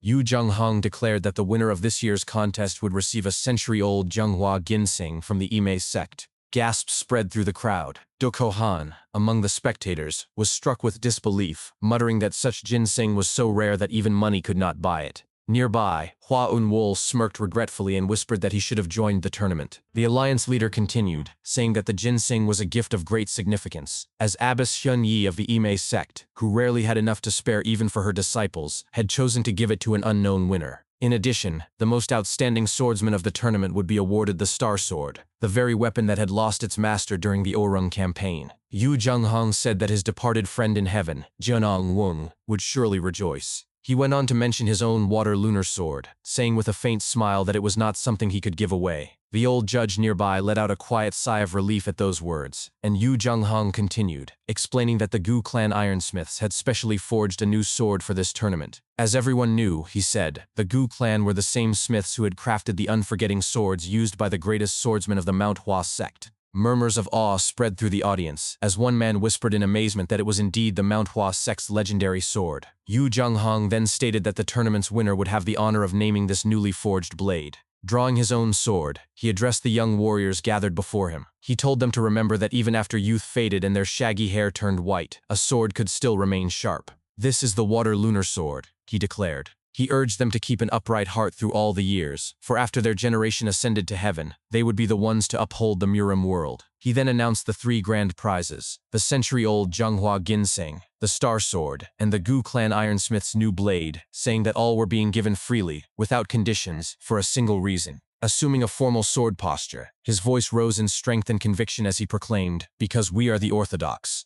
With that final declaration, he commanded the beginning of the Dragon Phoenix tournament. At the bottom, Chul Myung-ho reacted with awe after hearing the speech of the alliance leader. He muttered that the old man truly looked impressive. Beside him, Jin-yeon exhaled in relief while thinking to himself that the leader's words about the Orthodox did not refer to pride, authority, or righteousness. He reflected that they were instead the declaration of an elderly man who had lost much yet still chose to follow the Orthodox path until his final day. Jin-yeon believed that the martial artists who stood upon the stage, burning their lives to defend their convictions, were the stubborn and relentless fighters of the Orthodox. His thoughts were interrupted when an official announced that the first match of the main bracket of the Dragon Phoenix tournament would now begin. The official called for the Fist Warrior and the Dual Spears of Hebei to proceed to the stage. Chul Myung-ho turned to Jin-yeon and mentioned that it was his turn. As Jin-yeon approached the stage, he thought to himself that he wanted to see how strong the Orthodox truly were. Moments later, he arrived at the center of the stage and faced his opponent. He narrowed his eyes at the Dual Spears of Hebei and admitted internally that this was his first time confronting a martial master who wielded dual spears. The Dual Spears of Hebei looked at Jin-yeon and noticed that he carried no weapon. He asked if Jin-yeon was a fist practitioner. Jin-yeon nodded silently in response. Seeing this, the Dual Spears of Hebei smirked faintly and thought that the differences in skill between fist practitioners were extreme. Since he had never seen this opponent before, he assumed Jin-yeon was a low-level fighter and believed the match would be an easy win. An official then shouted for the contestants to ready themselves and begin. As soon as the fight started, both fighters rushed toward each other. The Dual Spears of Hebei thrust one spear forward, but Jin-yeon stepped to the side and avoided the attack. The Dual Spears of Hebei noticed that Jin-yeon was preparing to counter with his left arm and thought that Jin-yeon moved like flowing water, dodging and counterattacking seamlessly. He believed it would be dangerous if Jin-yeon got too close, so he decided to create distance. He thrust his second spear into the ground, used it to leap upward, instantly shifted his posture in midair, and claimed that he would strike from afar. Jin-yeon remained still as both spears closed in on him. When the attack landed, a powerful boom echoed throughout the arena. As the dust settled, Jin-yeon was revealed to have blocked the strike using only his bare hands. The Dual Spears of Hebei widened his eyes in shock and whispered that Jin-yeon had blocked it with nothing but his hands. Jin-yeon then pulled the spears toward himself and delivered a powerful kick directly to the opponent's face. The impact sent the Dual Spears of Hebei flying toward Elder Song, who stood on the sidelines. The elder beside Song reacted with shock and concern as he called out the elder's name. Elder Song began with a quiet laugh that quickly grew into loud, exhilarated laughter as he declared, "Exhilarating. Absolutely exhilarating." He examined the unconscious fighter and stated that the man was not gravely injured, only knocked out. He then announced that victory belonged to the Fist Warrior. After the fight ended, The crowd murmured among themselves, wondering aloud if the match was truly over that quickly. They questioned who Jin was and recalled that he had been the first to pass the preliminaries. Their chatter came to a halt when a faint clap echoed nearby. Chul Myung-ho stood with his eyes closed, clapping with admiration while thinking to himself that Jin was incredibly strong. He reflected that there was truly no end to learning. When he noticed Jin stepping off the stage, he shouted, "Hey friend!" As the two began to talk, Hua Eun-wol approached and congratulated Jin on his victory. He then greeted Chul Myung-ho and called him Umbrella, stating that they met again. Jin thanked him, while Chul Myung-ho immediately corrected him by saying, "I am not Umbrella, I am the poisonous fox, Chul Myung-ho." Hua Eun-wol responded politely, addressing him as young Master Chul, but Chul Myung-ho insisted that this still was not correct and that the proper title was poisonous fox. Jin smacked him lightly on the head to silence him, then turned to Hua Eun-wol and asked which match he would be in. Hua Eun-wol explained with amusement that he was not participating. He added that Dokgo Han from the Dokgo clan had provoked him, and in a moment of impulse he had wagered 30,000 yang on Jin-yeon's victory. Hua Eun-wol insisted that he did not intend to pressure him. Chul Myung-ho's jaw dropped as he stated that such an amount was the price of 3 buildings. Jin-yeon smirked and told Hua Eun-wol that he had made a good bet and that he would make sure he would not lose the money. Jin-yeon then mentioned the gauntlets that Hua Eun-wol had given him and said he heard from a senior the day before that they appeared to be made from the Bakley clan's finest celestial silkworm white silk. Hua Eun-wol confirmed that the senior was correct. He explained that the Hua clan had gifted a sword to the Bakley clan patriarch some time ago. The patriarch liked it so much that he gave the gauntlets in return. Since the Bakley clan had become a sword-centered clan generations earlier, the patriarch believed the gauntlets would be better suited to someone outside the clan. Jin-yeon acknowledged this and reflected silently that it was surprising the Bakley patriarch had been satisfied with a sword. He recalled that young Lady Hua wielded a sword, whereas Hua Eun-wol carried a fan and likely used multiple weapon types. He concluded that the Hua clan was hiding greater strength than the world assumed. His thoughts ended when Hua Eun-wol said, "The one who made a bet with me is coming out." He pointed to the stage where Dokgo Han stood before his opponent and explained that the man with the large black heavy sword was Dokgo Han of the Dokgo clan. He was considered one of the strongest contenders, so Hua Eun-wol predicted the match would end quickly. Chul Myung-ho muttered that everyone seemed to think they were the strongest. Right as he said this, the fight ended immediately with Dokgo Han's victory. The official announced that Dokgo Han had won, and the crowd erupted in cheers. As Dokgo Han prepared to exit the stage, he noticed Hua Eun-wol and Jin-yeon talking nearby. The group saw that he was looking at them, and Jin-yeon stared back briefly. Dokgo Han approached them and declared, "One strike was all it took, no need to make a fuss." Jin-yeon signaled Chul Myung-ho not to cause trouble as Dokgo Han closed in. Dokgo Han then asked Hua Eun-wol if he still wanted to gamble after watching that match, warning that he would regret betting so much on the son of a merchant group. Hua Eun-wol scratched his ear and responded with a confused, "What?" Dokgo Han stepped forward and intentionally bumped his shoulder as he passed, saying that it was unfortunate that the next supreme advisor of the Rulers Association had such terrible judgment. Chul Myung-ho's expression turned cold as he replied, "What did you say, brainless moron?" Both Jin-yeon and Hua Eun-wol were shocked, and Jin-yeon covered his face with his palm in disbelief. Hua Eun-wol tried to calm him by quietly saying, "Young Master Chul." Chul Myung-ho raised his voice and insisted that he had not specified who the idiot was and asked if there was a problem. Dokgo Han began to draw the sword from his back while glaring at Chul Myung-ho. With a sinister tone, he stated, "You there, worm. I dare you to say that again." Chul Myung-ho deepened his mockery of Dokgo Han, pointing directly at him and remarking, with feigned innocence, that he had heard something, and then, feigning sudden recognition, observed that Dokgo Han's sword bore a striking resemblance to his own black iron umbrella, adding with deliberate nonchalance that he might borrow it sometime. Jin-yeon, watching from the side, silently concluded that the man was utterly unhinged. Dokgo Han released a weary sigh, let go of his sword, and scoffed aloud, asking whether Chul Myung-ho was truly fearless or merely foolish, before declaring that he would remember him and see him in the duel. When Chul Myung-ho flatly replied that he had no intention of participating and derided Dokgo Han for performing theatrics, Dokgo Han's aura erupted violently. A surge of chi flared outward as he coldly instructed Chul Myung-ho to draw his weapon, stating his intent to settle matters immediately. Hua Eun-wol, visibly uneasy, thought to himself that the situation was spiraling out of control and pleaded aloud for everyone to calm down, only for a new figure to stride forward, demanding without ceremony, "Move aside! You're in the way!"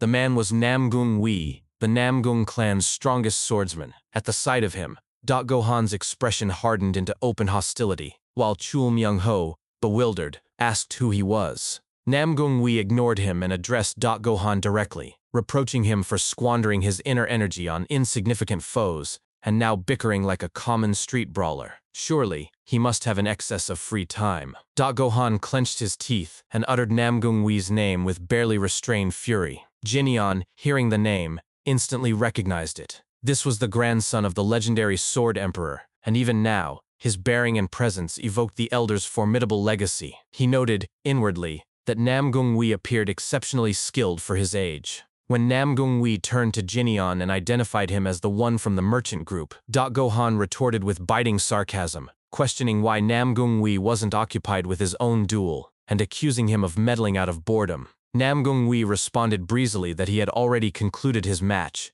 and was simply passing through. Chul Myung-ho, stunned, exclaimed, "What? The last match only ended moments ago!" With calm detachment, Nam Gonghui explained that Go had ended his fight in a single strike. Naturally, his own victory had required no more time. Jinyan narrowed his eyes toward the stage, where an opponent was being carried away, and silently conceded that the swiftness of the match now made perfect sense. It had been Nam Gonghui. Just as tension coiled tighter between Gohan and Nam Gonghui, a soft voice interrupted. "Brother!" All three men turned sharply. Hua Eun-seol stood beside Baek Rion, explaining that Rion wished to offer her greetings. Hua Eun-woo immediately turned and greeted Lady Baek warmly, remarking that it had been some time. Behind them, Gohan's face flushed crimson as he stared fixedly at Rion. Rion bowed slightly to Hua Eun-woo and thanked him sincerely for the sword he had gifted her, adding that she used it well. When Hua Eun-woo expressed his pleasure, Rion's gaze shifted to the group, and to Jinyan in particular. For a quiet stretch, they simply looked at each other, until she gave a small bow. Jinyan, startled, returned it reflexively. Without another word, she turned and walked away. Gohan called after her desperately, "Rion, wait!" but she did not pause. A heavy silence settled over the group, and then, as if struck by the same realization, both Gohan and Nam Gonghui slowly swiveled their glares toward Jinyan, their faces darkening with dawning fury. Later, an official announced that all first-round victors should remain for the next stage. Jinyan and Chul Myung-ho seated themselves on a nearby bench, while Hua Eun-woo stood before them, reminding Jinyan that the second round was imminent, and asking if he was prepared. Jinyan nodded and said he was ready, though he added, puzzled, that he could not understand why those two kept glaring at him. Hua Eun-woo reminded him, again, that they were love rivals, and when Jinyan pressed why that should make him a target, Hua Eun-woo thought, privately, that Jinyan had unwittingly become the enemy at the heart of their rivalry. Chul Myung-ho, overhearing, loudly scoffed that the entire earlier spectacle had been sparked by a woman, and wondered what value lay in noble birth if one behaved like a lust-blinded fool. Gohan's scowl snapped toward him, but Chul Myung-ho only chuckled. "Oh dear, haha." Jinyan raised his voice to caution Chul Myung-ho to watch his words, adding that young Master Go had shown restraint solely because of the crowd. Otherwise, Chul Myung-ho would already be dead. Yet even as he delivered the warning, Jinyan gave him a subtle thumbs up and murmured, "Good job!" Chul Myung-ho returned the gesture, bowed deeply, and announced, "I'll bear that in mind, Master." Before whispering, almost fondly, "You're welcome."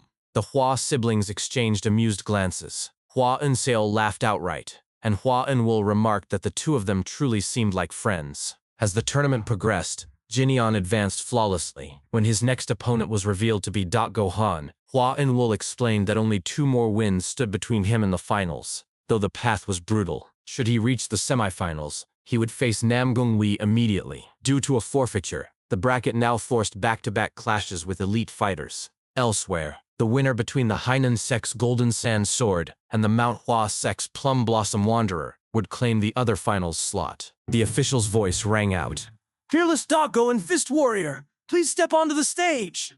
Gohan ascended first and stood at center stage, glaring down at Jinyan with open contempt. Inwardly, he seethed at the absurdity that she would take interest in such a crude, unrefined upstart, a man who relied on brute physicality rather than cultivated art. He resolved to pour every ounce of inner energy into crushing him. With a smirk, he beckoned Jinyan upward, saying only, "Get up here." Hua Eun-woo muttered that the intent was downright murderous, while Chul Myung-ho shouted that Gohan was a jerk and urged Jinyan, "Master, please crush that bastard!" Jinyan smiled faintly and walked onto the stage. Once face to face, Gohan sneered that Hua Enlil was unfortunate. Jinyan adjusted his gauntlet and replied, evenly, Watch your mouth. Gohan's fury flared. After a brief pause, he raised his sword high and roared. I'll crush that mouth of yours first. He slammed the blade into the stage. Shockwaves tore through the arena. Stone cracked violently, and debris erupted skyward. The Hua siblings tensed,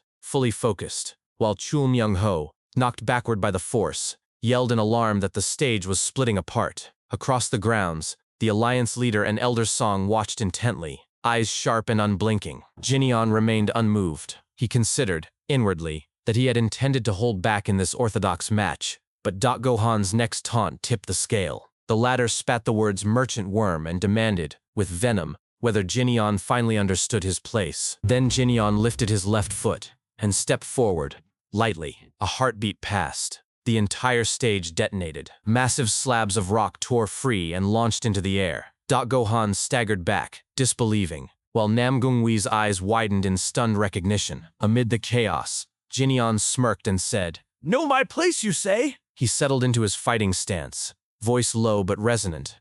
I like that. You'll get special treatment from me. The crowd murmured in stunned disbelief. The arena has been shattered to pieces.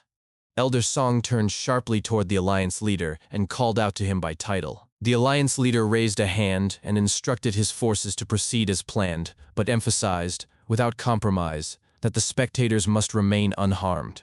Back in the ruined arena, dust still swirling in the air, Gohan clicked his tongue inwardly. To think a single step could unleash this much power.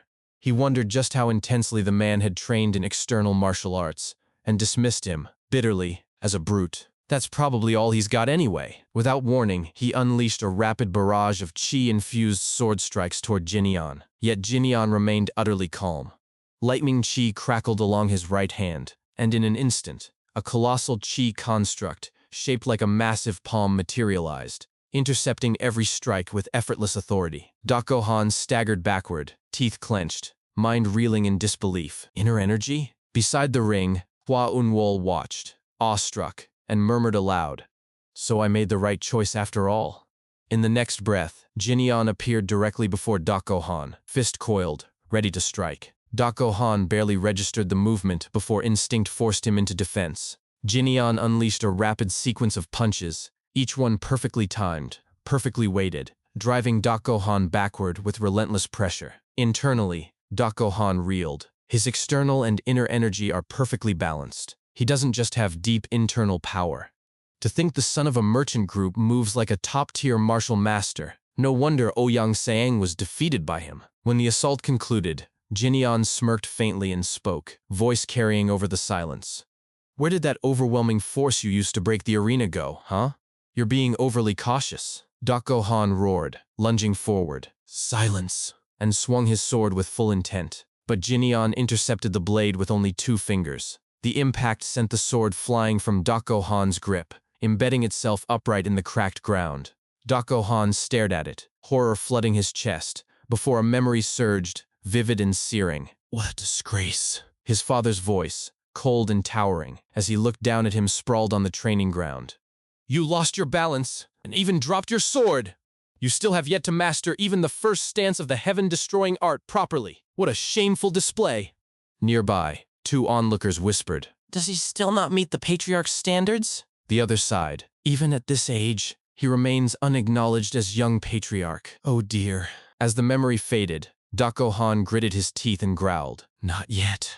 He snatched up his sword and added, voice trembling with resolve, I still haven't shown it. What I truly... This blade began to glow with gathering power. Hua Enlil's eyes widened. He recognized the stance. Across the arena, the Alliance leader watched, motionless, his full attention now locked on the ring. Gohan raised his sword high and announced, voice ringing with ancestral pride, I'm Gohan of the Dako clan! Heaven-destroying art! He thrust forward, and a concentrated torrent of chi, dense, piercing, annihilating, surged toward Jinyan. Jinyan observed the technique calmly. So this is the Dako clan's signature method, condensing all power into a single devastating point? Impressive. But he extended his right hand, lightning chi flaring brightly. For one who wields a sword, the unity of sword and body is fundamental, he declared. Your sword is heavy, but your mind is scattered into 10,000 pieces.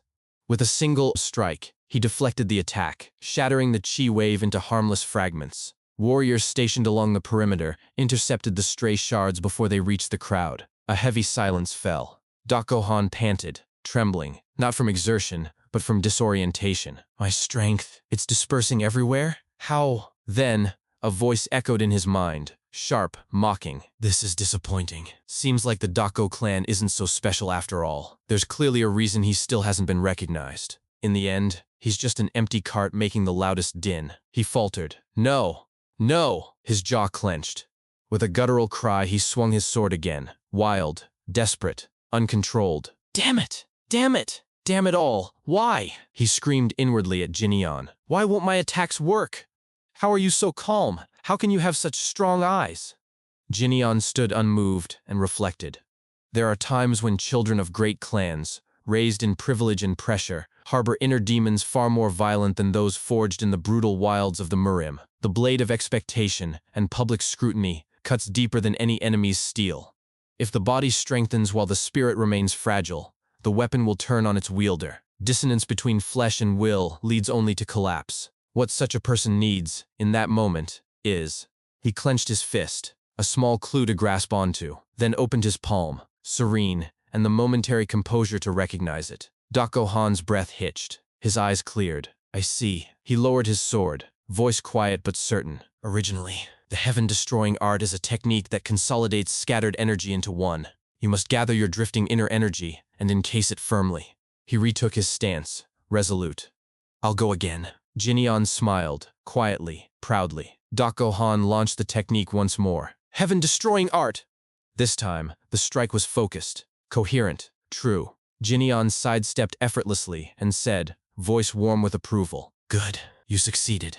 In the next instant, he stood before Dakohan again, fist drawn back. Junior, consider it a blessing that your opponent hails from the Orthodox faction. Then, he struck. The blow sent Dakohan flying backward, tumbling across the debris-strewn ground until he crashed hard against the shattered concrete fence. Lying on his back, gazing up at the open sky, Dakohan whispered inwardly, So high. So high. Higher than my heaven-destroying art can reach. He clenched his teeth. Again, struggling to rise. Gasping, he repeated, Again. This time he vowed, I'll land it properly. Then, a firm, resonant voice cut through the arena. That's enough. The alliance leader stood, posture commanding. He addressed Dakohan directly. Do you not understand that the Fist Warrior has been holding back for you? If you persist in this disgrace, you won't only shame yourself. You'll drag down the honor of the entire Dako clan. How will you face your father? After a pause, his tone softened, almost imperceptibly. However, take this as a lesson. Use it to train harder. Raise your head. Slowly, Dakohan lifted his gaze. He released his sword. It fell to the ground with a dull clang. Then he bowed, deeply, humbly, and spoke, voice raw but clear. I lost. The official's voice boomed over the arena. Then, the winner of this match is the Fist Warrior. As Jinyan exited the stage, Chul Myung-ho clapped him on the shoulder, grinning. This feels great. From afar, Namgung Wi observed them, arms crossed. So this is how things turned out, he mused. It's a pity I couldn't stomp Dakohan myself, but this is better.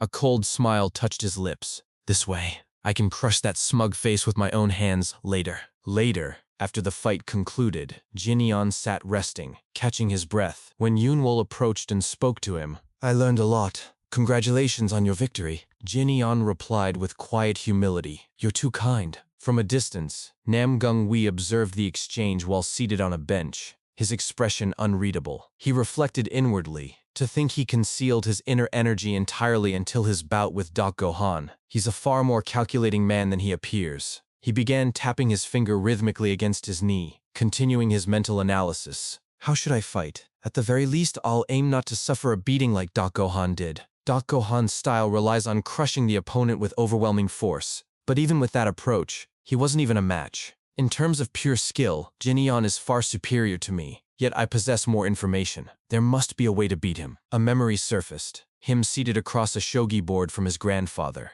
After his grandfather made a decisive move, he had sighed. I lost again. This time, I thought I'd win. How did you manage to take the victory, grandfather? his grandfather had answered without hesitation. Being certain without calculating your move is something only amateurs do. Those who inherit the blood of Namgung always rise high, look down at the board, and do nothing but control the flow of moves. Remember this. The Namgung clan must not become a mere pawn on the board. You must read the moves and command the board. That is the way of the Namgung clan. The recollection faded, and Namgung Wee's lips curled into a faint smirk. Looking down at the board, huh? He rose from the bench, strode confidently onto the stage, and drew his sword. First, he declared inwardly, I'll pull him into my board. An official's voice boomed across the arena. Namgung's strongest swordsman and fist warrior, please proceed to the sparring platform. Once both warriors stood on the stage, facing one another, tension crackled in the air. A member of the Namgung family in the crowd shouted fervently, Young master, crush him! From the opposite side, Chul Myung-ho bellowed just as fiercely, Friend master bastard!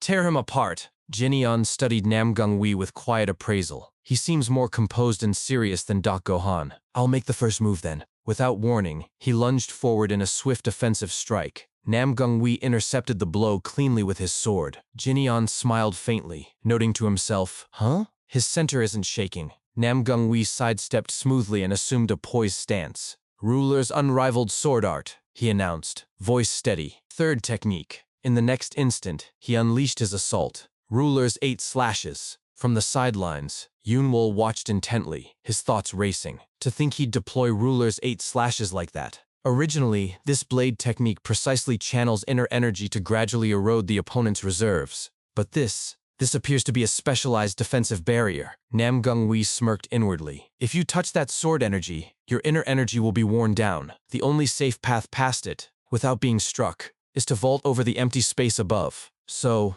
what will you do? Jinyeon grinned, his tone firm as he spoke aloud. Interesting. Are you trying to lure me into jumping over you? He bent his knees slightly, then launched himself, not upward, but straight ahead. What if I don't do that? Namgung Wee barely evaded the sudden barrage of punches, his eyes widening in disbelief as Jinyeon pressed forward relentlessly. What? He's charging straight in? The barrier shattered under the sheer momentum. Namgung Wee cried out, You lunatic! But Jinyeon had already shifted his footing and drove a powerful blow into Namgung Wee's abdomen. The impact sent Namgung Wee hurtling backward across the stage. Jinyeon stretched his neck with casual ease, smirked, and called out, Let's see how long you can hold out by racking that brain of yours.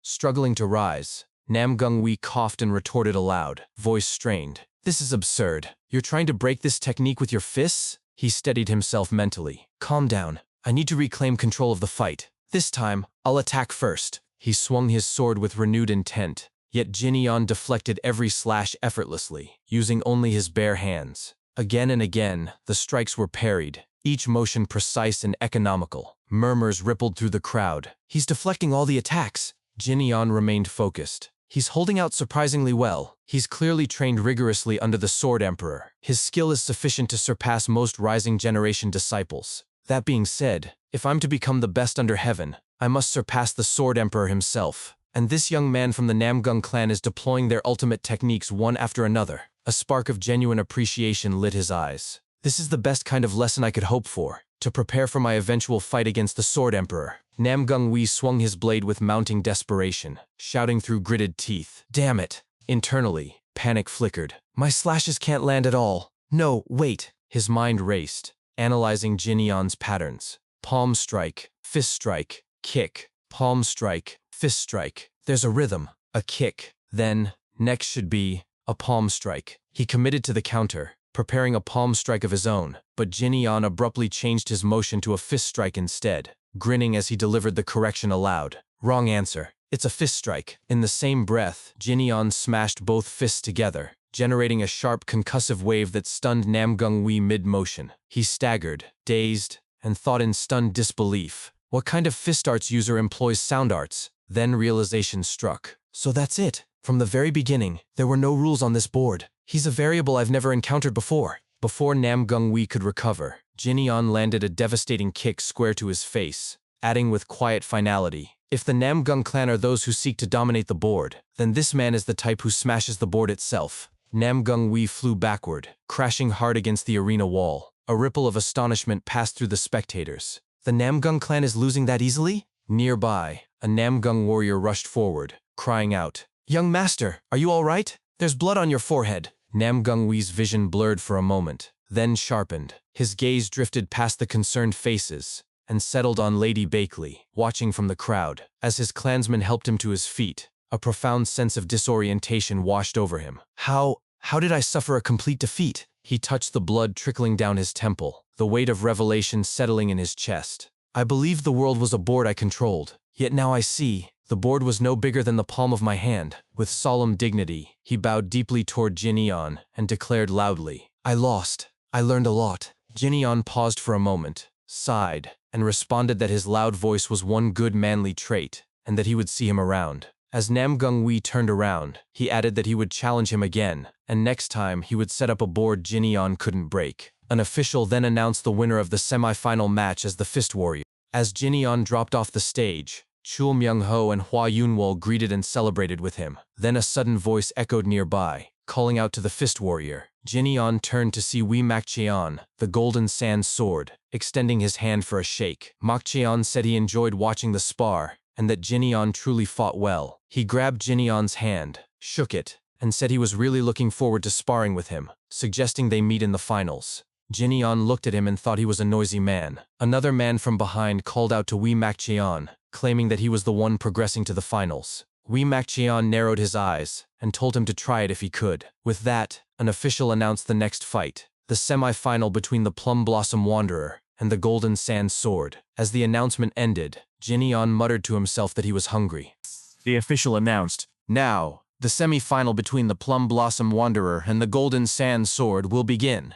No sooner had the words left his mouth than the Plum Blossom Wanderer drew his sword and called out to Wee Mak Cheon, Hey, I'll be going all out. In the same breath, he surged forward, unleashing his technique. Gale Rush! Wee Mak Cheon calmly unsheathed his own blade and intercepted the strike, murmuring under his breath, Oh my. Their swords collided with explosive force, sending a powerful wave of chi cascading outward, enveloping the entire arena. From the sideline, Chul Myung-ho watched with a mix of irritation and grudging admiration. He's so flashy, that Mount Hwa bastard. Beside him, Jin Eon narrowed his eyes, observing the duel with heightened focus. They say the Mount Hwa sect stakes their lives during spars. Indeed, I see no hesitation in his sword. Chul Myung-ho leaned forward, gaze fixed on the flurry of motion. At this rate, the Mount Hwa guy's going to win, isn't he? Jin Eon shook his head. No. The Golden Sand Sword is still smiling. On the platform, the Plum Blossom Wanderer, Jin Geol, settled into a poised stance and declared aloud, 24 moves Plum Blossom Sword Technique. He leapt high into the air and shouted, Plum Blossom Twister. Wee Mak Cheon raised his sword, golden chi spiraling around the blade. A knowing smirk played on his lips as he spoke clearly. Let's get things straight, Jin Geol. You go all out in every match. He extended his sword, executing a precise countermeasure. Golden thread needle! Mid-air, Jin Geol froze, not in hesitation, but in sudden realization. Wee Mak Cheon's attack had slipped past him. Then, in an instant, threads of condensed chi coiled tightly around Jin Geol's limbs like invisible silk. His momentum collapsed, and he crashed to the ground, writhing helplessly. Wee Mak Cheon strode forward, leveled the tip of his sword at Jin Geol's throat, and said firmly, Give it up, Jin Geol. You already know the result. Don't tell me you're planning to stake your life on a friendly spar. After a brief silence, Jin Geol exhaled deeply. I lost again, Mak Cheon. Wee Mak Cheon sheathed his sword, offered a hand, and helped Jin Geol to his feet with an easy smile. Let's spar again. Jin Geol dusted himself off and sighed. Next time, I'll win. The official raised his voice once more. The finalists for the Dragon Phoenix tournament have been decided. The finalists are... He paused. Then, as Wee Mak Cheon turned deliberately toward Jin Eon, their eyes locking in mutual recognition across the courtyard, he concluded, The Golden Sand Sword and the Fist Warrior. Later, as the final match drew near, the crowd erupted in thunderous cheers. It's the final match! Finally! Whispers buzzed through the stands. That once-in-a-century genius title isn't given to just anyone. Some declared, The Golden Sand Sword will win! He still looks like he's hiding his strength. Others countered, Clearly the Fist Warrior will win. When both Jin Eon and Wee Mak Cheon stood opposite each other on the stage, the official approached Jin Eon and asked, Are you ready? Jin Eon gave a single nod. Begin! In that same instant, Wee Mak Cheon launched forward, not with a sword strike, but with a swift, unexpected kick. Jin Eon deflected it effortlessly and thought inwardly, "Ho, a swordsman initiating with close combat techniques, huh?" He seized Mok Cheon's ankle, spun him in a wide arc, flinging him upward, and thought, as expected, he doesn't miss a chance to counter. Yet, Mok Cheon, suspended mid-air, welcomed the maneuver. However, this is exactly what I wanted. With perfect timing, he drew his sword mid-rotation. Jin Eon's eyes sharpened. A reverse grip sword technique, and he released Mok Cheon's foot just in time to sidestep the descending slash. Mok Cheon wasted no moment, immediately invoking his art. Golden Sand Sword Technique. Golden Thread Needle. Invisible threads of chi lashed outward in a radial web. Jin Eon evaded them with fluid, near imperceptible shifts, but Mok Cheon pressed on, voice steady. "You won't be able to dodge the Golden Thread Needle, Fist Warrior." He followed swiftly with a second, more devastating form. Golden Sand Sword Technique. Heaven-shattering golden thread. The entire stage shimmered as countless fine particles, no thicker than spider silk, flooded the air. Jin Eon halted, gaze fixed. Sand? This isn't ordinary sand. It's infused with inner energy.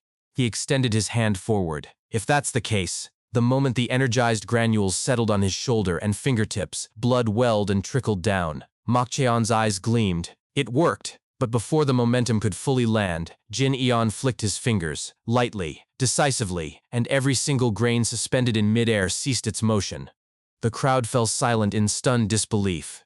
One spectator behind Chul Myung-ho gasped. They stopped midair? Chul Myung-ho frowned. Why stop halfway through an attack? The alliance leader and Elder Song exchanged alarmed glances, their expressions frozen in shock. Mok Cheon stood utterly still, mind racing. "I didn't stop the golden threads. This is him forcing them to stop." His scrutiny deepened. "They're so thin I can barely see them properly. Did he copy my technique after seeing it only once?" A tremor of doubt crept into his resolve. He can control inner energy with such precision?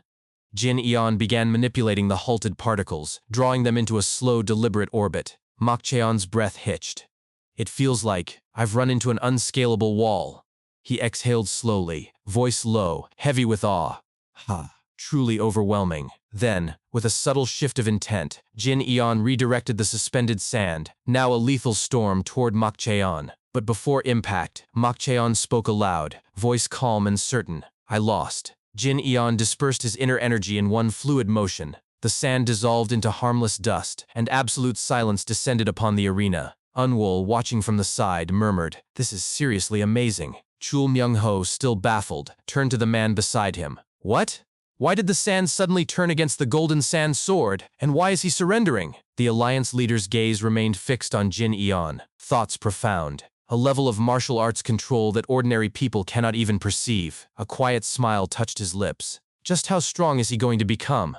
On stage, Mok Cheon approached Jin Eon and extended his hand, smiling genuinely. "Honestly, I didn't expect you to be this strong. You were incredible. If you're all right with it, I'd like to request another spar next time." Jin Eon accepted the handshake without hesitation. "A spar is welcome any time."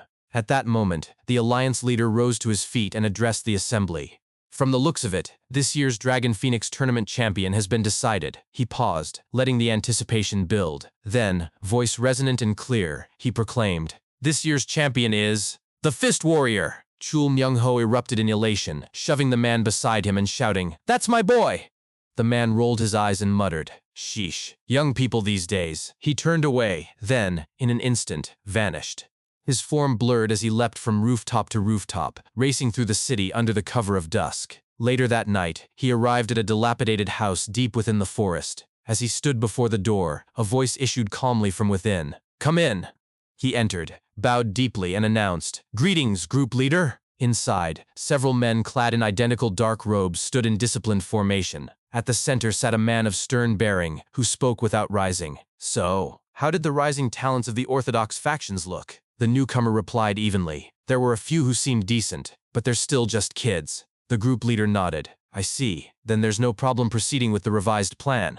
The man blinked. Revised plan? Before he could press further, another figure emerged from the shadows behind him. "They say there's someone the Heavenly Demon and the Sword Demon failed to defeat." The man startled, whirling around. "Captain!" It was Oh Kyung, captain of the secret demon corps of the Myriad Demon Palace. As he stepped fully inside, every man in the room knelt in deference. Without ceremony, Oh Kyung issued his orders. Roughly clean things up here. I have something to do. The group leader responded instantly. Yes, sir. Oh Kyung continued, voice low and authoritative. The one the heavenly demon and the sword demon missed will head to the Murim Alliance, so we need to shift our attention. Group 3, set up a formation between the Murim Alliance and the Guryung Gorge. His tone darkened, sharpened. Final. Then, after the Dragon Phoenix tournament ends, we'll kill the rising talents on their way back home. The Alliance leader then instructed the Golden Sand Sword, the Fist Warrior, and Namgung, the strongest swordsman, to step forward onto the platform. As the 3 finalists ascended, Namgung Wee was mildly shocked, thinking to himself that he was actually being summoned. The Alliance leader looked directly at him and called out his name. Namgung Wee. Namgung Wee responded promptly. Yes, Alliance leader. The Alliance leader then presented him with the reward, saying, The Supreme Star Blade is a sword I have long treasured. Will you accept it? Namgung Wee gazed at the sword in awe before turning back to the Alliance leader, reflecting inwardly that he had never expected the Murim Alliance's leader to bestow a gift upon someone from the Rulers' Association. He admitted to himself that he had been presumptuous. After a brief pause, he accepted with sincerity. Yes, I will treasure it. The Alliance leader next turned to Makjian, handing him his reward and commending him. Next, Wee Makjian. They call you a once-in-a-century genius, and you truly were impressive.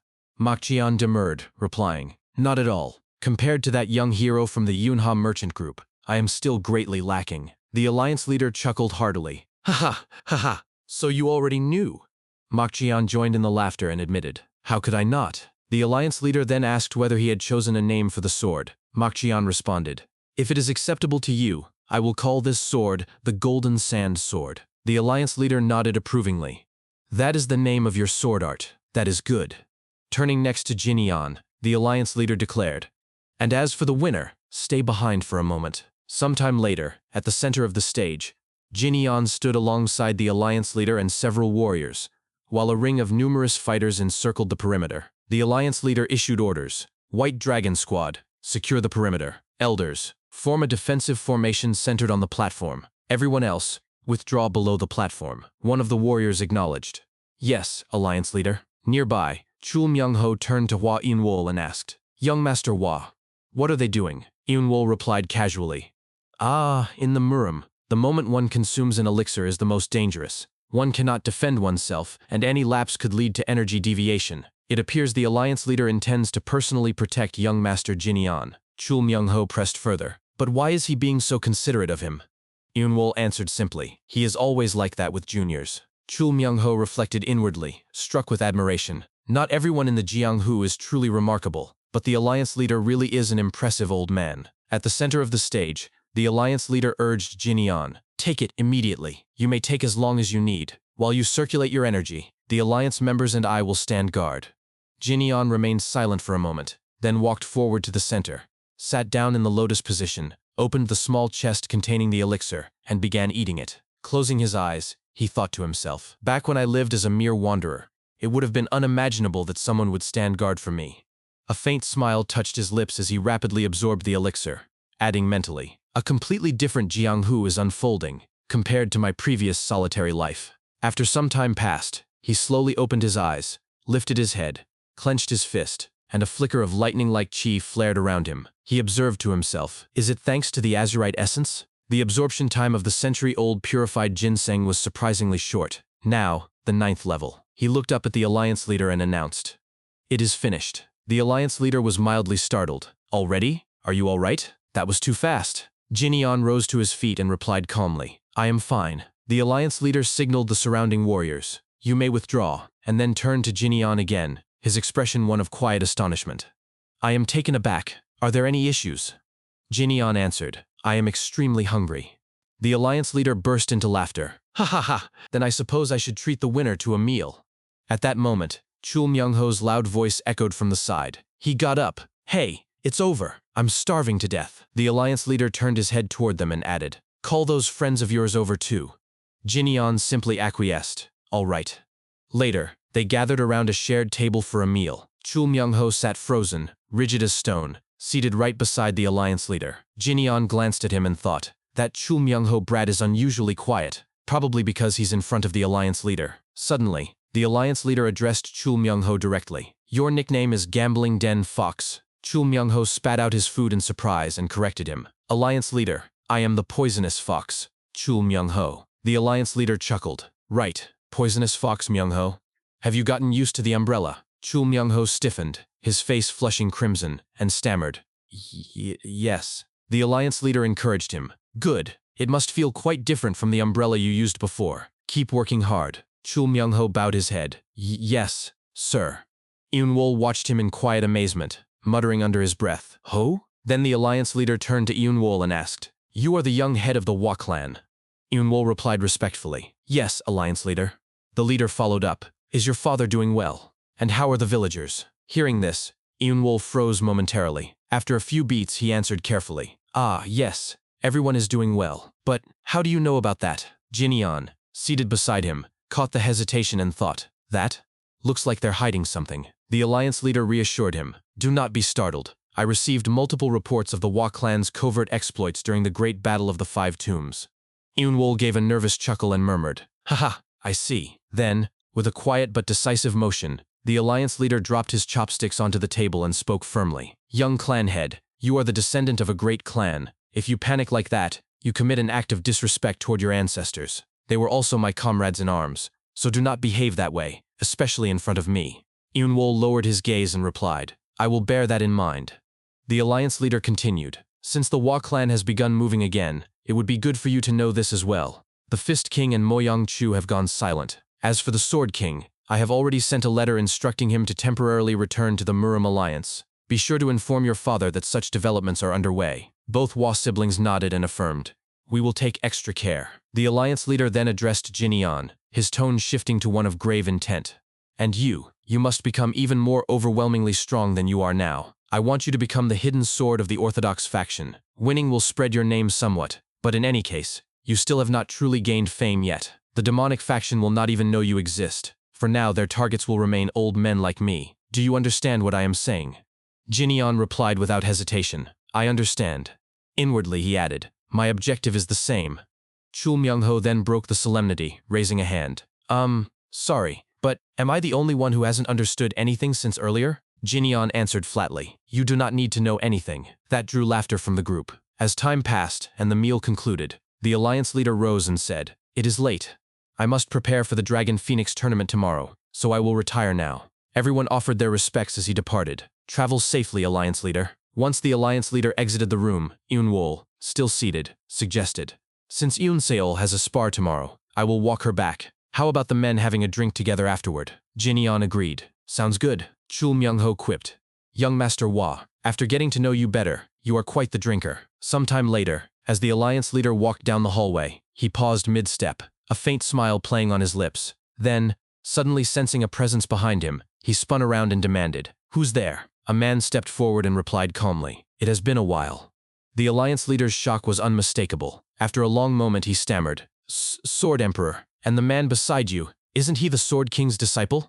The Sword Emperor confirmed grimly, cradling the bloodied disciple in his arms. It is just as you see. The Sword King was attacked by the demonic faction. The alliance leader stood frozen, his face ashen with the weight of the news. Some time passed. A doctor was summoned to treat the wounded disciple of the Sword King. After examining him, the physician informed the alliance leader that the injuries were not life-threatening but required absolute rest. The leader commended the doctor's work. Once the physician departed, the alliance leader turned to the Sword Emperor and asked how the incident had occurred. The Sword Emperor explained that he too had been ambushed by members of the demonic faction, 2 who appeared to be leaders, along with 12 others. Though he cut them down, they did not die. It was not ordinary blade impermeability. It felt more like a spell. After escaping, he went to the Sword King's residence out of concern, only to find the master already gone. The alliance leader nodded grimly and listed the names of the missing. Moyang-chu, the Fist King Wo-sung, and now even the Sword King. The Sword Emperor reacted with mild shock upon hearing Wo-sung's name included. The leader confirmed it solemnly, stating that the demonic faction was killing indiscriminately across the land. He then summoned 2 elite units,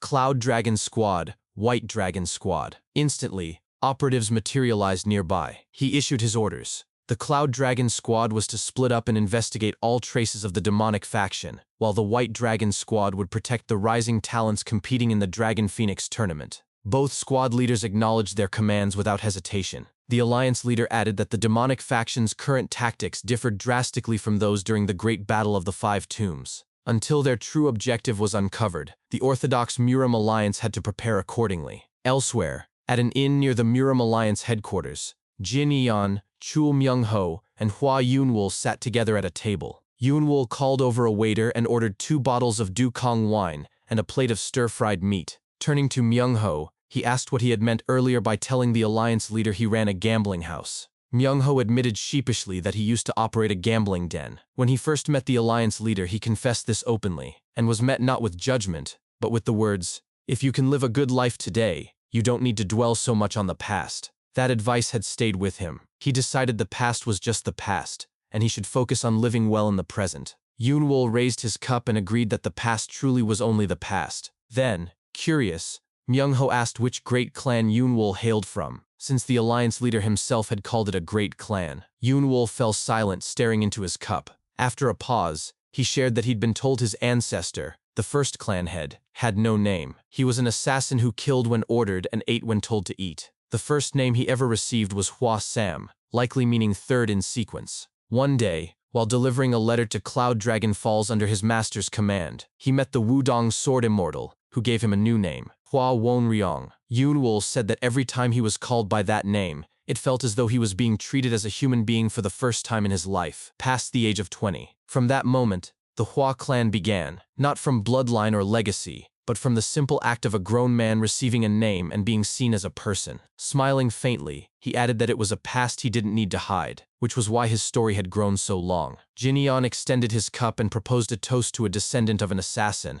a former gambling den owner, and a merchant's son. Yunwol poured wine and remarked dryly, "There are nothing but strange men here. Is that why the liquor tastes so good?" Myung-ho laughed and replied, "Of course, drinking companions are better the stranger they are." Just then, a man approached their table. All 3 recognized him instantly. It was Dokgo Han. Without ceremony, he pulled out a chair, sat down, and told them not to glare at him. He was only there for a drink before leaving. He added that after his loss in the tournament, he'd stayed to watch all the way to the finals, and noted that Jin Yeon had gone easy on him. Jin Yeon remained silent. After finishing a cup, Dokgo Han turned to Yunwol, sighed, and placed a sack of coins on the table. "This is my first time drinking such expensive wine," he said. Standing up, he thanked them for the drink and added, "Let's spar again next time." The group watched in silence as he walked away. Once he was gone, Yunwol chuckled and said, "Seriously, so he came to pay the wager." Myung-ho joked that they should have included the poor soul who lost 30,000 yong in their toast too.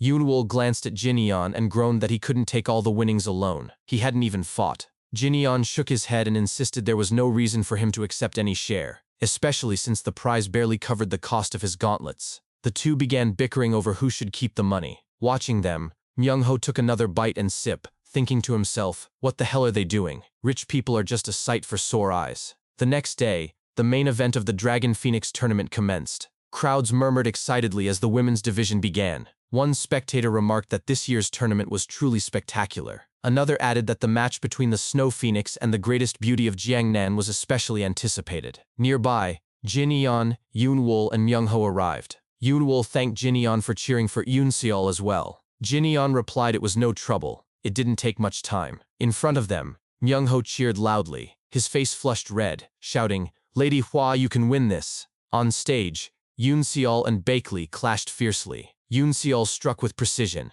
Baekli barely blocked, and her sword flew from her grip, embedding itself in the ground. Yoon-seol assumed her stance and apologized to Lady Baekli, declaring the match was over. But just as she lunged forward, she hesitated. Baekli had shifted into a fighting stance, fists clenched. Before Yoon-seol could land her blow, Baekli delivered a sudden punch to her gut, sending her flying backward onto the ground. The crowd gasped. Yunwol, Myung-ho, and Jin Yeon stared in shock. "Body techniques?" Yunwol exclaimed. On stage, Yoon-seol rose, clutching her side, and asked if Baekli had trained in body techniques as well. Baekli confirmed she'd learned a move or two from a man in her youth, adding, "If you learn body techniques first, no matter what, you can beat your opponent up." Hearing this, Jin Yeon's eyes widened in surprise. He sighed in relief, smiling inwardly. So she didn't forget. Still, she's a long way off. I can see hesitation in her strikes. He turned and began walking away. Myung-ho called after him, asking where he was going. Jin-yeon replied that Lady Hua would win for now anyway. He needed to leave early to settle remaining business with Oh-young, saying he'd neglected the Yunho merchant group too long. He urged them to stay and enjoy the sparring of the martial masters. Later that night, Jin-yeon walked through a forest, reflecting that handling Oh-young Sang's affairs had made his return much later than planned. He decided to spend the night nearby. He recalled his earlier conversation with Baek Hang-kyung, who had asked about the detained Oh-young young masters. Jin-yeon had arranged for their release, and the Moyong clan's guard squad was likely still stationed at the merchant group. Thanks to the Moyong clan head, he could now attend to Muram alliance matters with peace of mind. This single journey into the Muram had yielded immense gains: immunity to poison from the century-old purified ginseng, advancement to the 9th phase of the White Lightning 10-phase art, a rare pair of gauntlets, and valuable new connections. Truly, one step into the Muram had achieved much. As he continued walking, he overheard two passers-by discussing the tournament results. One asked if the Snow Phoenix had won. The other replied that, surprisingly, the victor was someone unaffiliated with either the Rulers Association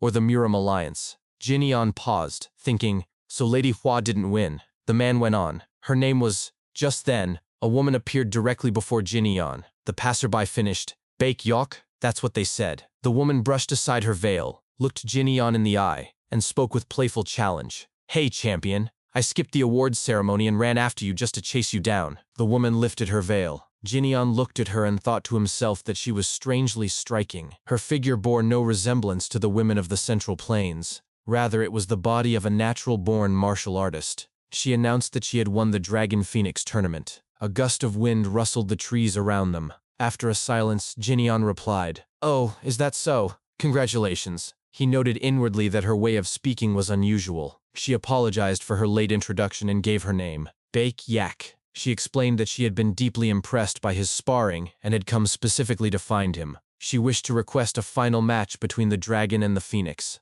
Without hesitation, Jin-yeon walked past her and said they should do it another time. He was in a hurry. Baek Yak turned toward him and asked why they couldn't do it now. As he continued walking, she raised her voice, insisting it would only take a moment. She had run all the way here just to spar with him. "Do you not want to do it with me?" she called out. "It will be very quick. Young Master Lee?" Two passers-by farther down the road overheard the commotion and muttered to each other, "Ooh, what a lucky guy. It must be nice being at that age." Jin-yeon paused, once again struck by how oddly she spoke. As he stopped, Baek Yak bumped into him. He sighed deeply, turned to face her, and said, "If you're my enemy, then I don't mind fighting you right now." She quickly assured him she was obviously not his enemy. He turned away again and repeated that they should fight another time. It was already late. Then, suddenly, his expression sharpened. He turned his gaze toward a nearby house and thought, "The smell of blood?" Before Baek Yak could ask when they might meet again, Jin-yeon bolted toward the building. He flung the door open to reveal a bloody scene inside.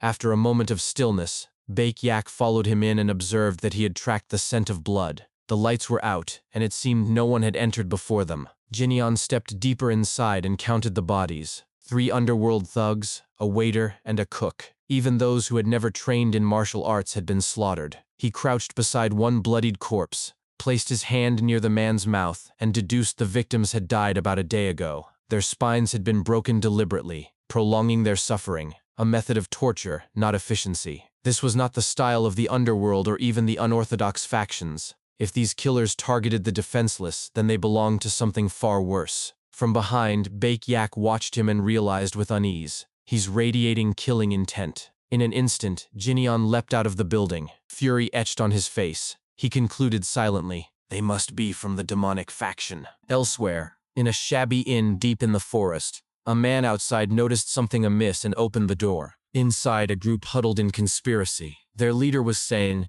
"Let the escort establishment go," when attention shifted to the newcomer. "The youngest is here," someone remarked. The man who entered gave a silent hand signal. "One person watching us nearby." The leader sighed and whispered orders. Byung-il and 2 others were to scout the perimeter. 4 more, along with Juhan, were to stalk me. But before he could finish, a loud voice cut through the night. "Stop whispering in there! Come out, all of you, or should I go in?" The men inside grabbed their weapons. The leader stepped out and asked what this was about. Jin-yeon stood before them and stated that someone had been murdered at the inn down the road. He had come to question anyone in the vicinity. The leader pointed to a nearby carriage and claimed they were escort guards and porters from the Great Bear Escort Establishment, resting on their return journey. Jinyon replied coldly that he had never heard of their organization. The leader insisted there were countless such groups in the Central Plains, and that the deaths at some random inn had nothing to do with them. He should move on. With a chilling calm, Jinyon corrected him. I never said there was more than one person. Hands up if you were the guy at the inn yesterday. No one moved. Jinyon added, Maybe I should be asking if you were one of the guys, not the guy. Immediately the men hurled smoke canisters into the air. As thick fog enveloped the area, the leader shouted, Get into formation. Jinyon remained perfectly still in the center and repeated, I told you to raise your hands. He recognized the techniques unfolding around him. It's been a while since I last saw the ancient demonic arts. The assassins appeared above, ready to strike. The leader roared, Kill him! Don't give him a chance! But before he could finish, Jinyon punched him squarely in the face. The man flew backward, crashed into a tree, and died instantly. His subordinates stared in horror, crying out, Sir! In the next breath, the man behind Jinyon was crushed into pieces without warning. The last survivor turned to his comrade in terror, stammering, Youngest? He realized with dread, I can't see his movements at all. Where is he? As he looked around frantically, Jinyon descended from above and struck him dead in an instant. Standing alone amid the carnage, Jinyon mused that they were well trained, still brave enough to attack him despite the odds. Their technique wasn't complete yet, but he raised his hand. Lightning chi surged around him as he intoned, White lightning 10-phase art. A massive sphere of crackling energy formed overhead. Lightning strike technique, he declared. The remaining man looked up in disbelief, starting to cry, What the hell is that? A blinding flash erupted. A deafening explosion shook the entire forest. From a distance, Bake Yak witnessed the lightning detonation and murmured, He's fighting now even though he said he wouldn't spar with me. As the smoke cleared, Jinyon stood amidst the burning remains of the demonic faction. He spotted a signal flare among one of the corpses and realized they had been decoys, meant to summon reinforcements. Without hesitation, he ignited the flare himself and shot it into the sky. Smirking, he thought, I don't care who it is. If they're the scum of the demonic faction, I'll kill whoever appears. The flare burst brilliantly in the night. From the shadows, a man emerged, Oh Kyung. He studied Jinyon and asked, You're not one of my people. Are you alone? Jinyon looked at him and grinned. Yeah, he said, I'm still single. Oh Kyung questioned whether Jinyon belonged to the Orthodox faction, but Jinyon denied it. Oh Kyung then asked if he was from the underworld, and again Jinyon answered no. Pressed further, Jinyon finally stated that he was merely the son of a merchant, and insisted that since one of them would die there, Oh Kyung should declare his true affiliation. Oh Kyung introduced himself as captain of the Myriad Demon Palace's secret demon corps. Jinyon responded that he had never heard of the Myriad Demon Palace before. Inwardly, he noted that Oh Kyung had revealed his identity too readily, an attitude more befitting a martial artist than a typical demonic faction operative. Without warning, Oh Kyung pulled a talisman hanging from his hat and declared that Jinyon did not need to know any further details. As the talisman suddenly ignited, he added that, in the end, one of them would die there anyway. In an instant, multiple demonic warriors materialized around Jinyon, surrounding him completely. Oh Kyung shouted for them to draw their swords and kill him. As the warriors lunged forward, Jinyon realized he could not distinguish which among them was the real Oh Kyung, or whether they were illusions or physical bodies. Clenching his fist, he resolved aloud, Well then, I'll find out by crushing every last one. He began striking down warrior after warrior, punching one, then another, but more kept appearing. Growing impatient, he extended his hand, lightning chi crackling around it, and muttered that this was starting to get annoying. Suddenly, massive bolts of thunder struck simultaneously, engulfing all the surrounding figures in a storm of electricity. From the shadows, perched on a tree branch, the real Oh Kyung watched in disbelief. He thought to himself that this was a ridiculous situation, and that Jinyon was clearly a risk factor. Pulling out a paper swan, he decided he needed to inform the young palace master immediately. He extended his arm, and the paper bird floated away. But before it could escape, Jinyon appeared directly above him on the branch and spoke coldly. So you were hiding here. Oh Kyung reacted instantly, yanking his last talisman and turning toward Jinyon. But to his shock, Jinyon was already behind him, saying simply, Over here. Before Oh Kyung could respond, Jinyon punched him with devastating force, sending him flying through the forest canopy. As Oh Kyung crashed through trees and plummeted toward the ground, Jinyon appeared beside him once more, ready to deliver the final blow. In that moment, Oh Kyung accepted defeat. This operation had failed. The cloth covering his face began to burn away. He released his sword, and declared that he would take full responsibility to the end. Blocking Jinion's strike with his bare hand, he affirmed that this was how he would repay the grace of the myriad demon palace. Then, from his back, he summoned a clone that drove a sword through his own original body in a surprise attack aimed at Jinion. Blood spilled from his mouth as he grinned and cried out, "Wander the heavens, and watch as the myriad demon palace safeguards while the demonic faction rules the world." Jinion's eyes widened as the sword tip closed in on his face. A loud clang echoed through the forest. Then a piece of broken blade flew aside. Oh Kyung stared in horror. Jinion's face was bloodied, but his teeth had bitten clean through the steel. Without hesitation, Jinion reached into the air, seized the floating tip of the broken sword, and declared, "The myriad demon palace or whatever there is. I didn't defy fate just to watch some pathetic demonic faction rule the world." He slammed the shard straight into Oh Kyung's face. Still gripping the embedded metal, Jinion summoned a surge of lightning chi that erupted outward, frying Oh Kyung from within until nothing remained but ash. After the thunderous explosion subsided, Jinion stood alone, overflowing with lightning energy, gazing at the scorched mark on the ground where Oh Kyung had been. He reflected that this demonic faction did not behave like a typical one, yet still yearned to dominate the world. That was unnatural. Clenching his fist, he resolved that his past self's level of skill would no longer suffice. He needed to reach the 10-phase realm, the domain of enlightenment, where lightning energy could be wielded without limit and the final stage of the White Lightning 10-phase art was perfected. The next time he unleashed that art in this life, he would become the Lightning Emperor. His thoughts were abruptly interrupted when he sensed someone behind him. Turning, his expression shifted as he saw Baek Yak approaching. "Aren't you forgetting something?" she said. "I've lost count of how many times I've chased you today." She held up the paper swan Oh Kyung had released earlier. Jinion recognized it immediately, and muttered in realization. Baek Yak explained that she had been heading toward the source of the commotion when the creepy paper bird flew past, so she grabbed it first, adding that it likely contained information about him. Jinion understood then. The demonic faction had been trying to relay intelligence about him. He thanked her quietly. "If you're thankful," she replied, "you should pay up. When are you going to spar with me?" Elsewhere, under moonlight, a cat stretched on a windowsill before leaping onto the hallway floor and slipping into a room. Inside, the paper swan burned mid-air, suspended in silence. Figures seated along the edges of the chamber, faces hidden behind blinds, gasped in unison as it turned to ash. One of the mysterious men murmured that it seemed the secret demon corps captain had fallen. Another asked what could have possibly happened, and what the young palace master intended to do. From a chair at the center of the room, a calm voice responded, "Please, calm yourselves, clan heads. I will look into this." Later, in the young palace master's chamber, as he read a scroll, a voice called from outside announcing his entrance. The man bowed upon entering and reported that he had sent investigators. Oh Kyung, captain of the secret demon corps, along with his entire standby squad, had been wiped out by a single, unidentified martial master. The young palace master fell silent for a moment, then remarked that he never imagined Oh Kyung would fall so easily. He lamented that Oh Kyung had suffered only because of traitors, calling it a shame to lose such talent. He then appointed the Squad 1 leader as the new captain of the secret demon corps, stating it had been Oh Kyung's final wish, and ordered him to reorganize the unit immediately. After the man departed, the young palace master sighed and muttered to himself. With this operation's failure, the number of clans favorably aligned with the myriad demon palace might dwindle. He reflected on how the palace, founded by his father within the demonic faction, had taken in only orphans with martial potential, raised them, and trained them in demonic arts. Upon maturity, they repaid the palace's grace and became its core fighting force. But then the Heavenly Demon and the Sword Demon had betrayed the palace, forming the Heavenly Sword Alliance.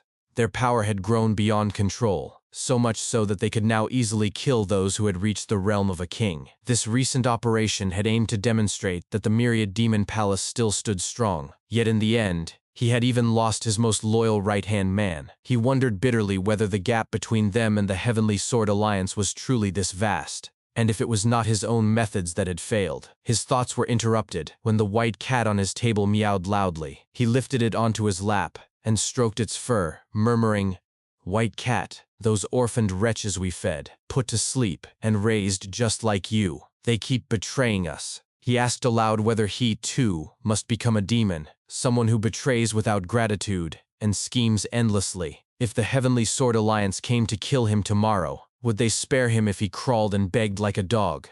His tone hardened. "No," he said, They don't have that kind of mercy in them. There was no choice. He would have to become a demon. Reaching for a brush, he began to write, deciding he should send a letter to Yu Zhenghong, leader of the Murim Alliance.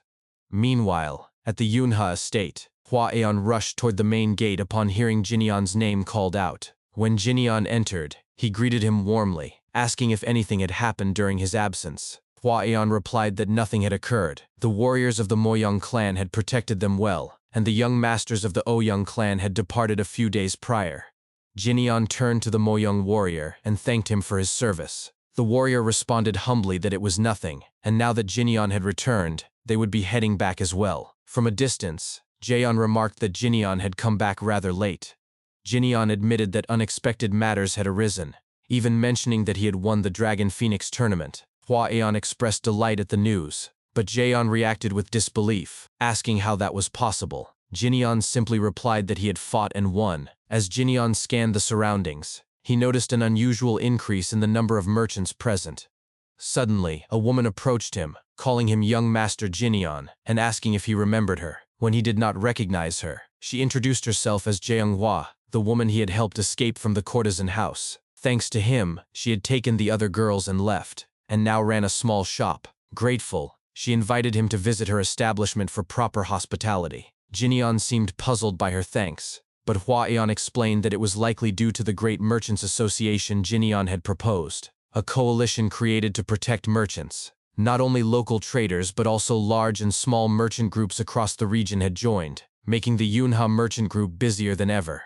Jinyan insisted he had done nothing, praising Hua Aeon instead for his excellent work. Then Hua Aeon noticed the figures standing behind Jinyan, and asked who they were. Behind him stood Baek Yak and her attendant. After a brief pause, Baek Yak bowed and introduced herself politely. She explained that Jinyan had promised to do it with her, once he returned to the merchant group, so she had followed him despite it not being her place to do so. Hua Aeon froze in shock, thinking to himself, do what with her? Before he could process it further, Jinyan gently took Baek Yak by the shoulder and guided her inside, clarifying that it was not what it sounded like and requesting tea be brought to the reception room. Suran's face flushed red as she squealed that this was the first time Jinyan had brought a woman back since recovering his health. Mokin Siop also blushed, muttering that she was beautiful. Hua Aeon laughed and mused aloud that he might actually gain a sister-in-law soon. Later that day, at the Yunhe Merchant Group's training ground, Jinyan and Baek Yak stood facing each other in the center of the arena. Jinyan asked if she was truly ready to begin immediately. She nodded eagerly, saying she preferred sparring over wasting time on tea. She proposed they exclude striking techniques and fight only with grappling and body techniques, with the rule that whoever's shoulder touched the ground first would lose.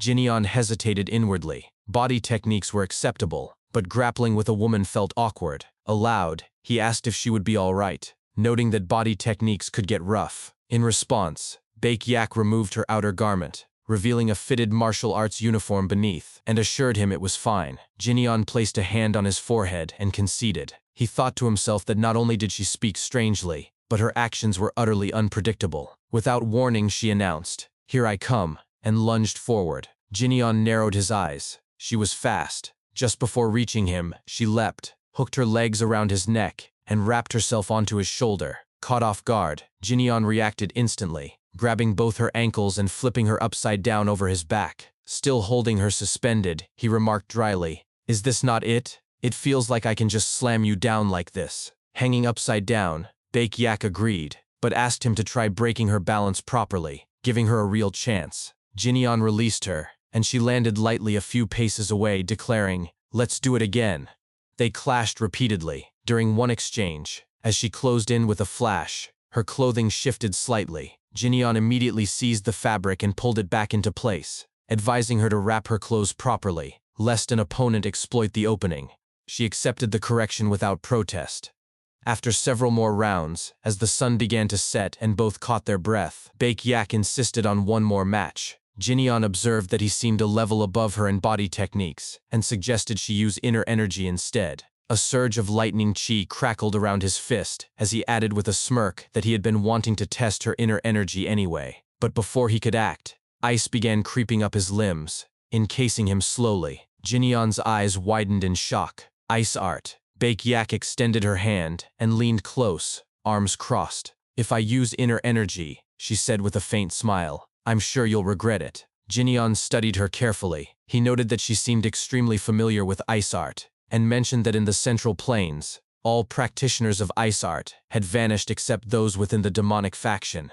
He asked directly whether she could be a descendant of the heavenly demon. In an instant, he shattered the ice with a burst of lightning chi, and finished his thought aloud. A descendant of the heavenly demon. Baek-yak paused, then replied coldly, yes. To be more precise, it's the first heavenly demon. I'm the descendant of Baek-mujin. Baek-yak added that she personally found it ridiculous that her ancestor was worshipped as the first heavenly demon. Upon hearing this, Jinyeon reflected inwardly that although Baek-mujin had not originally borne that title, he came to be called the first heavenly demon because his overwhelming ice-based martial arts inspired fanatical devotion among a group of madmen. Later generations who restored or even partially learned his techniques were all dubbed heavenly demons. Among all the greatest martial masters born in every turbulent era, Baek-mujin, the martial god, stood above the rest. And now, Lady Baek was revealed to be his descendant. After regarding her in silence for a moment, Jinyeon remarked that he had never heard any news of Baek-mujin's bloodline appearing in the Jungho, and asked what had happened.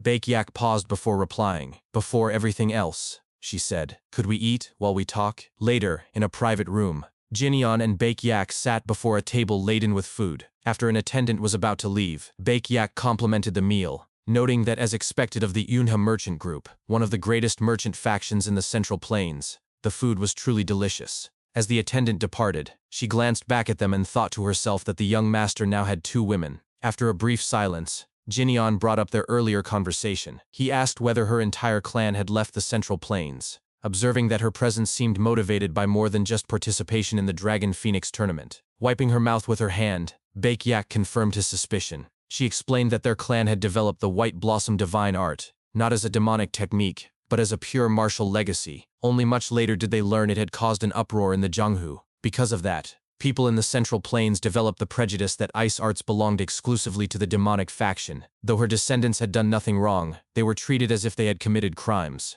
In truth, they had only sought to preserve Baek-mujin's martial heritage, but successors who fully mastered the art appeared rarely, sometimes only once every several generations. If they remained complacent in a place with no elixirs and no worthy rivals, the White Blossom divine art would surely vanish. That was why she had come to the Central Plains, to protect what she had inherited and to set things right. Jinyeon asked what she meant by set things right. In an instant, she pointed toward him and unleashed a thread of ice chi that shot past his face, precisely killing a fly on the far wall. She then declared that she intended to prove they were not part of the demonic faction, by eradicating the demonic faction with her own hands. Jinyeon reflected that while many in the Central Plains held such prejudices, he did not care. He had his own goal. Aloud, he mused, you'll eradicate the demonic faction with those hands, huh? Then, chuckling with a wide smirk, he crossed his arms and added firmly, that's a fine idea. It seems you and I are going to have quite a good connection. Hearing this, Baek-yak froze in shock. Jinyeon continued thinking that if a martial artist of her caliber lent her strength to the fight against the demonic faction, it would be an enormous advantage. Such good news that he could not help but smile. Moments later, Baek-yak stood abruptly and announced it had grown late. She should return to her lodging. Jinyeon agreed, and they rose together. Outside the building, female warriors suddenly appeared around Baek-yak. Her cousin and guard, Baek-ran, asked if something had happened inside. Noting that Baek-yak's face looked unusually red, Baek-yak fanned herself and claimed it was merely warm from using intense body techniques for the first time in a while. As they walked, Baek-ran asked how the spar had gone. Baek-yak admitted she could not beat him. What he showed at the Dragon Phoenix tournament must have been only a fraction of his true ability. When Baek-ran pressed further, Baek-yak simply added that the food at the merchant group suited her tastes. Baek-ran teased her about always liking food, gesturing toward her belly. Baek-yak retorted that it was a martial arts pouch, and they laughed together as they strolled through the streets. The next morning, as the sun rose, Baek-yak stood at the edge of a cliff stretching. She wondered aloud if she had eaten too much the day before, then mentioned she had heard of a beautiful lake nearby and came to see it. Finding it perfect for a walk, she suddenly leapt off the cliff, declaring,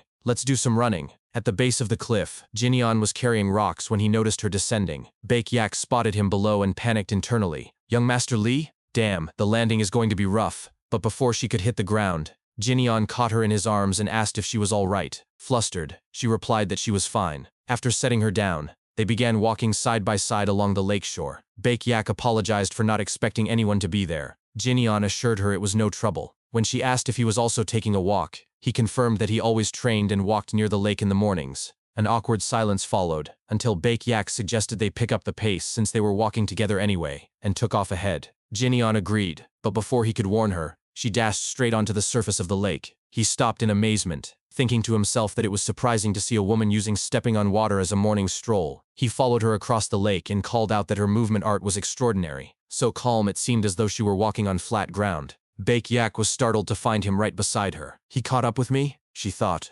recalling that only a handful of martial masters in the entire Jonghu could match her speed. Jinyeon smirked and admitted it wasn't easy even for him to keep up, that it was stimulating. Baek Yak glanced at him, her face reddening again, and silently turned forward thinking, "And you're amazing too." When Jinyeon asked what she had said, she quickly denied it and proposed running more. He readily agreed. After some time, both stood catching their breath at the lakeside. As Baek Yak wiped her chin, she murmured that she could not even tell how far they had run. Jinyeon reached up and plucked a leaf from her hair, smiling as he said he had been so absorbed in competing with her in movement arts that they had gone far beyond their usual route. He suggested they head back. At his words, Baek Yak's face flushed once more. She wondered inwardly why it had felt so hot since yesterday. Perhaps the central plains were simply warmer than the ice palace. Suddenly, a man standing in a gazebo atop the cliff called down, "Young Master Jinyeon." When Jinyeon looked up, the man announced that the 8-Dragon sect leader was summoning him, adding that it was karma, because the Crimson Reaper Jinyeon had killed belonged to the 8-Dragon sect. Jinyeon repeated the name slowly, the Crimson Reaper, then paused.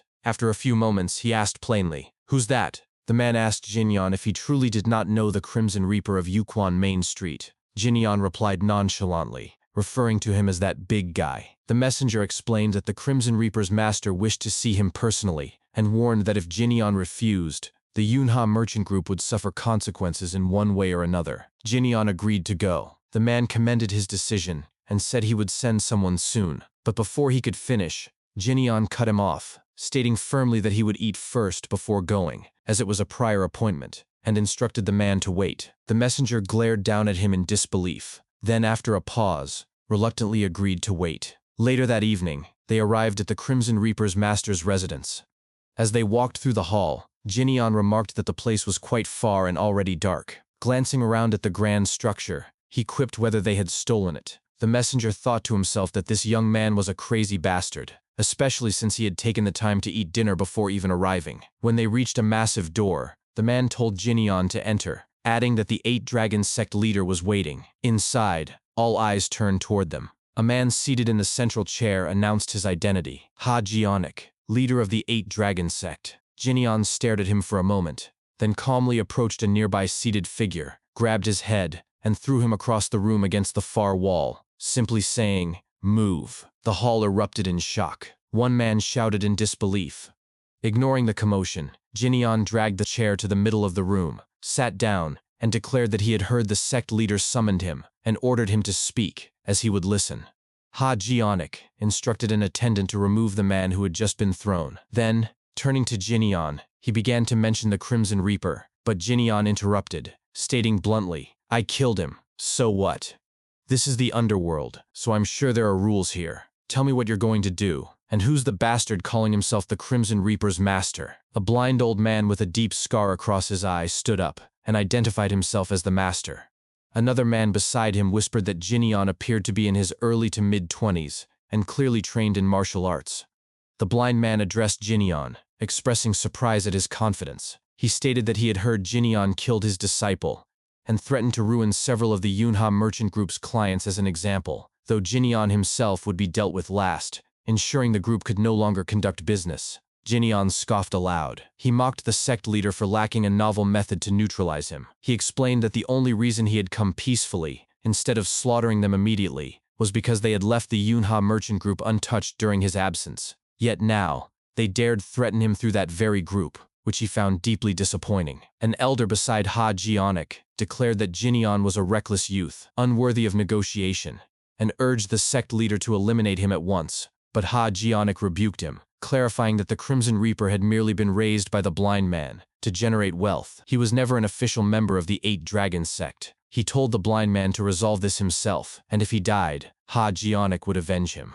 The blind man protested, arguing that his disciples' earnings were his own, and that he had even paid the sect with that money. So how was this not the sect's concern? Ha Jionik responded coldly that he did not care about the source of funds. He had already done enough by summoning Jinyan under the sect's name, and now the matter was solely the blind man's to handle. Before the blind man could respond further, Jinyan stood and called them all crazy underworld bastards. As he walked past the blind man, he muttered, "You blind bastard," then continued toward Ha Jionic, adding, "And seeing bastard, don't you understand the position you're in?" Ha Jionic sneered, calling him arrogant. Instantly, warriors surrounded Jinyan, swords drawn. Ha Jionic accused him of showing killing intent in the heart of the 8 Dragons sect. As Ha Jionic drew his sword and slashed toward Jinyan's face, Jinyan caught the blade between 2 fingers before it could reach his neck and smirked. "The arrogant ones," he said, "are you guys." In the same motion, he kicked Ha Jionic with devastating force, sending him crashing into the wall, where he groaned in pain, clutching his stomach. The surrounding warriors roared in fury and charged. Jinyan seized Ha Jionic's fallen sword, infused it with crackling lightning chi, and declared, "I've been letting things slide." With a single horizontal swing, he cleaved through all the attackers in an instant. The blind man froze in horror, realizing the truth. Lightning energy. Someone who can wield this. Is this bastard the Fist King's disciple? Jinyan turned toward him, and remarked that though he was blind, he was quick-witted. The blind man immediately screamed at his men not to attack, just to run, because this was not someone they could face. But before he finished speaking, Jinyan hurled the sword, embedding it squarely in the man's face. As the blind man collapsed, his attendant cried out in despair. Jinyan looked down at the corpse and said coldly, "This is too bad, since the smart one died." He repeated the man's earlier threats about destroying the Yunha Merchant Group's business, then clenched his fist, smirking as he asked Ha Jionic why he had allowed such a gamble with his life. He then asked if he had any family. When Ha Jionic confirmed he did, Jinyan's tone turned icy, questioning how he could act so confidently when he had loved ones to lose. Ha Jionic realized with dread that Jinyan was implicitly threatening his entire family if the merchant group was harmed. Trembling, Ha Jionic ordered his men to lay down their weapons. They obeyed instantly. He and his warriors knelt, pressing their foreheads to the floor, and admitted he had grossly miscalculated Jinyan's strength. He declared that from that moment on, both he and the 8 Dragons sect would obey Jinyan's every command. Jinyan reminded him that as a member of the underworld, he should be dealt with according to underworld rules. He pointed out that Ha Jionic had promised to avenge Maying if he died, and challenged him to uphold that vow, saying he would accept his revenge.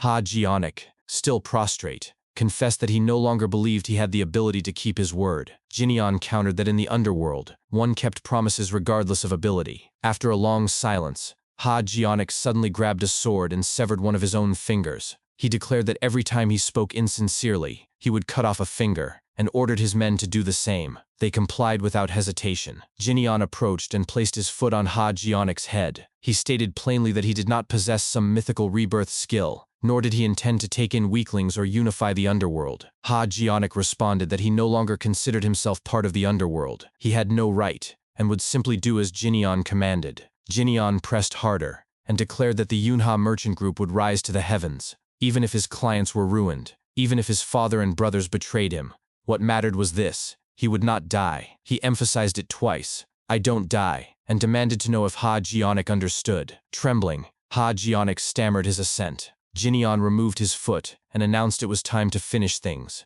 He instructed Ha Jionic to follow him, as he had more to say. Later that morning, Chul Myung-ho arrived at his gambling den and froze in shock, clutching his head as he exclaimed, "Fuck, wait, what dogshit situation is happening in this gambling den?" Inside, the entire 8 Dragons sect knelt in submission, sect leader Ha Jionic among them, while Jinyan sat calmly in the central chair. Jinyan looked up and greeted Chul Myung-ho with a casual, "Oh, you're here?" before telling him to go boil some noodles because he was hungry. Later, the 3 of them, Jinyan, Ha Jionic, and Chul Myung-ho, sat at a table eating noodles. Myung-ho sighed wistfully, remarking that noodles and a gambling den brought back old memories. He mused aloud about those times, then pointed at Ha Jionic and asked if he was the one who had gotten his face beaten in. Jinyan turned to Myung-ho and asked where he had been. Myung-ho replied vaguely that something had come up, then demanded to know why his gambling den was being torn apart and remodeled into an underground training hall. Jinyan introduced Ha Jionic as the leader of the 8 Dragons sect. Myung-ho repeated the name slowly. Ha Jionic, 8 Dragons sect leader. Suddenly, Myung-ho burst into laughter, calling the sect's name ridiculously childish. He fell to the floor, clutching his stomach and joking that they should have called it the 9 Dragon Sect instead,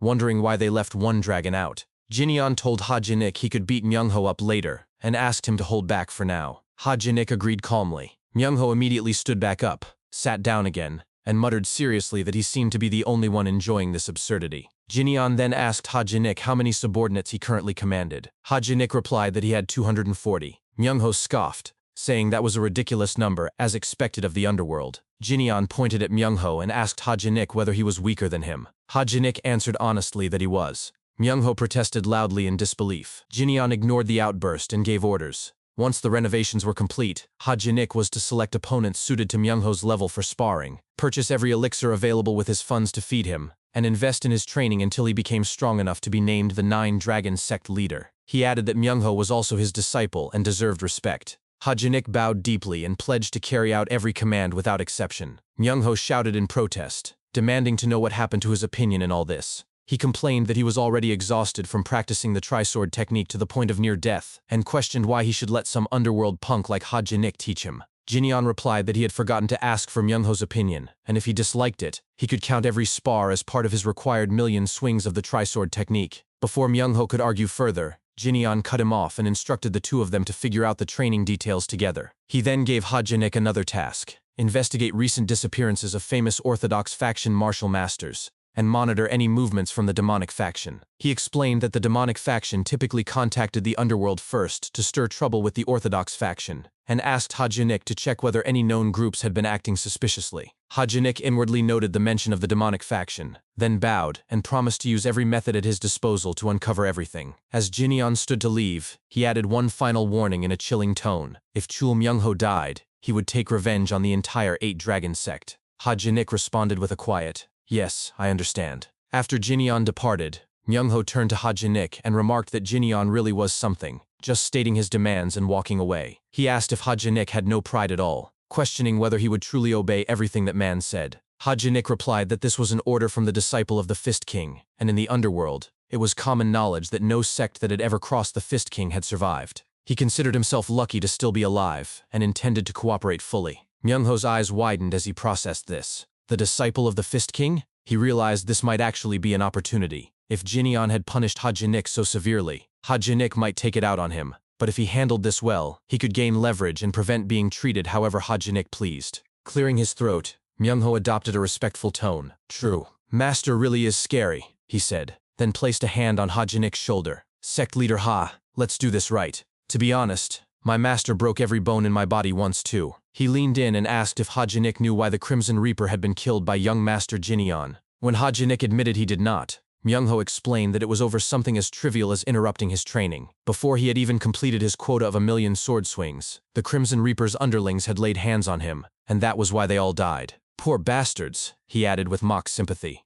How do I put it? You're just screwed. The two of us are comrades who'll ascend to the afterlife together if we don't listen to Master." Hearing this, Ha Jinik realized Jinyeon had not been bluffing about exterminating his entire sect if Myungho came to harm. He simply nodded and said, "I see." Myungho smirked inwardly, thinking, "You idiot." Haha. Elsewhere, back at the Yunha merchant group, Jinyeon returned and was greeted by his attendants. He approached the twins, who were sitting down on a spiked platform with heavy weights wrapped around their waists, and asked how their training was progressing. They stood up and addressed him as boss. Jinyeon remarked that training was not easy, especially since the black dog recoil art they were learning was so brutal that people with normal bodies should never attempt it. One twin replied cheerfully that it was fun anyway. Jinyeon placed a hand on his shoulder and noted that their bodies had grown impressively tough. They could probably bounce off most swords now. Smiling, he said bringing them in had been worth it. Though there were countless strong fighters in the Jianghui, even Lady Baek, who came to spar, was far above them. He had learned much from sparring with her and would pass that knowledge on so they could grow stronger. The twins lowered their heads gratefully and thanked him. Just then, Jinyeon's brother arrived at the training ground and hesitantly informed him that a customer had come to sell an elixir and insisted on meeting him personally. Jinyeon asked why he needed to meet the seller. Two men stepped forward and bowed. The one in front introduced himself as Yang Nosha, an herb gatherer, and claimed he wished to trade directly with Jinyeon. He said he possessed an elixir so rare it would surprise even him, the Crimson Moonflower. Sometime later, near the summit of Dragon Valley Mountain, Jinyeon, Yang Nosha, and the other man hiked through deep snow. Jinyeon asked if the precious Crimson Moonflower was truly there. Yang Nosha confirmed it, explaining that the flower could not be stored. It withered the moment it was picked. so it had to be consumed on the spot. That was why he offered such a rare treasure for only 300,000 yang. Jinyan nodded, understanding why the price was so low for something so valuable. Then, unexpectedly, he began laughing loudly. Yang Nosha asked why he was laughing like that. Jinyan stopped abruptly and said, "What a pain, acting like this." He reasoned aloud. The Crimson Reaper had already been dealt with. The Ouyang clan, still mindful of the Muram alliance, wouldn't act so rashly, and the assassin group hired by Ouyang Hu lacked sufficient motive. That left only one possibility. He fixed Yang Nosha with a cold stare and asked, "What's your relationship with the leader of the little deity sect?" Yang Nosha insisted it was a misunderstanding. He only wanted to guide Jinyan to the elixir. Jinyan pressed further, asking if Yang Nosha even knew how to consume the crimson moonflower properly, warning that ignorance would kill him too. Yang Nosha described the method. One must cup the petals gently and swallow the flower where it blooms, without picking it. Jinyan burst into even louder laughter, then suddenly grabbed the sword from the other man's back. He explained that the crimson moonflower absorbed poisonous energy the instant it was touched and withered immediately. It grew only in damp, shadowed places where moonlight seeped in regularly. Therefore, to harvest it, one did not touch the petals. One severed the stem with a sword and swallowed it instantly. Without hesitation, he swung the blade horizontally. In a flash, both men's heads tumbled from their necks. Jinyan grinned and said, "Just like this." "Yeah." Immediately, martial artists dressed in white emerged from the snow-covered ground. Jinyan remarked that this was how they should have acted from the start. An old man stepped forward and acknowledged that Jinyan had followed them on purpose despite knowing the trap. He praised him as a clever young man, just as he had heard. Jinyan dropped the sword and told him not to bother luring him so far away. He pointed out the absurdity. The crimson moonflower was as rare as the azurite essence or primordial vermilion fruit, yet an ordinary herb gatherer came personally to sell it to him at a cheap price? It was too stupid to believe. The old man smirked and countered that Jinyan was the stupid one. This had been the perfect way to get him as far from the Yunha merchant group as possible. Before he could finish, Jinyan punched a hole straight through the old man's torso. As blood spilled from the elder's mouth, Jinyan glared and snarled, "Shitheads. What the hell did you do to the Yunha merchant group?" The fellow martial artists stood stunned as they looked at the body of the old man on the ground and cried out, "Captain!" One of them turned toward Jinyan and cursed in frustration. He shouted at the others for merely staring and ordered them to attack immediately. The martial artists lunged forward, but in an instant, Jinyan dispatched them one by one. Only the man who had given the order remained, frozen in shock as Jinyan approached. He stammered in disbelief, "Oh, holy shit!" before Jinyan struck him down with a single punch, slamming him into the earth. After a few moments, Jinyan exhaled deeply and rose to his feet. He clenched his teeth as he moved forward, thinking to himself that his extreme yang energy wouldn't calm down, and realized with dread that from the beginning, the attackers hadn't been targeting him at all, but the merchant group. In a flash, he surged forward at great speed, vowing inwardly for the guard squad and the twins to hold out just a little longer. Back at the Yunha merchant group, assailants began flooding into the compound. Hanyop shouted orders to prioritize evacuating the merchants and prevent any more intruders from entering. Suddenly, someone attacked him from behind, but one of the twins, Myungbo, intercepted the blow with his own body. Hanyop stared in shock. Myungbo? Myungbo casually deflected the follow-up strike with ease. Hanyop was bewildered. He took a direct hit and is still completely fine? The other twin, Jinbo, spoke firmly. "Please leave this place to us and take care of the chief administrator." The twins then began dismantling the invaders with bare-handed strikes. One thug muttered in disbelief, "Damn it, what kind of merchant group has such monster-like guards?" Another rallied the rest. "So what? There are only 2 of them. Overwhelm them with numbers." Amid the chaos, Hua Aeon, guarded nearby, panicked. Oh no, there are too many of them." From a distance, Ba Ek Yak arrived and surveyed the scene, murmuring in confusion. "What? It looks like the merchant group is being attacked by a bunch of thugs. Am I imagining things?" Beside her, Ba Ek Ran replied that it didn't seem like an illusion. Judging by the viciousness of their killing intent, they likely belonged to the unorthodox faction. Ba Ek Yak fell into thought, then turned to Hua Aeon and asked cautiously, "Hey, they're not people you know, are they?" Hua Aeon startled and insisted, "Of course not!"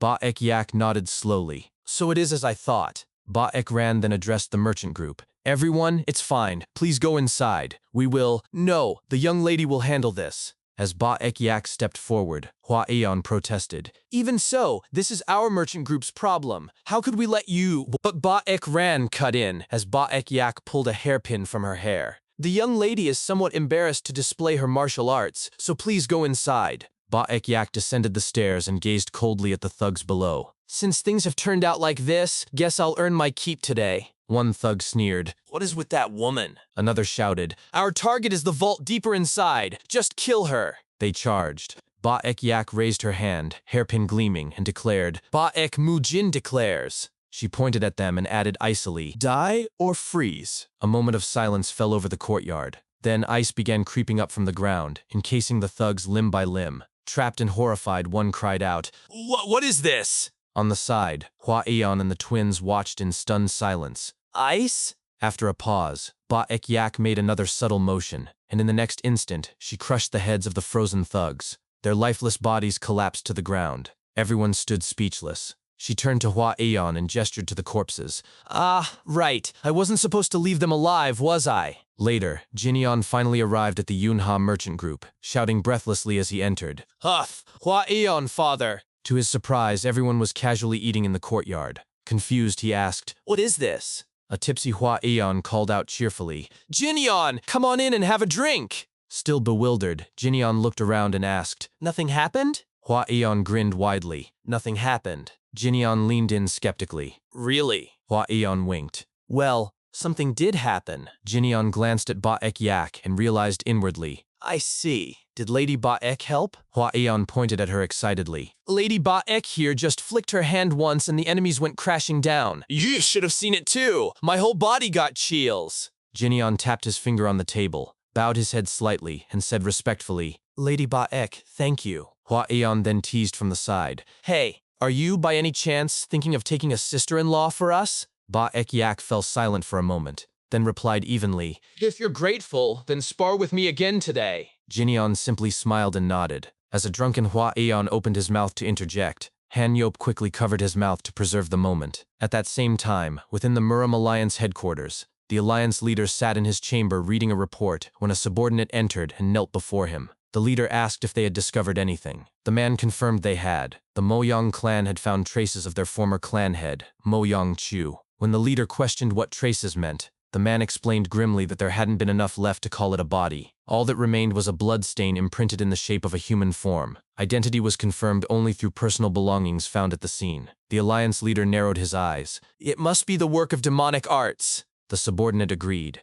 They said the body had been absorbed by something and vanished. Only torn clothing, powdered white bone, and bloodstains were left behind. The leader mused aloud that after searching so long, the remains surfaced now, and on top of that a letter had appeared too. It felt like a trap.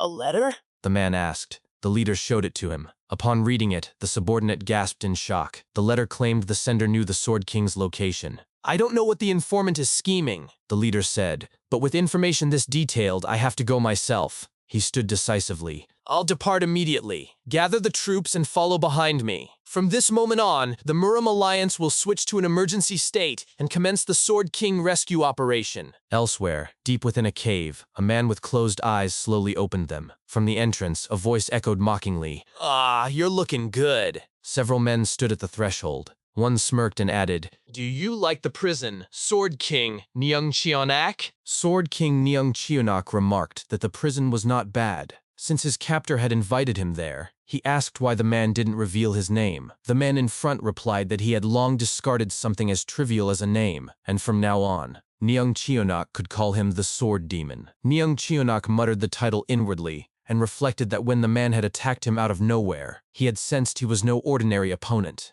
So it was true. He really was from the demonic faction. Aloud, he asked why the Sword Demon had let him live. The Sword Demon smirked and said that Neung Cheonak was called the Sword King, so if he ever hoped to defeat the Sword God with his own hands, he would need to grow stronger. But he had never seen the Sword King's martial arts firsthand. He gestured to the men surrounding them, all swordsmen, and added that for them, merely crossing blades with the Sword King would be an honor. He offered Neung Cheonak the chance to kill them one by one. Neung Cheonak accepted gratefully. The Sword Demon wrapped an arm around the youngest of his subordinates and said chillingly, Youngest, kill the great Sword King. If you don't, you die. The youngest affirmed the order without hesitation. As Neung Cheonak rose to his feet, he asked one final question before the fight began. He inquired whether the Sword Demon had killed the Fist King and Moyang Chu in the same manner. The Sword Demon paused, thinking briefly, before recalling the Fist King.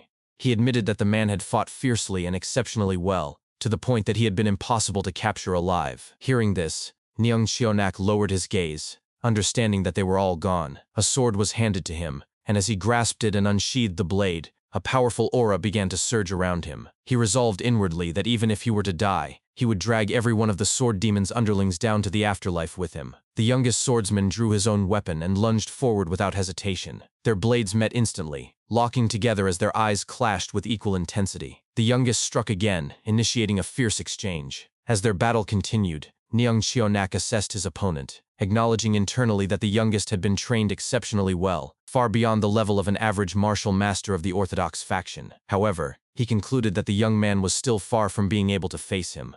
When the youngest attacked again, Neung Cheonak lowered his body to evade the strike and countered immediately, aiming for his neck. Yet the moment his blade connected, his eyes widened in shock. The strike had no effect. It felt as though he had struck solid metal. Realization dawned on him as he understood that the opponent was impervious to blades. The youngest's aura surged, enveloping both his sword and his body. Neung Cheonak responded instantly, launching a counterattack with his left hand. Their clash produced a massive explosion of force. Pressing forward, Neung Cheonak overpowered the youngest and sent him flying backward. The young man halted his momentum by planting his sword into the ground, steadying himself as he stood once more. Inwardly, the youngest was astonished. He recognized that Neung Cheonak had not only blocked his attack from an unstable stance, but had also managed to blow him away with sheer power. Watching from the side, the sword demon narrowed his eyes and reflected that these so-called old men were truly formidable. He then turned to the youngest and reprimanded him, reminding him that he had repeatedly instructed him to keep his ability hidden. He questioned why he had exposed his neck so carelessly at the start of the fight. Approaching him, he grabbed the top of his head and coldly explained that he should have sacrificed an arm, his waist, or a leg if necessary, or at least pretended to be injured to deceive the opponent. The youngest apologized without resistance. At that moment, Neung Cheonak spoke aloud, concluding grimly that they were not human. The sword demon confirmed this with a grin, remarking that from the way Neung Cheonak was speaking, it seemed he had rested enough. Turning away, he called upon another subordinate, instructing the first sword to toy with him for a while and not kill him yet. The first sword acknowledged the order. The sword demon added that if anything unusual occurred, it should be pointed out clearly. Hearing this, Neung Cheonak clenched his teeth in fury and cursed them openly, calling them dogs. The sword demon merely chuckled, remarking that those from the orthodox faction were always so fond of throwing curses. As the men surrounded Neung Cheonak once more, the sword demon turned and began to leave, stating that he would see him again later. Neung Cheonak questioned why he bothered with such manners when he had no sincerity. The sword demon paused at the exit, turned back, and explained that he was only showing manners because it was something people like him appreciated. He added that he found it amusing in his own way, and expressed a hope that Neung Cheonak would survive. With that, the door shut, leaving the Sword King surrounded by hostile gazes. Elsewhere, the heavenly demon sat alone in a gazebo, drinking as he gazed at the sky. The sword demon approached, and remarked that he was drinking without even a side dish. The heavenly demon welcomed him casually, addressing him as the Heavenly Sword Alliance leader. The sword demon bowed theatrically, stating that he, the Heavenly Sword Alliance leader, paid his respects to the heavenly demon.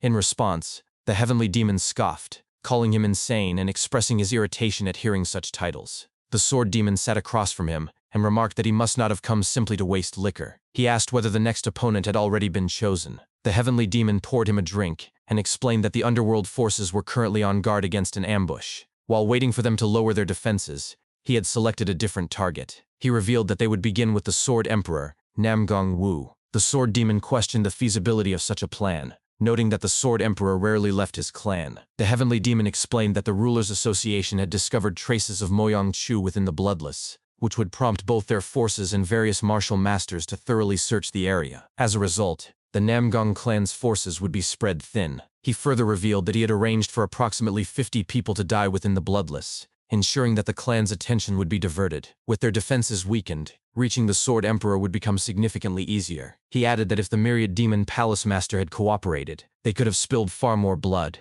but the man had grown increasingly distant. The Sword Demon then asked when they planned to kill that same Myriad Demon Palace Master. The Heavenly Demon grinned and questioned why he was in such a hurry.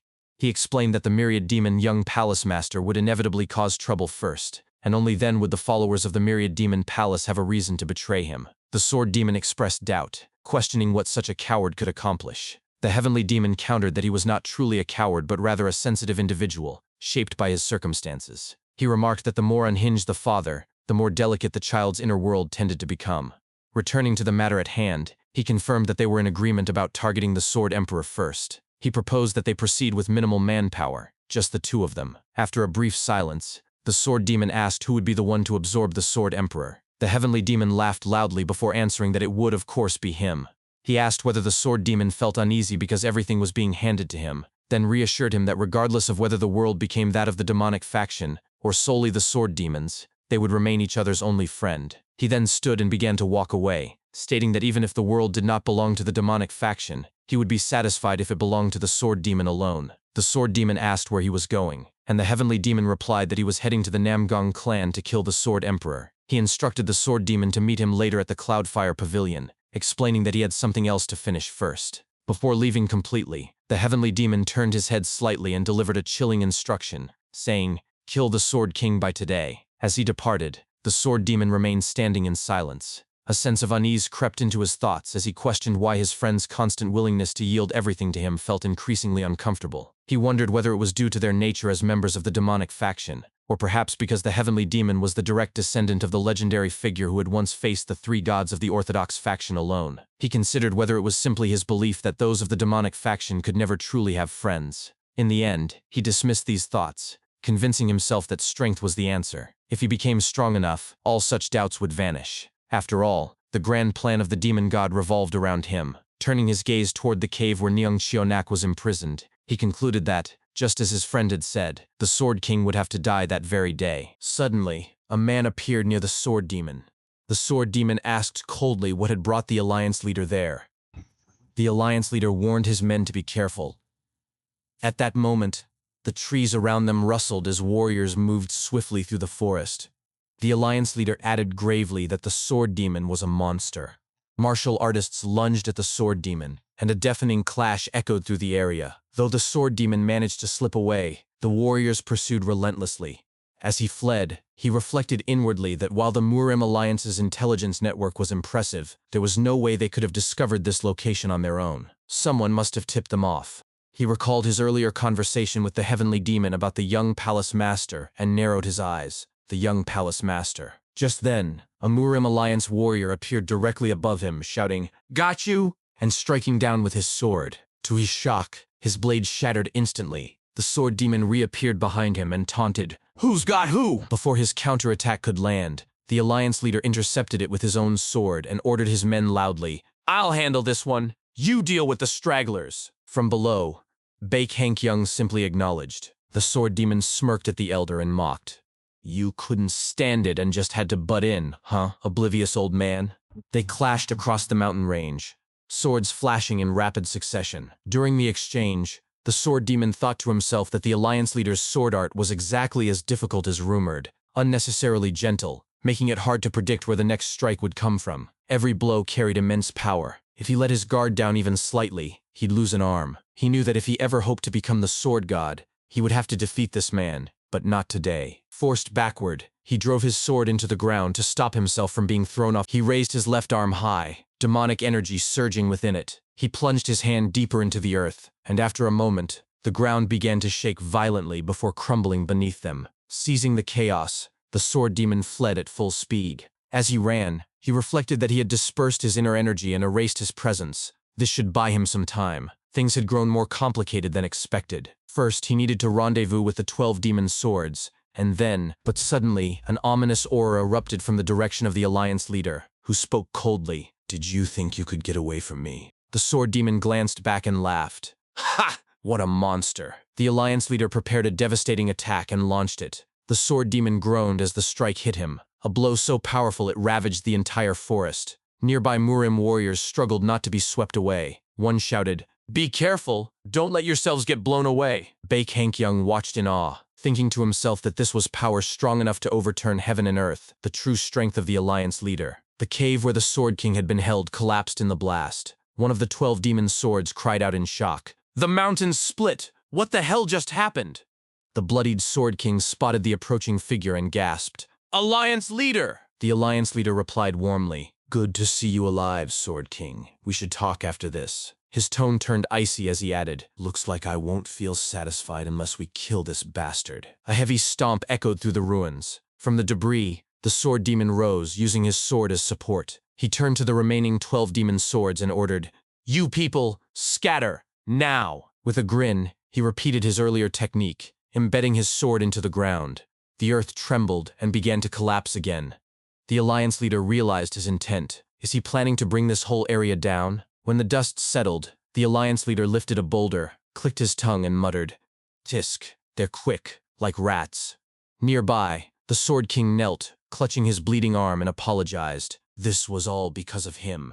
The Alliance leader sighed and said it was fine. Maybe he was getting old. He was too tired to chase any farther. The Sword King asked how they had found this place. The Alliance leader sheathed his sword and explained that an anonymous informant had sent word, though the informant likely wanted both sides to clash. A Murim warrior rushed over, asking if the Alliance leader was all right. He confirmed they had rescued the Sword King, which was enough. Then, in a commanding voice, he declared, "All Murim Alliance personnel are to retreat immediately. Inform the Rulers Association and the 9 great sects at once. The demonic faction has returned." Elsewhere, one of the 12 demon swords ran alone through the forest, wondering if the others had escaped safely. He cursed himself for not following someone and debated whether to double back depending on how things looked. Suddenly, a mysterious figure emerged from the shadows and greeted him. "Good to see you again." In an instant, the figure, revealed to be the Sword Emperor, lunged, aiming his sword straight for the demon swordsman's neck. He pinned him against a tree and snarled, "Why won't you bastards die?"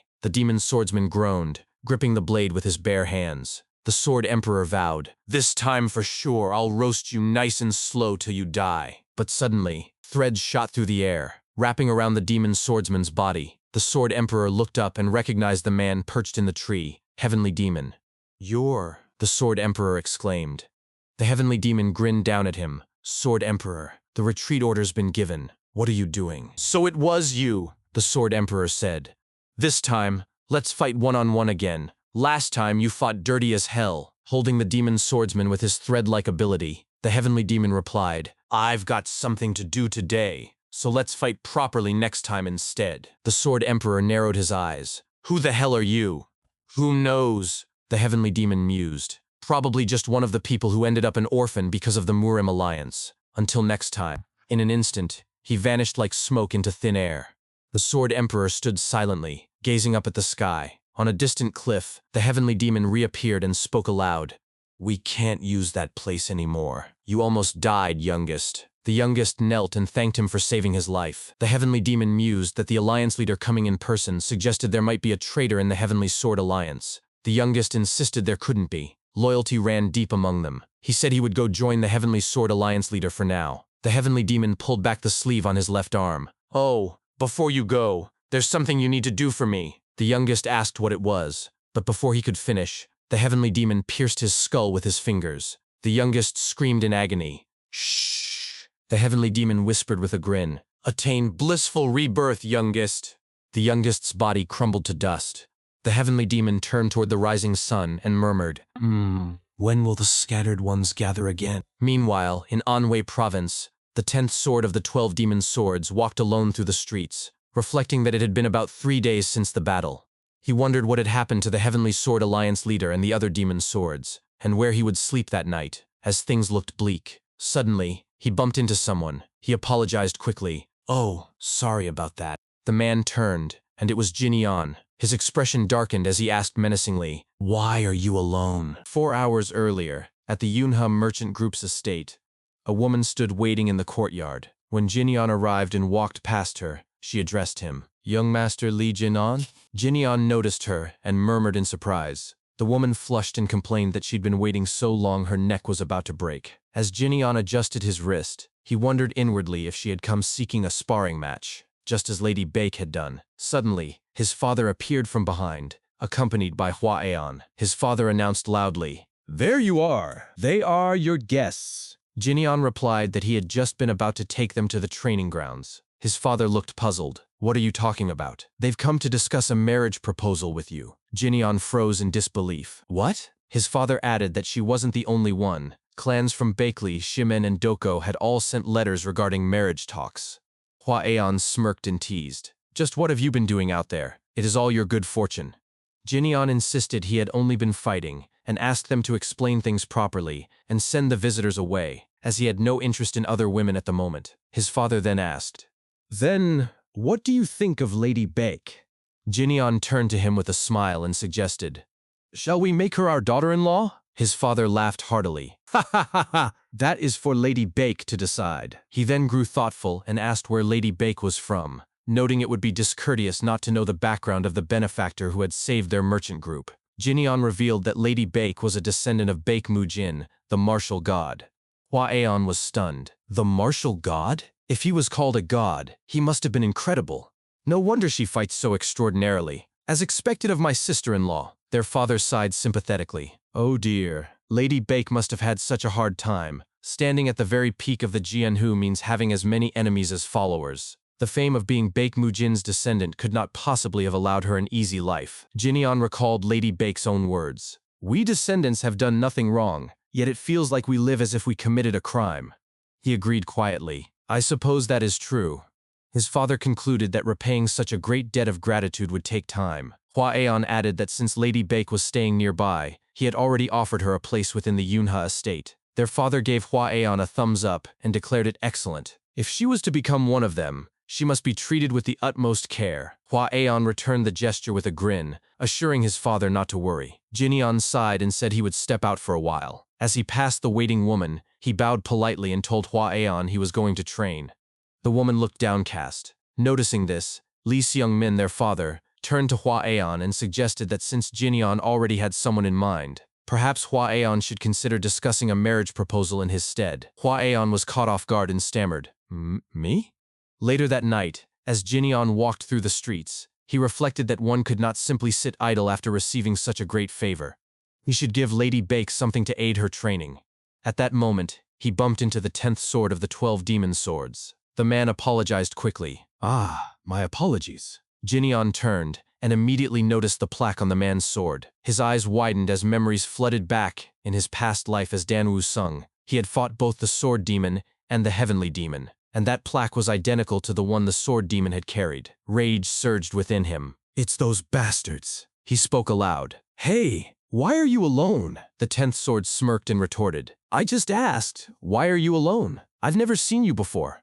Do you know us? Jinyeon demanded he stop answering questions with questions and tell him plainly why was he alone and where were the others. The 10th sword glared and snapped. That's none of your business. Privately, he thought the man seemed crazy and annoying. He couldn't afford a disturbance before rejoining the Heavenly Sword Alliance leader.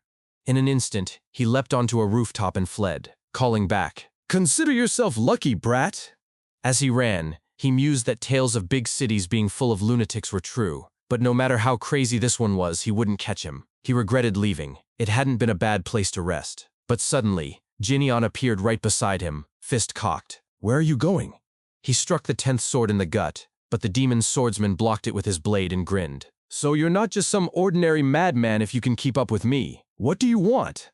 Jinyeon seized the man's sword and replied calmly. Oh, it's nothing much. With a menacing edge, he snatched the plaque and added, I just thought we might have met before. He then kicked the man square in the face. The 10th sword crashed into a tree. Jinyeon examined the plaque and confirmed inwardly. As I thought. It's exactly the same as what those bastards had. The 10th sword snarled. You arrogant little shit! And lunged with his sword, vowing to tear him apart. Jinyeon dodged the first strike and blocked the second with his arm. As he defended, he noted that the demonic faction had grown stronger, more seasoned, faster. However, I too. In a flash, he appeared behind the 10th sword, grabbed his left wrist, and declared, Have become capable of exploiting even the slightest openings. Lightning-imbued chi surged around his hand as he struck. The forest echoed with the blast. The 10th sword's sword clattered to the ground, though he remained unscathed. Jinyeon narrowed his eyes. I struck with the intent to cut him down, as expected of one impervious to blades and swords. He's tough. Will I have to draw out even more strength to kill him? Suddenly, the 10th sword launched a palm strike at Jinyeon's face. Jinyeon flew backward, but halted midair and grinned. Well, well. First, imperviousness to blades and swords, and now origin fist energy? The 10th sword stood wreathed in overwhelming chi and said, I thought something was strange from the start. You said we'd met before. I was wondering how you knew of these abilities. That lightning energy and that fist technique. You're a disciple of the Fist King. Did you come here because you wanted to follow your master? Jinyeon clenched his fist, lightning crackling around it. No. Then, a massive burst of lightning erupted around him. His voice dropped to a growl. When I see bastards from the demonic faction, I just can't control myself, because I can't wait to kill you all. The 10th sword began to respond, warning Jinyan not to act tough. But before he could even finish speaking, Jinyan suddenly lunged forward and drove a punch straight into his face. The 10th sword reacted quickly, raising his blade to block, yet the sheer force pushed him backward. He planted his sword firmly into the ground to steady himself, but before he could even regain his balance, Jinyan had already leapt forward again, launching another attack. The strike landed squarely on his chest, sending him crashing to the ground. As he lay there, the 10th sword grinned widely and declared, "With attacks of this level, there's no way you can even scratch me when I'm impervious to swords and blades." In response, Jinyan immediately drove another punch into his face. As he raised his fist again, he remarked calmly that he was already aware of that fact, and that he simply intended to beat him down regardless. He then began striking him repeatedly, his fists raining down without pause.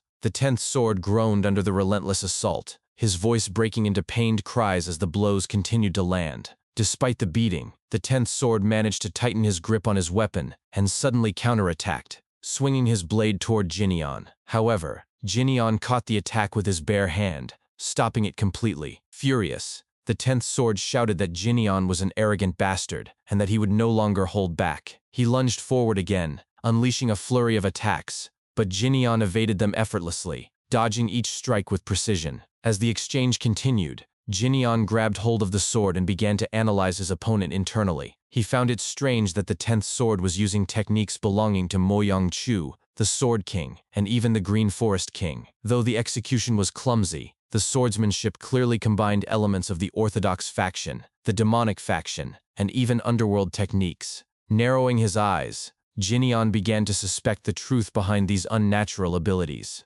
Before he could fully process his thoughts, the 10th sword released his grip and immediately prepared a palm strike. Noticing Jinyan's distraction, he remarked that his opponent seemed lost in thought, then struck him directly on the head. The impact echoed loudly through the forest. Chuckling, the 10th sword mockingly added, "Even the Fist King's disciple is nothing special." However, his expression changed instantly when he realized that Jinyan had not moved at all. Instead, Jinyan stood there as if nothing had happened, his body now enveloped in crackling lightning chi. The 10th sword's eyes widened in horror as he instinctively retreated, his mind shaken by the overwhelming presence before him. To him, the energy felt identical to the Fist King himself standing once more before his eyes. Jinyan then spoke coldly, asking how many people he had killed and stolen techniques from over time. The 10th sword merely grinned and replied that he had never bothered counting. Tightening his grip on his sword, he declared that he would put an end to Jinyan's fist arts then and there. As demonic chi surged around him, he unleashed a powerful swing, shouting, "Die!" Blades of chi surged forward toward Jinyan, cutting through the air with tremendous force. As the attacks closed in, Jinyan calmly assessed them, recognizing that while the power was considerable, the sword energy itself was incomplete and poorly formed. He concluded that this technique, too, must have been stolen. A surge of anger rose within him as he reflected bitterly on having once died fighting opponents like these. Extending his hand, he effortlessly blocked the incoming chi slashes. His anger intensified, and a burst of lightning erupted around him as he planted his feet firmly into the ground. Channeling his power, he unleashed his technique, White Lightning 10-Phase Art, 9th Phase Supreme Realm, Lightning Roar. In an instant, the chi slashes were erased as his own attack surged forward with overwhelming force. The 10th sword froze in shock, unable to react as the attack bore down on him. Lowering his hands, the attack struck, ravaging the entire forest in its wake. When the chaos subsided, the 10th sword was found embedded into a mountainside. After a few moments, he gasped for air, his face drenched in blood. As he began to fall, Jinyan extended his hand and activated another technique, Invisible Grasp. A massive hand of chi shot forward, seized the 10th sword, and dragged him back. Jinyan caught him by the neck with his real hand, lifting him effortlessly. After a brief pause, he stared at him menacingly and observed that he was crying tears of blood, deducing that his eyes must be his weak point. Without hesitation, he drove his fingers into the 10th sword's left eye. The 10th sword screamed in agony as Jinyan, still holding him aloft, demanded to know what they truly were. Even as his body trembled, the 10th sword chuckled weakly and told him to guess. Jinyan responded with disgust, pushing lightning chi through his fingers and warning him not to laugh. The 10th sword's screams intensified as the energy burned through him. Jinyan then demanded an answer, asking whether he would speak or choose death. With a strained smirk, the 10th sword told him to kill him. Jinyan accepted without hesitation, calmly stating, "Very well." He unleashed another surge of lightning chi directly into the wounded eye. The 10th sword screamed at the top of his lungs as the power increased further.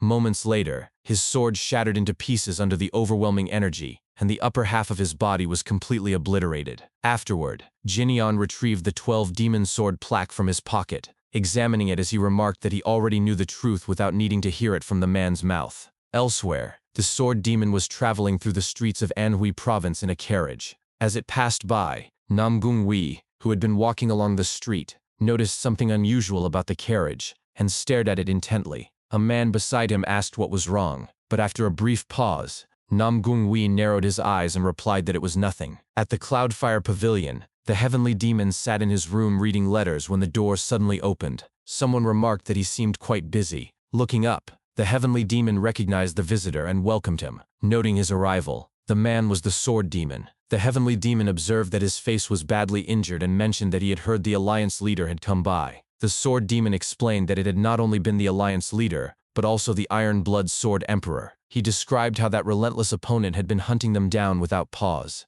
Gritting his teeth in anger, he added that since the status of the youngest and the 10th sword remained unconfirmed, they were most likely dead. The heavenly demon narrowed his eyes, acknowledging that this was a heavy loss, and remarking that a significant amount of money had been spent. He asked whether the sword had been retrieved. Taking a seat, the sword demon admitted that they had failed to recover it. He explained that it seemed someone had deliberately set things up so that the Miram Alliance could track them down, and he suspected that it was the doing of the young Myriad Demon Palace Master. The heavenly demon considered this, and remarked that the young master's father had recently ended his closed-door training, suggesting that the young master must be planning something. The sword demon asked whether this information had been included in the report. In response, the heavenly demon raised his fan and pointed toward a letter on the table, confirming that it had. He added that there were also several notable details within it, before asking whether he had ever heard of a certain individual. He then mentioned the name Li Jinyan, identifying him as the first young master of the Yunha merchant group. The sword demon scoffed, arms crossed. Li Jinyan? Never heard of him. Is he someone who'll become strong? The heavenly demon considered the question carefully. Could be, but the odds are slim. The young master of the Yunha merchant group already has too many enemies. He leaned forward slightly. Not long ago, the first young master of the Ouyang clan requested that someone be killed by the gold-silver assassins, and that someone was this very young master of the Yunha merchant group. Ouyang Hu even asked them to send stronger men to deal with him. The sword demon clicked his tongue in disapproval. The young man has many enemies. His tone shifted, growing impatient. Anyway, it seems we've gathered all the intel. So, are we going to face the Sword Emperor now? With the Namgong clan right in front of us. Staying still makes me itch for action. The heavenly demon narrowed his eyes. No, let's put facing the Sword Emperor on hold for now. Something doesn't feel right. Since Yu Zhonghong has made a move, the Rulers Association could have set a trap with their own hands. The sword demon pressed his lips together, frustration simmering beneath his skin. You're saying we should go into hiding again? He stood abruptly, voice sharp with irritation. No matter how careful we should be, this hiding business is getting tiresome now. We've never gone into hiding, the heavenly demon corrected calmly. We've just been wandering around looking for prey. The sword demon slammed his fist onto the table, eyes blazing. So then, where is this prey? There's no progress in my martial arts anymore. His voice dropped to a growl. I'm done capturing people like the Sword King and stealing their martial arts. We should just kill them all. The heavenly demon studied him for a long moment. It seems your martial arts have stagnated, and you're frustrated. A slow, deliberate plan formed in his mind. Then how about this? If you wait on attacking the Sword Emperor, I'll handle baiting him to us. The sword demon fell silent, momentarily stunned. The heavenly demon continued without pause. What are you surprised about? Aren't you the man destined to become the demon god? You mustn't miss absorbing the Sword Emperor, even if you get caught in a trap. His voice grew darker, more fervent. After you're done facing the Sword Emperor, killing and then absorbing the Myriad Demon Palace Master, and all the demons who follow the Myriad Demon Palace, would be good too. Just by absorbing the Myriad Demon Palace Master, you'll become far stronger than you are now. The sword demon stared at him, disbelief mingling with hunger. Are you serious? As the heavenly demon poured wine into a cup, he answered evenly, yes. I figured this much would make you trust me. He handed the cup over. You've only absorbed up to the realm of kings so far, but you must take it beyond the emperors, to absorb even the 3 gods and 1 saint. His eyes gleamed with apocalyptic vision. I just want to see the end of this Jonghu and the Orthodox faction. The Sword Demon accepted the cup, gazing into its depths. The Sword Emperor and the Myriad Demon Palace. He exhaled slowly. If I can absorb them all, how could I possibly doubt you? By then, you won't need to doubt me either. He turned toward the window, voice dropping to a whisper filled with grim poetry. Let's show the Jonghu and the Orthodox faction the sight of children who were abandoned by the world, destroying the world. The heavenly demon chuckled softly. I hope that after becoming the demon god, you won't deem me unnecessary and cast me aside. The sword demon sighed, a rare note of sincerity in his voice. Even the demon god should keep at least one friend by their side. They clinked cups. The heavenly demon toasted him with quiet intensity. Friend, you will become a god. Then, with a faint smirk curling his lips, he added, I'll plan the apocalypse. Elsewhere, in the middle of the city streets, Chul Myung-ho swung his umbrella as he walked forward with practiced swagger. Suddenly, his stomach growled loudly, halting him mid-stride. I ate something cold yesterday, so my stomach feels off, he thought irritably. He resumed swinging his umbrella, muttering to himself, if I stop training and rush home like this, I'll be there in no time, but I can't let such a trivial crisis stop my training. His frustration mounted. 8 Dragon Sect? Leader? He's only slightly stronger than me, yet he struts around bragging about it. Enraged, he began swinging his umbrella wildly through the air. Do you know? I'm even acquainted with the Murim Alliance leader. Just wait and see. Someday I'll— Then he noticed a shadowy figure ahead. His eyes widened. Without warning, he screamed at the top of his lungs. A ghost? The silhouette stepped into the light. It was Baek-yak. Chul Myung-ho immediately calmed down, sighing in relief. It's a person, but then his expression twisted in horror as he looked down. Damn it. I just got so scared I shat my pants. The stench quickly spread through the air. He whirled on Baek-yak, pointing accusingly. It's your fault! Baek-yak covered her nose and mouth, eyes watering. Why is that my fault? It stinks. You wander around like a virgin ghost? So I got startled and had an incident? Chul Myung-ho shot back defensively. Baek-yak stared at him, utterly baffled. What is that weak lunatic talking about? Still holding her nose, she said flatly, I'll pretend I didn't see it. Please just go. Chul Myung-ho marched past her, continuing to swing his umbrella with exaggerated dignity. Tisk, I don't like how this feels. Confused, Baek-yak called after him. What are you doing? He turned, striking a dramatic pose. I won't stop training just because I had a little incident. That's because I'm the poisonous fox. Baek-yak watched him for a long moment, then thought quietly, he's a total lunatic. As she continued walking through the streets, she spotted Jin-yeon leaning against a doorframe, seemingly dozing. She approached and spoke softly. Young master? Jin-yeon opened his eyes. You're coming back from training? Yes, she replied. When did you arrive? About 2 hours ago. Her gaze dropped, and she froze.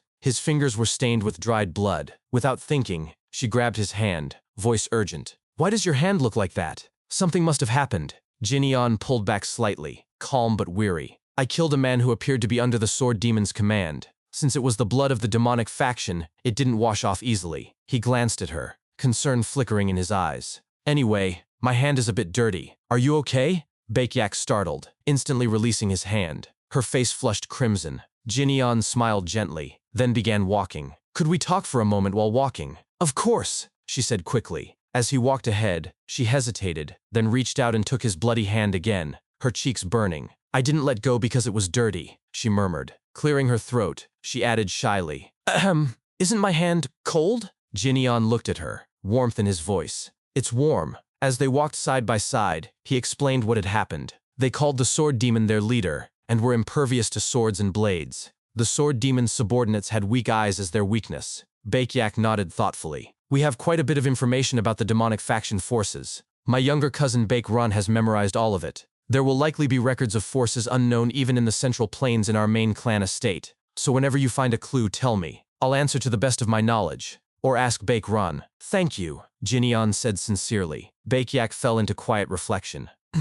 If the leader is called the Sword Demon, they must be followers of the Black Immortal Sword Demon. Jin-yeon recalled his father's words about her. The shackles of being a descendant of Baek-mujin must have made Lady Baek's life a tough one. He turned to her gently. Have you faced any difficulties since coming to the Central Plains? Not really, she replied. There are many beautiful places in the Central Plains. Although, sometimes odd things do pop up as well. She glanced toward a nearby lake, her voice softening. Why doesn't the first heavenly demon live in a place like this? instead of staying secluded in a place filled with nothing but pure white snow. Jinyan opened his mouth to respond, but she spoke first. Yes, it's probably because he killed so many people. Her tone grew somber. I heard that all of the demonic factions back then met their end at the first demon god's hands. Because of that, the subsequent heads of the clan must have suffered. There would be resentments they're unaware of, constantly seeking them out. Jinyan nodded slowly. It's an understandable story. Suddenly, a thick fog rolled in, swallowing the street whole. Both Jinyan and Baekyak sensed it instantly. They turned in unison.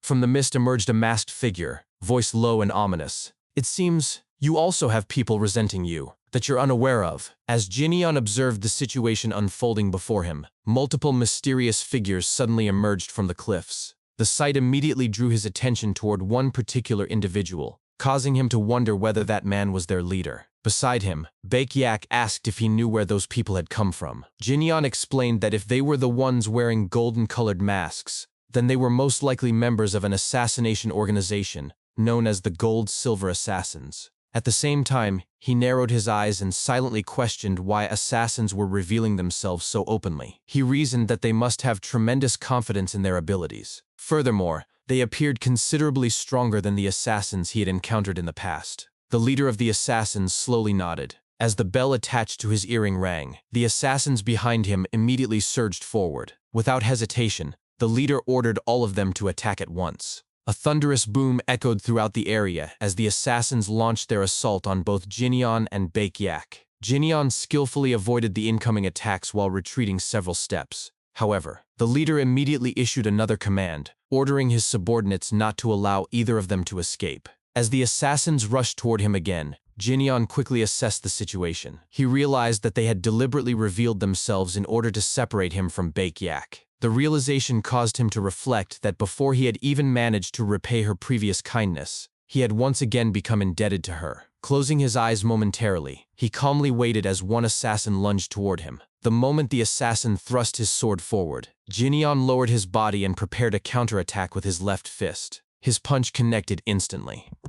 The force was so overwhelming that the assassin's head was completely obliterated. The remaining assassins froze in shock. One of them stared in disbelief, wondering if Jinyan's punch had severed the man's neck entirely. Jinyan slowly stepped forward through the battlefield and coldly challenged them. He asked whether they had assumed he was easy prey simply because he had willingly stepped back. He further told them to come at him again as they had before, warning that if they refused to approach him, he would simply come to them himself. Suddenly, his senses became distorted. An overwhelming noise assaulted his ears, disrupting his perception of the world around him. Looking toward the assassin leader, Jinyan immediately recognized the technique. He realized that it was sound art. One of the assassins instantly shouted that it was their chance to kill him. The assassins rushed forward. Yet despite the disruption affecting his senses, Jinyan's fist suddenly appeared before one assassin's face. The man barely had time to register what was happening before he was killed instantly. Another assassin attempted to attack from the side, but the battle continued entirely according to Jinyan's pace. From above, the leader observed the situation with growing concern. He concluded that the sound art was indeed affecting Jinyan, yet somehow Jinyan was still capable of moving and fighting at such a level. That realization convinced him that the situation was becoming troublesome.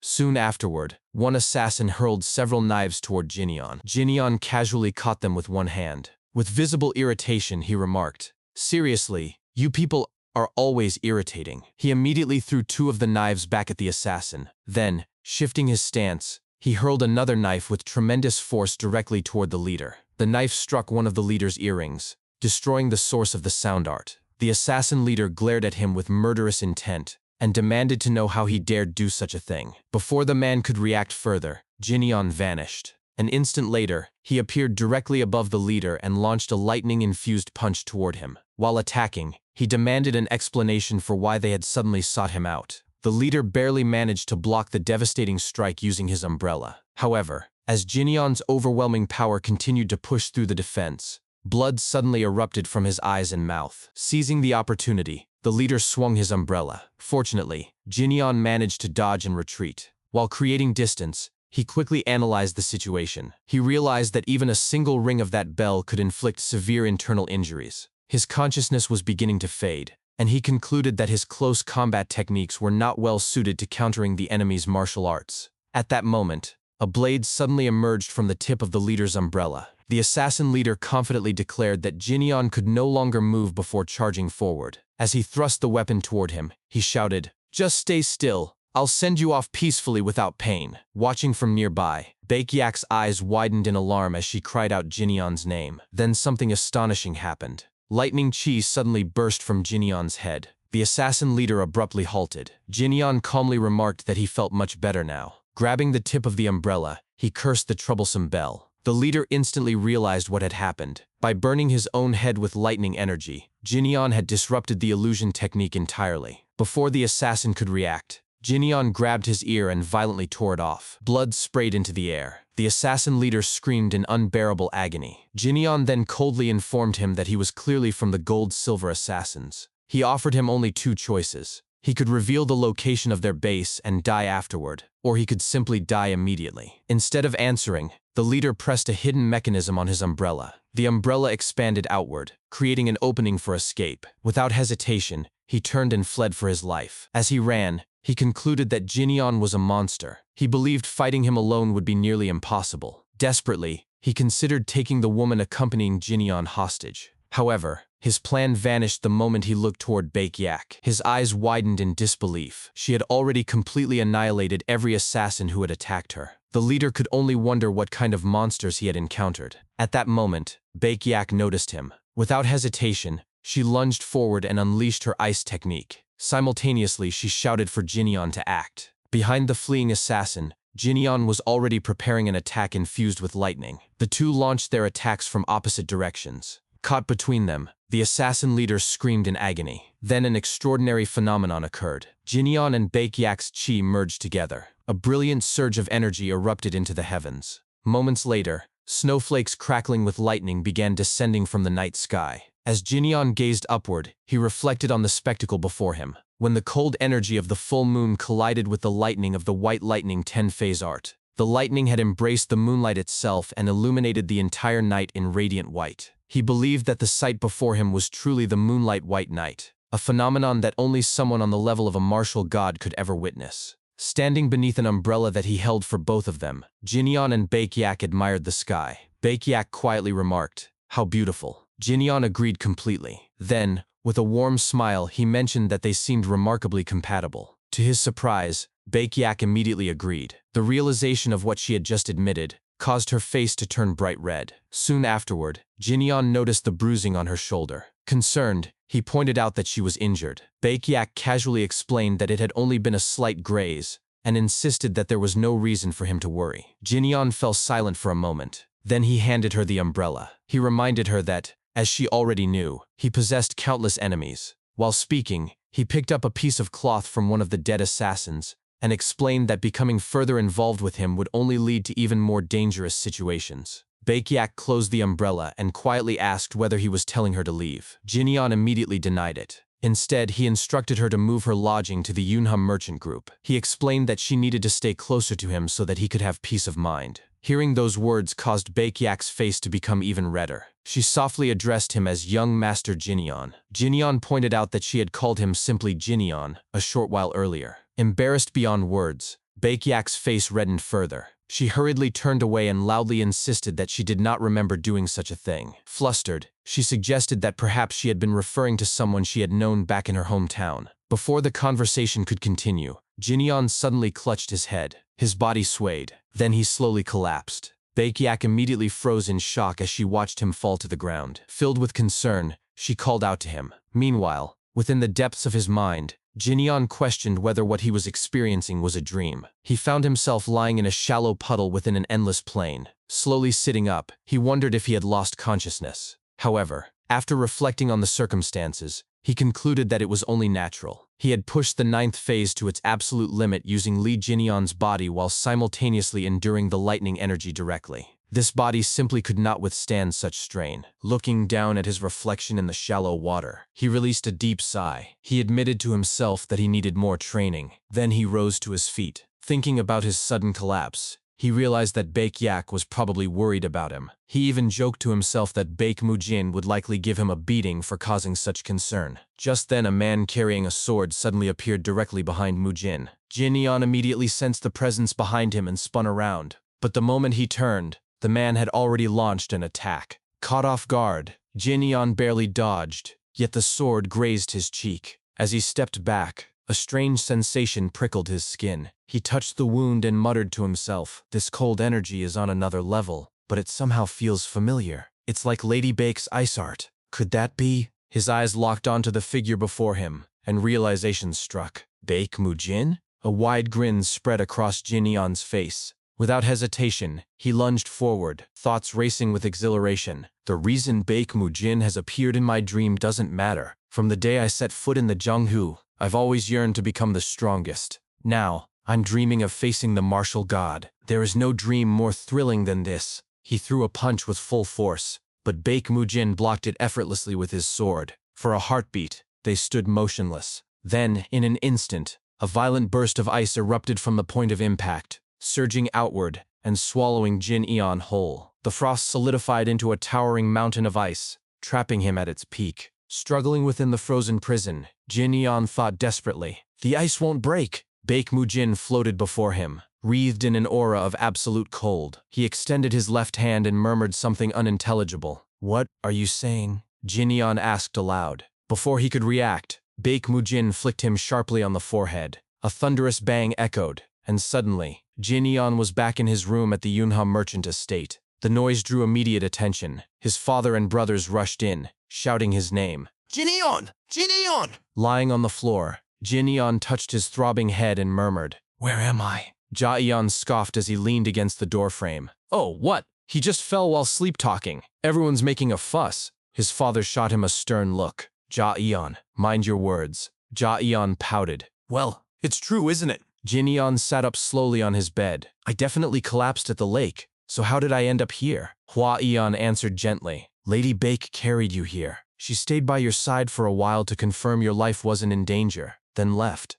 Jin Eon frowned. "Is Lady Baek all right? She should have been injured." "Lady Baek was injured?" Hua Eon blinked. "She looked perfectly fine." Ja Eon burst into laughter, pointing at Jin Eon. "As a grown man who has to be carried here by a woman, aren't you ashamed of yourself? Ha ha ha, I thought you were longing for your skirt-chasing days." Their father smacked Ja Eon on the head, then knelt before Jin Eon, voice soft but firm. "I heard you collapsed after fighting assassins at dawn. Are you truly all right?" Yes, Jin Eon replied. we've dealt with all the assassins. Soon, we'll find their hideout and eliminate them too. So don't worry about the Yunha merchant group. His father's expression grew solemn. "I'm not worried about the Yunha merchant group. I'm worried about you." He placed a hand on Jin Eon's shoulder. "I may be unversed in Murim affairs, but I know you've been pushing yourself hard lately. You don't have to shoulder everything alone. If there's anything I can help with, I'm here whenever you need." Jin Eon bowed his head. "I'm sorry for worrying you." Silence settled over the room.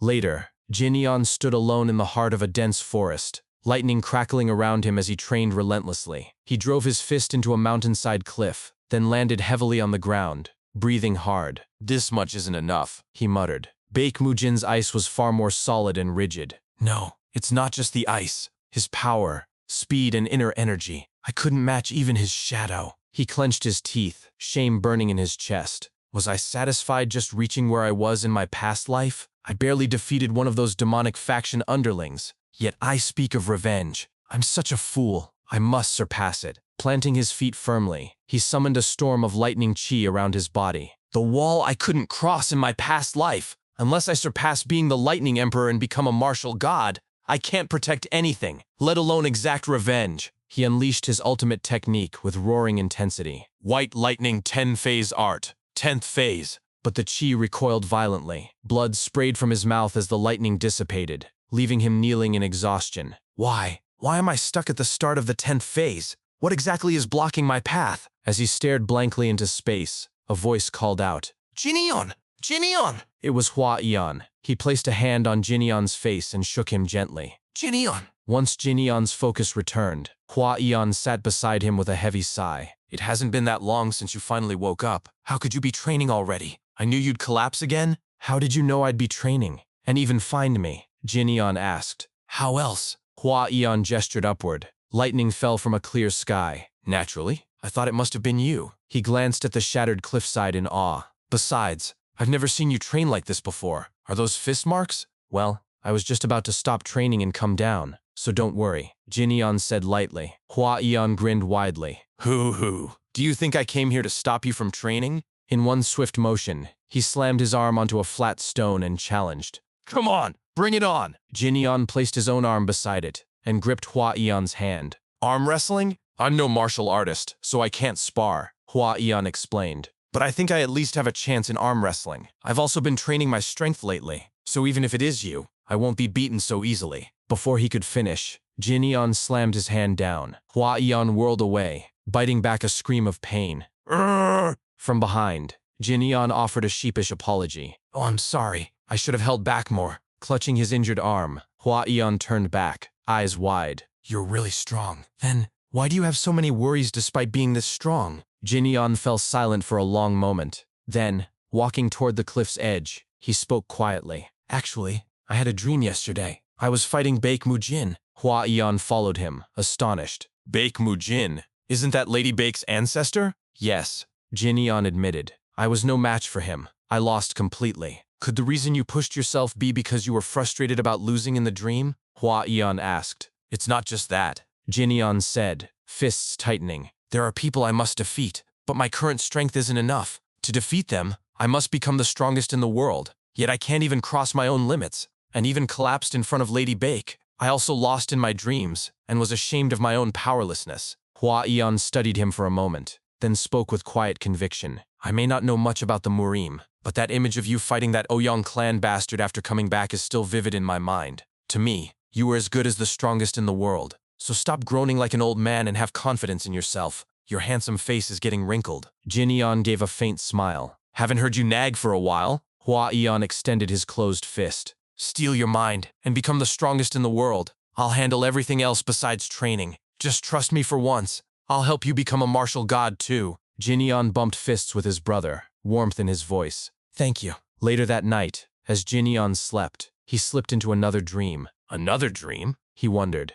This time, he awoke in the middle of a serene bamboo forest. It's a different place from the last one, he observed. Then, a loud laugh echoed from afar. Jinyan turned and saw Baek Mujin seated in a gazebo with another man, sharing wine and mirth. Without hesitation, Jinyan strode forward, slammed his hand on the table, and declared directly to Baek Mujin, What's gotten you so happy? Let's fight once more, Baek Mujin! Jinyan continued staring at Baek Mujin with a grin and questioned why he remained silent. He pointed out that during their previous encounter, Baek Mujin had attacked without saying a single word. Because of that, Jinyan doubted that silence was caused by fear. However, Baek Mujin merely remained seated and calmly drank from his cup. Seeing no reaction, Jinyan reached for the table and remarked that perhaps he would need to overturn it in order to make him move. The moment he tried, the man seated across from Baek Mujin casually placed his fan on the table. Instantly, everything became still. Jinyan's eyes widened in shock. No matter how much strength he exerted, the table would not move even an inch.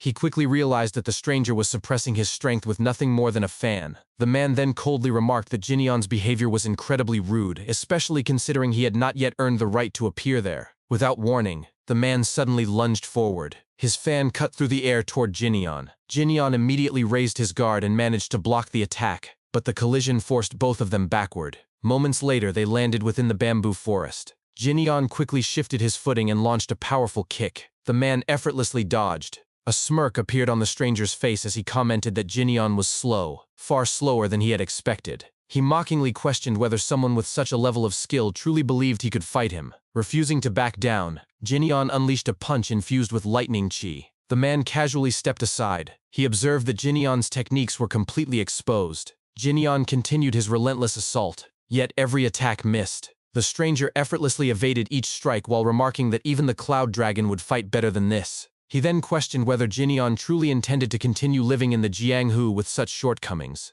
The criticism immediately irritated Jinyan. Determined to force a proper battle, he chased after the man and demanded that he stop running away. When the stranger suddenly halted, Jinyan immediately prepared another attack and insisted that he fight seriously. A tremendous explosion echoed throughout the bamboo forest. Yet before Jinyan's attack could land, it was blocked by a pair of blades. The sight instantly shocked him. They were two curved blades shaped like thin crescents. As recognition dawned upon him, disbelief filled his mind. The stranger calmly responded that if Jinyan truly wanted a proper fight, then he would oblige. At that moment, Jinyeon finally recognized him. The man was none other than Jin Sohan. A nervous grin formed on Jinyeon's face. He admitted that he had never imagined he would meet the man known as the martial god of the underworld within a dream. Without another word, Jin Sohan launched forward. His twin blades transformed into a deadly storm. Jinyeon desperately dodged the incoming attacks, but the assault seemed endless. Another strike came. This time, Jinyeon managed to block it with his fist. Even so, the overwhelming force behind the attack sent him flying backward. After regaining his balance, he stared at Jin Sohan's terrifying aura. Pain surged through his body. As he observed the flowing movements of the twin blades, he realized that it was less like a sword technique and more like a sword dance. Every movement flowed seamlessly into the next, making it impossible to predict where the next strike would emerge. At last, he understood why people described Jin Sohan as being drunk on the blade. Even so, he refused to give up. Jin Sohan suddenly swung both blades horizontally. The attack sliced through the surrounding bamboo, cutting entire trees cleanly in half. Jinyeon narrowly dodged. As severed bamboo stalks floated through the air, he landed atop one of them and quickly formulated a plan. If he destroyed every place Jin Sohan could move, then the battle would end. Immediately afterward, he launched a surprise attack from above. Gathering his lightning chi, he unleashed the White Lightning 10-phase art. Lightning Roar. The tremendous technique descended toward Jin Sohan with devastating force. Jin Sohan merely looked upward. He calmly remarked that, despite being known as the Fist King, Jinyeon relied far too heavily on lightning. Then he entered a stance. He reminded Jinyeon that he had already explained that he could see through his techniques. He further commented that Jinyeon truly was the type of man who never listened to others. In the next instant, Jin Sohan unleashed a technique of his own. The attack completely obliterated Lightning Roar. Jinyeon was caught entirely off guard. Realizing he could not avoid what was coming, he instinctively braced himself. The attack struck. Blood erupted from his mouth. At the same time, his left arm was severed. Jin Sohan laughed loudly as he bid him farewell. While laughing, he advised him to return and live without putting so much strength into his shoulders whenever he fought. Despite the devastating injury, Jinyeon refused to surrender. He shouted that the battle was not over yet. Jin Sohan's expression grew serious. Addressing him as the Fist King, he explained that rebirth came with responsibility and warned him never to forget that fact. Then he raised his blade for one final strike. The attack sent Jinyeon hurtling through the air. His body crashed against a distant cliff before continuing to tumble away. From that elevated position, he suddenly gained a complete view of the entire surrounding landscape. As he carefully examined the scenery, his eyes widened. He realized he was looking at the martial god Inn. Before he could think further, the dream abruptly ended. Jinyeon immediately awoke. The first thing he did was grab his left arm. After confirming that it was still attached to his body, he released a heavy sigh of relief. Some time later, Jinyeon sat quietly while Ha Ja-nik stood beside him. As he reflected on everything that had happened, he concluded that this dream had been entirely different from the previous one. It had not felt like an ordinary dream at all. His thoughts drifted back to the martial god Inn. He began wondering whether he had somehow entered the realm of the gods before his death in his previous life. At the same time, he remembered Jin Sohan's words. The memory of being mocked for lacking manners despite being weak irritated him greatly. Unable to contain himself, he loudly cursed the underworld martial god. Ha Ja-nik immediately became nervous. Misunderstanding the situation, he cautiously asked whether Jinyeon had been referring to him. Jinyeon quickly denied it and instructed him to continue their previous discussion instead. Returning to the matter at hand, Ha Ja-nik explained everything he knew regarding the gold-silver assassins. He stated that even among the members of the organization, almost no one knew the true identity of their leader. Their secrecy was one of the reasons they were considered such a dangerous assassination group. According to the information available, the organization was divided between gold mask assassins and silver mask assassins, with the gold masks being significantly stronger. Because of this, Ha Ja-nik believed that the organization had deemed Jinyeon worthy enough to dispatch gold mask assassins against him. After listening carefully, Jinyeon remarked that locating their leader would likely take considerable time. Ha Ja-nik immediately promised that he would find the leader as quickly as possible. Meanwhile, not far away, Chul Myung-ho continued practicing swings with his umbrella. Without even looking at them, he casually questioned why they were making the situation so complicated. In his opinion, the solution was simple. One only needed to find the headquarters. After that, they should kill the assassins, kill the workers, kill the higher ranks, kill the lower ranks, and continue until the leader eventually revealed himself. He confidently insisted that if they killed everyone,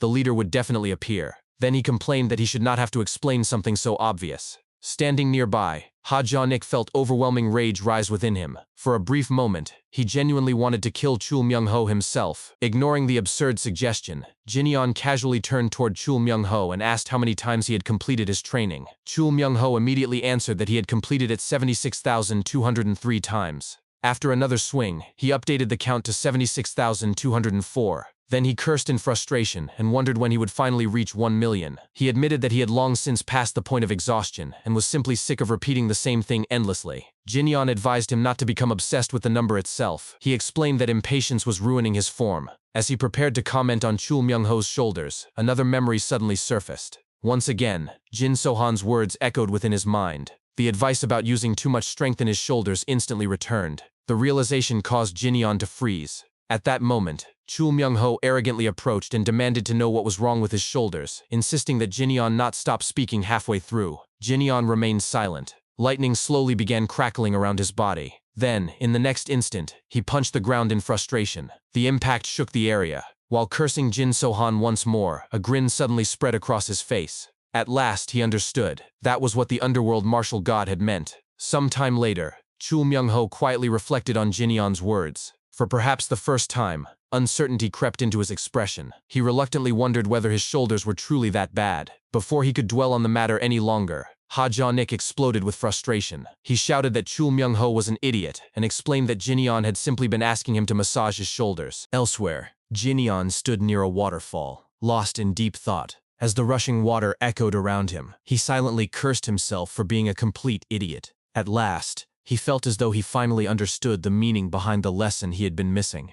His mind drifted back to Jin Sohan's words. The martial god had pointed out that, despite being known as the Fist King, he relied far too heavily on lightning. He had also advised him to stop putting so much strength into his shoulders. The more Jinyeon reflected on those words, the clearer everything became. If someone like the martial god had gone out of his way to point it out, then there had to be a flaw within him that he himself had failed to notice. The irony was not lost on him. He had been lecturing Chul Myung-ho about his flaws while remaining blind to his own. Originally, the foundation of his martial arts had been built upon overwhelming lightning energy. His methods had always centered around tearing apart enemies, crushing them, trampling over them, and suppressing them through sheer force. Yet every single one of those principles had been completely shattered by Jin Sohan's martial arts. His thoughts naturally turned toward the wall that continued to block his progress. The 10th phase.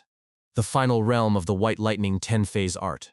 It was not merely a technique, it was enlightenment itself. Only those who reached true enlightenment could ascend and become the Lightning Emperor. Closing his eyes, Jinyeon slowly inhaled. Then he exhaled. When he opened his eyes again, determination filled them. He quietly told himself that it was time to fix it. At the same time, he resolved to cast aside all the meaningless pride attached to the title of Fist King. The moment that thought settled in his mind, countless images suddenly appeared around him. The scene resembled the ambush from his previous life. Demonic warriors emerged one after another. Standing behind them was the Sword Demon. With a single gesture, the Sword Demon pointed toward Jinyeon and ordered his subordinates to kill him. Instantly, the warriors charged. Jinyeon dodged the first attack and countered with a punch powerful enough to instantly kill one of the assailants. At the same time, he blocked an attack coming from his left. However, another warrior attacked from his right. A blade sliced into his leg. Pain surged through his body. Before he could recover, multiple enemies converged on him. Their weapons pierced him from every direction. Moments later, he died. The simulation ended. The warriors vanished. Jinyeon released a deep sigh. He admitted to himself that he had failed. Rather than becoming frustrated, he calmly analyzed the mistake. He concluded that he needed to remain calmer so that his attacks could not be read so easily. Immediately afterward, the simulation began again. The demonic warriors reappeared. This time, Jinyeon closed his eyes. He reminded himself that he needed to think one step ahead of his enemies at all times. When the attacks came, he leaped upward and avoided them. At the same time, he realized another flaw. If he obsessed solely over lightning energy, impatience would inevitably consume him. Landing on a warrior's shoulder, he grabbed the man's face. He reasoned that lightning should only be released once victory was absolutely certain. With 2 fingers, he pierced the warrior's eyes. Only then did he channel lightning chi. The energy erupted through his fingertips and instantly killed the target. As he faced the remaining warriors, he warned himself not to lower his guard. He had only eliminated one opponent. Suddenly, a strand of chi wrapped around his body. The tightening force immediately caused him to groan. Turning around, he discovered the heavenly demon standing behind him with a grin on his face. Jinyan cursed angrily, yet before he could react further, the sword demon had already appeared in front of him. A flash of steel followed. Once again, Jinyan died. The simulation vanished. His teeth clenched tightly. Still refusing to give up, he immediately restarted the battle. Again and again. Again. Again. Dozens of attempts passed. Each time, he failed. Eventually, he found himself lying on the ground while trying to catch his breath. Frustration filled his expression. No matter how many times he repeated the battle, the result never changed. Individually, none of the warriors were particularly threatening. The problem arose the moment they coordinated their attacks. Whenever they fought as one, he felt as though he became the prey. Slowly sitting up, Jinyan imagined Jin Sohan standing before him. He wondered how the martial god would have handled such opponents. Almost immediately, the simulation responded. The image of Jin Sohan appeared. The demonic warriors rushed toward him. Jin Sohan simply drew his twin crescent blades. A wide grin spread across his face. Then he moved. Only once. In a single motion, every warrior lost both eyes. The sight left Jinyan stunned. To blind every enemy with one strike was beyond anything he had imagined. The battle continued. The heavenly demon joined the fight and launched strands of chi toward Jin Sohan. The martial god effortlessly evaded them. Then he rushed forward. One strike. The heavenly demon's head and arms were severed instantly. At that moment, the sword demon attacked from the side. Jin Sohan calmly blocked the strike. His blade slid along the sword demon's sword before twisting. The movement redirected the sword demon's momentum and sent him flying backward into a nearby river. The sword demon emerged from the water. However, before he could recover, Jin Sohan leaped after him. His foot landed squarely on the man's back. The force drove the sword demon's head beneath the water. Jin Sohan merely stood there, watching, waiting. A grin remained on his face as the sword demon struggled desperately for air. Eventually, the struggle ended. The sword demon died. Moments later, his image vanished. Then Jin Sohan turned toward Jinyan. Before disappearing, he repeated the same words he had spoken before. He reminded the Fist King that rebirth came with responsibility. The image faded away. Jinyan remained standing in silence. The more he thought about it, the more convinced he became that Jin Sohan had known about his reincarnation from the beginning. If that were true, then the word responsibility carried far greater meaning than he had originally assumed. The martial god had not appeared in his dreams simply to offer martial advice. He had been trying to warn him about something. Perhaps it was the existence of the demon god, the being who had fought against the three gods during the great battle of the 5 tombs 25 years earlier. Or perhaps it was something even greater. Whatever the truth might be, Jinyan made his decision. If rebirth truly came with responsibility, then he would shoulder that burden without hesitation. Whether it meant protecting the Yunhe merchant group, protecting innocent lives, or protecting the world itself, he would bear every responsibility that came his way. Raising his fists, he vowed that he would continue forward until the demonic path had been eradicated, and everything he cared about was safe. With his naturally overbearing personality, there was no other path he could accept. An enlightened smile appeared on his face. Then he punched the cliff wall. The impact thundered through the area. As cracks spread across the stone, he declared that the first thing he needed to break was his own limitations and preconceived notions. Only after abandoning those restrictions could he truly move forward. He further resolved that until the demonic path had been cleaned up, and he was recognized as the strongest beneath the heavens, he would try every method available to him. When the dust settled, a massive opening had been carved into the cliff face. Jinyan calmly observed the result. Then he reached up and touched his shoulder. The habit of constantly tensing his shoulders would be the first flaw he corrected. At that same time, inside a secluded mansion located near the Taeho merchant group, an explosion suddenly erupted from the second floor. Within the damaged room, Elder Yoon Pil, one of the strongest martial masters serving the Taeho merchant group, sat collapsed on the floor. Blood covered his body. One hand desperately clutched a severe wound. Across from him stood an unknown man. The stranger looked down at the injured elder and remarked with amusement that it was impressive he was still alive. He admitted that Elder Yoon Pil truly deserved his reputation as the strongest martial master of the Taeho merchant group. Struggling to remain conscious, Elder Yoon Pil demanded to know who the man was. The stranger casually repeated the question. Then, without warning, he thrust his arm directly into Elder Yoon Pil's chest. Blood erupted from the wound. The man's expression remained completely cold. Finally, he introduced himself and calmly instructed Elder Yoon Pil to remember a single name: Left Guardian. A few days passed as Jinyan devoted himself entirely to his training alongside the twins, while Lady Baek officially moved into the Yunhe merchant group. Day after day, he relentlessly practiced the White Lightning 10 phase art, refining every movement and polishing every technique. Before long, 2 full months had slipped by. On a peaceful afternoon at the Yunha Merchant Group's training grounds, Jinyan and Baekyak sparred once again. Their exchanges were sharper than before, and Jinyan remarked that her skills had improved considerably since their previous match. Baekyak replied that the same could be said of him, explaining that his transitions between offense and defense had become far smoother than before. As the duel continued, she swept at his foot and commented that fighting him through pure physical combat was becoming increasingly difficult.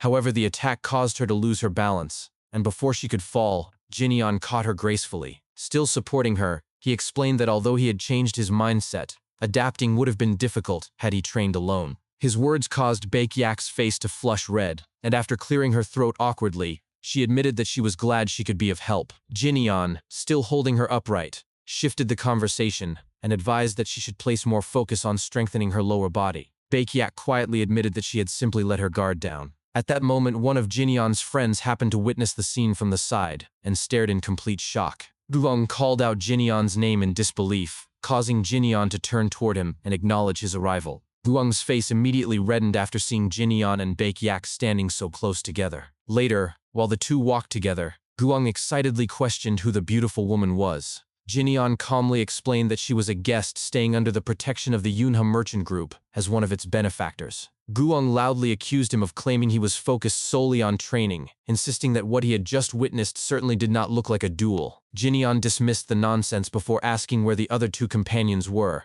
and why Guong had arrived alone. Clearing his throat, Guong explained that it was something of a professional secret. Before bringing up the Taeho Merchant Group, Jinyan immediately remembered that its leader was his father's close friend, and that the group had once sent him the treasured azurite essence. Guong explained that trouble had recently arisen within the Taeho Merchant Group. Elder On Pil, who had served as its guardian, had mysteriously disappeared, while a massive ship carrying the group's goods had vanished without a trace. Soon afterward, unknown individuals had appeared demanding an absurd amount of compensation for the supposedly lost cargo. Since the West Wind escort establishment also had shipments bound for the Taeho Merchant Group, he admitted that he was deeply worried and hoped Jinyan could accompany them. After remaining silent for a brief moment, Jinyan reminded Guong of the letter that had accompanied the century-old fleeceflower route. He recalled Guong asking him to become stronger so he could protect the escort establishment, and said that the time had finally come to keep that promise. Since he also owed the Taeho Merchant Group a great debt, he could not simply remain idle. Relief spread across Guong's face as he thanked Jinyan sincerely, before joking that a truly manly person like him naturally won the favor of beautiful women.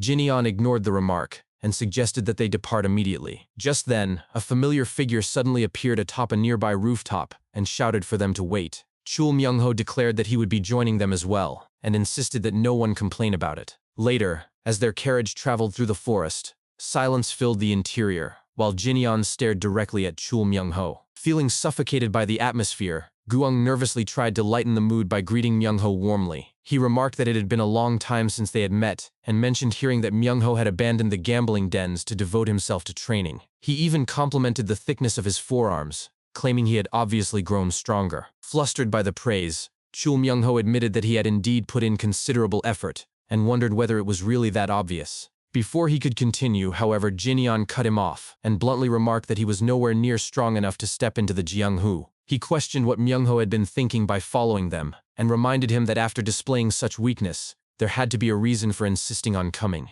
Myung-ho remained silent before calmly replying that there was no special reason, and that he simply wanted to fight powerful opponents as well. Jinyan pointed out that he had heard Myung-ho was still being beaten by the 8 Dragon sect leader. In response, Myung-ho proudly boasted that he managed to win at least 1 fight out of 10, and could already defeat most of the sect leader's underlings. Growing serious, Jinyan warned that Myung-ho misunderstood the dangers awaiting him, and explained that blindly following them could easily cost him his life. He urged him to get off the carriage while there was still time. Refusing to budge, Myung-ho stubbornly declared that he would not get off. Before Jinyan could continue speaking, Myung-ho reminded him of words he had once said, explaining that he had been told it was better to die than live miserably. Because he refused to live such a life, he had chosen to come, and even if death awaited him, he insisted he would never pathetically beg for rescue. Jinyan simply told him to take responsibility for his own life, and Myung-ho confidently replied that he intended to protect it well. As evening approached, Guong nervously suggested spending the night at a nearby village before continuing their journey. Time passed,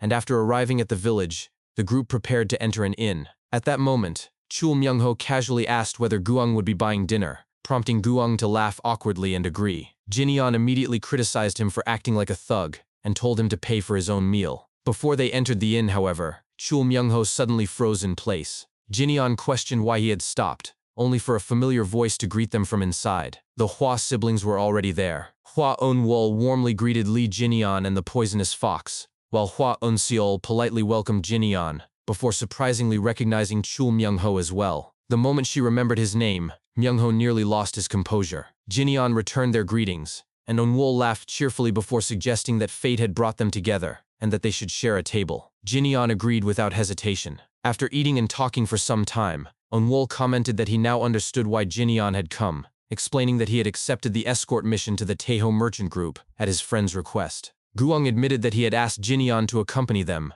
because the situation surrounding the merchant group felt unusual, adding that Jinyeon was extremely dependable. Eun-wol nodded in agreement, stating that he truly was reliable. Jinyeon then shifted the discussion by asking whether Eun-wol knew anything regarding Elder Eun-pil's disappearance. Eun-wol admitted that he did not know the full details, but had heard that signs of battle had been discovered near the Taeho merchant group. Only one of Elder Eun-pil's judge's brushes and traces of blood had been found, while the body itself had vanished completely. He commented that such circumstances were suspicious, and believed that demonic arts might be involved. Hearing this, Jinyeon quietly fell into thought before Eun-wol continued by revealing that he had recently attended a Rulers Association meeting. There, he learned that the Sword King had been captured, and later rescued. According to the Sword King, every subordinate involved possessed blade sword imperviousness, before escaping pursuit by both the Murim Alliance and the Rulers Association by scattering. Jinyeon silently concluded that this explained why the Sword Demon's subordinate had been operating alone. He then remarked that it was fortunate the Sword King had survived, while recalling the Alliance leader's earlier warning that the demonic path would move again. Because of that warning, he urged both Hua siblings to remain cautious. The siblings nodded in agreement before Chul Myung-ho suddenly asked what blade sword imperviousness actually was. Jinyeon curtly told him to stop talking and focus on eating instead. Myung-ho complained that it was impossible to eat with his mouth shut, causing Hua Eun-seol to laugh softly before kindly explaining that blade sword imperviousness was a martial art that hardened the body until it became as durable as steel. Her explanation completely stunned Myung-ho. Inwardly, he realized that she had smiled at him just as she had during the Dragon Phoenix tournament, and had even taken the time to explain something he did not understand. His face immediately turned bright red. Watching the entire exchange, Hua Eun-wol mischievously observed that Myung-ho was a man completely incapable of hiding his emotions. He then told Eun-seol that he and Jinyeon had matters to discuss, and asked her to escort the others to the lodging first. Eun-seol readily agreed and invited everyone to leave. Hearing that, Chul Myung-ho's face reddened even further while Guang stood up, remarking that he had also grown tired and intended to rest.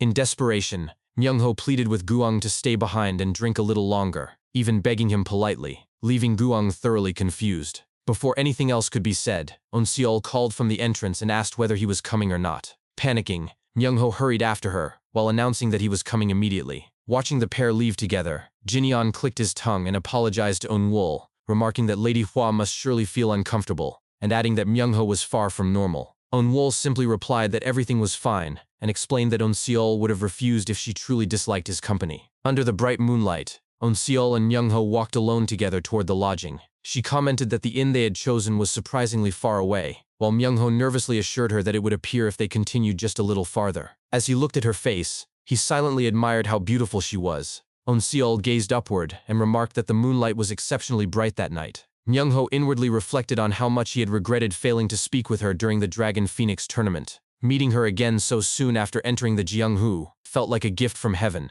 and he convinced himself that the atmosphere was perfect. Encouraging himself repeatedly, he finally gathered the courage to call out to Lady Hua. When she answered, he nervously admitted that ever since the Dragon Phoenix tournament he had wanted to tell her something. However, before he could finish his confession, a demonic warrior suddenly appeared behind him, with a killing strike already prepared. Earlier, deep within the forest, two men had stood speaking in quiet tones. The first asked whether the man they had encountered was truly the young clan head of the Hua clan. The man before him confirmed it, remarking that the young master was said to be remarkably sharp when it came to tactics, sharper in fact than he had anticipated. This man was the 8th sword of the 12 demonic swords. He added that it was no small thing for someone to have deduced the involvement of demonic arts without having even set eyes on the place where Elder Eun-pil had disappeared. The first man, the 6th sword, noted that the young clan head did not look particularly formidable, but that leaving him alone would inevitably make him a nuisance. He then asked about the man who had been standing beside him. The eighth sword identified him as most likely the eldest son of the Yunha merchant group,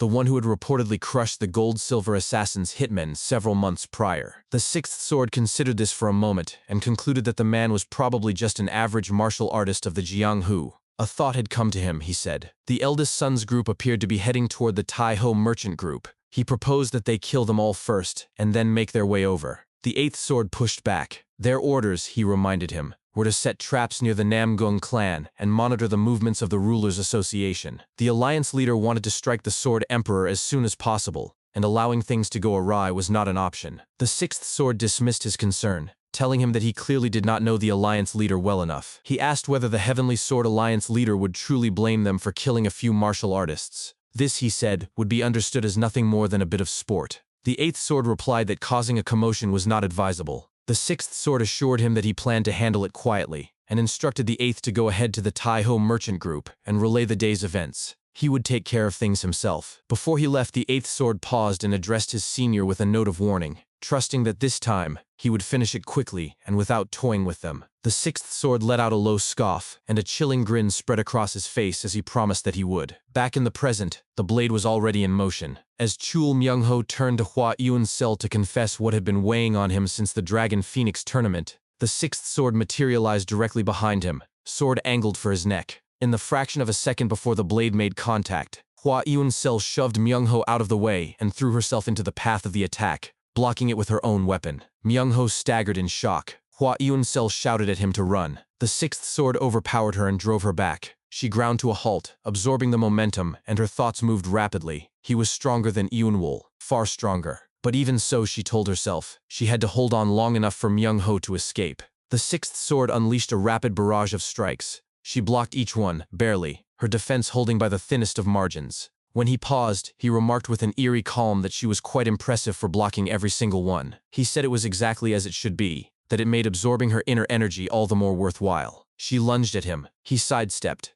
countered, and his blade found her ankle in a single precise motion. She dropped to her knees with a sharp sound of pain, her thoughts cutting through the agony with cold clarity. Her legs were gone. The sixth sword raised his sword high and aimed it down at her. He mused aloud, in a tone that was almost conversational, about how long it had been since he had last taken a woman's inner energy. Before the blade could fall, something slammed into his sword from the side. It was Chul Myung-ho interposing himself with his umbrella, the clash of weapons ringing out across the bridge. He shouted that the man was a complete pervert. The sixth sword was pushed back, and Myung-ho's umbrella crashed against the ground from the impact. The sixth sword looked at him with mild curiosity, and remarked that he had not taken him for a martial artist, given that he carried no conventional weapon. So it was the umbrella then. Behind Myung-ho, Hua Yun-sel muttered under her breath that he was an idiot. Then she shouted at him, demanding to know why he was still there when she had told him to run. Myung-ho replied that he would run when he felt like it, and right now he did not feel like it. He thrust the umbrella at the sixth sword in one swift motion. The strike landed, and did nothing.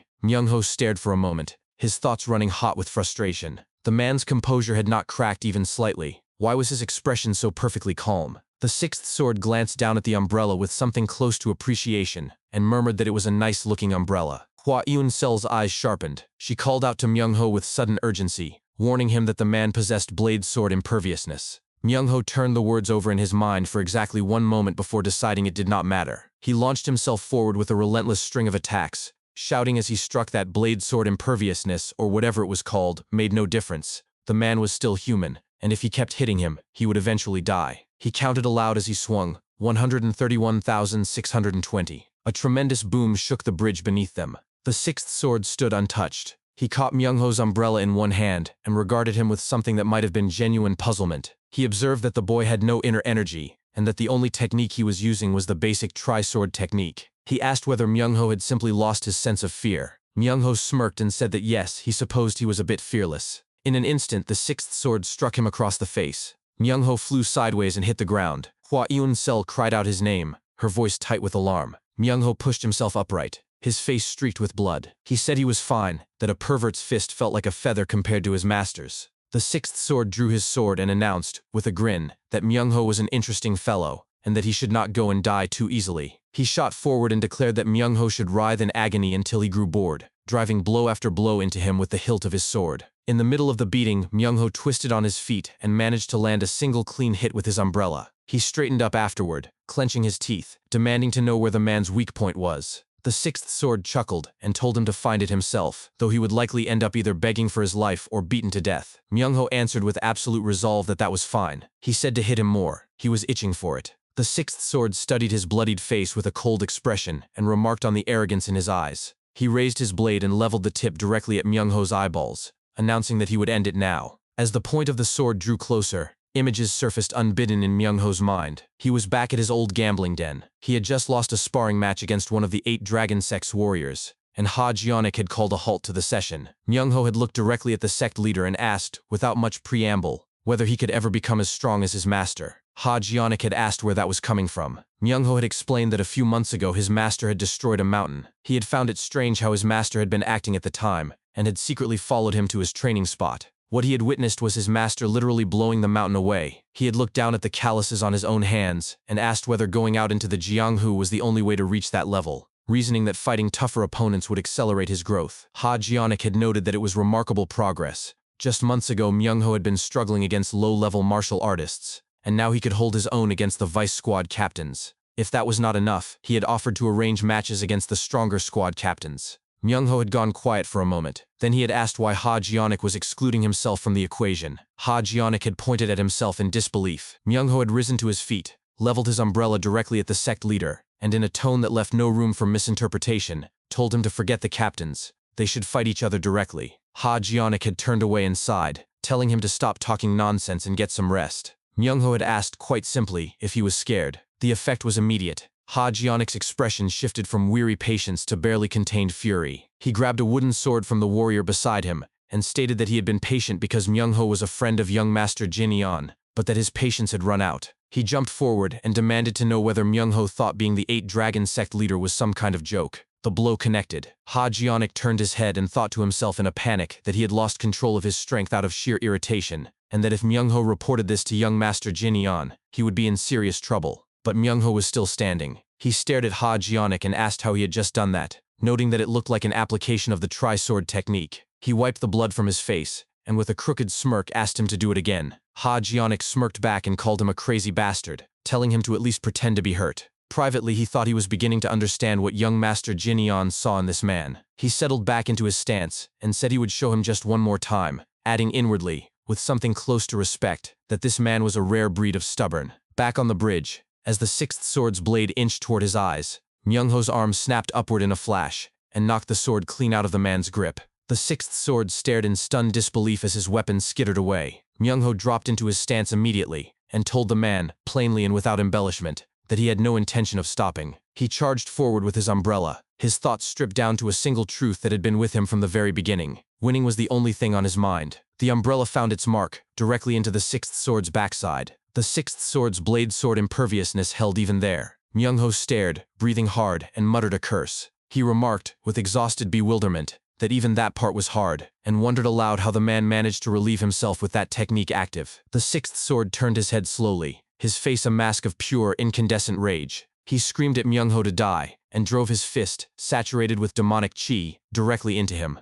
The explosion that followed was massive. When the dust thinned, the far half of the bridge had been obliterated. Hua Eun-sel was on the ground, her eyes glistening, her expression caught between terror and disbelief. Myung-ho was still there. He was barely upright, bleeding freely, drawing breath in ragged pulls. He looked up at the figure standing before him, Jin Yan, who had appeared at some point during the chaos and now held the sixth sword's arm fast in his grip. The killing blow stopped cold. Myung-ho exhaled slowly and told him, in a voice worn to the bone, that it had taken him long enough. On the side, Hua Eun-sol stood frozen in shock as she recognized the newcomer, quietly muttering that it was young Master Lee. Moments later, Yoon-wol arrived and immediately knelt beside his younger sister. He called out to Yoon-sol with visible concern, and she responded in surprise after recognizing him. Yoon-wol apologized for allowing her to go off alone, blaming himself for what had happened. Despite the pain coursing through her body, Yoon-sol insisted that she was fine. She tried to mention young Master Chul, but a sharp wave of pain interrupted her words before she could continue. Yoon-wol gently stopped her and told her not to overexert herself, urging her to focus on resting instead. As he lifted his head toward Jinyan,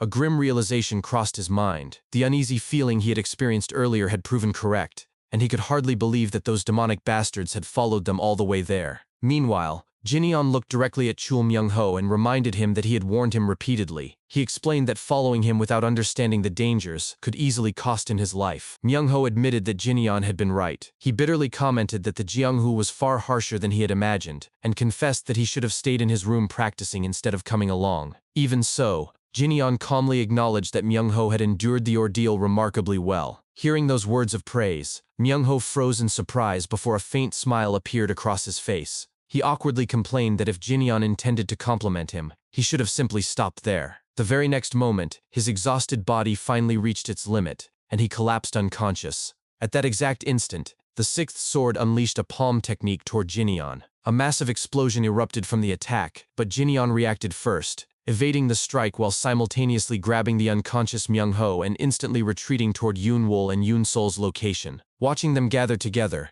the sixth sword remarked that all the flies had conveniently assembled in one place. Drawing his sword, he stated that the situation was actually better than expected, since hunting them down one by one had become tedious. Releasing an overwhelming surge of demonic chi, he declared, "I'll slaughter you all at once." The terrifying aura caused Yoon-wol's expression to darken. He inwardly wondered whether the man before them could actually be the sword demon himself. Jin-yeon calmly laid Myung-ho on the ground before explaining that the enemy was likely only one of the sword demon's subordinates. He added that the man possessed the same blade sword imperviousness technique Yoon-wol had previously mentioned. Yoon-wol found it difficult to believe that someone radiating such monstrous demonic energy was merely a subordinate. Jin-yeon narrowed his eyes while observing the sixth sword. He silently noted that the man appeared even stronger than the opponent he had faced previously, and wondered whether there was a hierarchy among the demonic swordsmen. Without warning, the sixth sword lunged forward and thrust his blade toward Jin-yeon. Jin-yeon smoothly avoided the attack while concluding that, regardless of his strength, the enemy was not worthy of such concern. His fist shot forward and slammed directly into the sixth sword's face. The enraged swordsman barely had time to shout before Jin-yeon followed with an even more powerful kick that struck his face and launched him completely off the bridge and into the river below. Witnessing the exchange, Yoon-wol was left utterly stunned. Even with his eyesight, Jin-yeon's movements had become nearly impossible to follow. He had expected Jin-yeon to grow stronger after the Dragon Phoenix tournament, but never to such an unbelievable degree. Jin-yeon then turned toward Yoon-wol and asked whether he knew how to deal with blade sword imperviousness. Yoon-wol explained that he had heard the only method was to inject inner energy into the target's body and melt them from within, though such a feat could only be accomplished by someone who had reached the ruler realm. Jin-yeon calmly replied that another method existed. He instructed Yoon-wol to watch carefully and witness how he intended to kill the enemy. Leaping down toward the river, Jin-yeon immediately charged the sixth sword and launched another attack. The swordsman blocked the strike with his blade before commenting that Jin-yeon possessed remarkable spirit. In the next instant, he disappeared from sight and reappeared behind Jin-yeon, wondering aloud how long his arrogant expression would last. Jin-yeon narrowly avoided the attack as the sixth sword relentlessly pursued him. While attacking, the demonic warrior boasted that he and his comrades had hunted countless martial masters just like him. He explained that those people had all worn the same confident expressions, only to lose all hope once defeated by opponents they believed weaker. Watching the light fade from their eyes had become his greatest entertainment. Closing the distance once more, he admitted that even those experiences had not been enough because he wanted to keep the sight of people dying entirely for himself. He roared for Jin-yeon to show him eyes consumed by fear. Instead of answering, Jin-yeon calmly extended 2 fingers toward the man's face. In a single motion, he grabbed the sixth sword's eyeball. Blood erupted instantly. Without hesitation, Jin-yeon crushed the eye within his hand. The sixth sword screamed in agony as blood poured endlessly from the ruined socket. Jin-yeon coldly remarked that demonic bastards should have their mouths torn open before they started fighting. He further explained that the eyes remained the only opening left on someone protected by blade sword imperviousness. The sixth sword desperately clutched his bleeding eye while gasping for breath. His thoughts filled with disbelief as he questioned how he could possibly bleed despite possessing such protection. Jin-yeon observed his silence before chillingly commenting that it had apparently been a long time since the man had seen his own blood. Fear began creeping into the sixth sword's heart as he wondered how Jin-yeon knew their hidden weakness. Moments later, the swordsman surrendered. He claimed that Jin-yeon surely had many questions regarding the demonic path and promised that he would reveal everything. However, beneath the water, he secretly reached for his sword, intending to launch a surprise attack. Jin-yeon admitted that he indeed had questions regarding the leader of the demonic path. The sixth sword inwardly mocked him as a foolish orthodox martial artist, and prepared to strike. Before he could act, Jin-yeon violently slammed his head beneath the river. The shocked swordsman desperately demanded to know why. Jinion's answer was terrifyingly simple. I want to kill you. An enormous surge of lightning chi exploded outward from Jinion's body and rapidly expanded. Watching from atop the bridge, Yunwol could only stare in awe as he silently compared Jinion to the Lightning Emperor himself descending into the mortal world. The crackling lightning completely engulfed the sixth sword. As Jinion looked down upon the charred remains, he quietly reflected that he had originally intended to kill the man without relying on lightning if possible. He blamed Myung-ho for following him and making matters unnecessarily complicated. The following day, inside an inn within the town, Chul Myung-ho slowly regained consciousness while lying in bed. Confused, he wondered where he was and struggled to remember the previous night's events. Seated quietly beside his bed was Yoon-sol. She noticed that he had awakened and gently asked if he was feeling better. The startled Myung-ho immediately sat upright and awkwardly attempted to cover himself, nervously asking where they were. Yoon-sol explained that they had moved into new lodgings, and reassured him that young Master Lee had killed the demonic practitioner the previous day. Since his injuries had not fully healed, she urged him to lie back down and rest. Myung-ho's face instantly turned bright red. Trying to act tough, he insisted that he was perfectly fine and claimed that such injuries meant nothing to him. The moment he finished speaking, however, blood suddenly spilled from his mouth. Seeing this, Yoon-sol worriedly told him to stop talking and simply rest. She then apologized, confessing that despite calling herself a martial artist, she had failed to protect young Master Chul. Myung-ho gently reassured her that the situation could not be helped since she herself had been injured. Even so, Yoon-sol admitted that she should have fought somehow. She quietly confessed that she had been terrified. The overwhelming martial power and demonic energy had frozen her body completely, leaving her unable to move. She then looked at Myung-ho with flushed cheeks and a gentle smile before sincerely thanking him for risking his life to save her. Her gratitude left Myung-ho speechless as his face reddened even further. After a brief silence, Yoon-sol remembered the conversation they had been having before the battle, and asked what he had originally wanted to tell her. Myung-ho became completely flustered. His eyes drifted toward the bandaged wound on her ankle before he gathered his courage. He quietly declared that he would tell her later, once he had grown stronger and become a man worthy of her. Turning his head away to hide his embarrassment, he awkwardly muttered that if she could not wait, there was nothing he could do. Yoon-sol simply smiled warmly and promised, I'll wait. Outside the room, Jinion had quietly overheard the entire exchange. Without disturbing them, he turned around and walked away while silently deciding that, once they returned, he would simply have to feed Myung-ho even more elixirs. Outside the courtyard of the inn, Guong stared at Jinion and Unwol in complete shock as he demanded to know what had happened the previous night. He could not understand why Myung-ho had ended up so badly injured. Jinion simply replied that things had happened, and instructed Guong to take Myung-ho and return to the Yunha merchant group. He explained that he would personally deliver the goods to the Taeho merchant group instead. Guong hesitated, clearly wanting to object. Before he could continue, Unwol stepped forward and calmly agreed that such a course of action would be best. He explained that the Taeho merchant group was far more dangerous than anyone currently realized,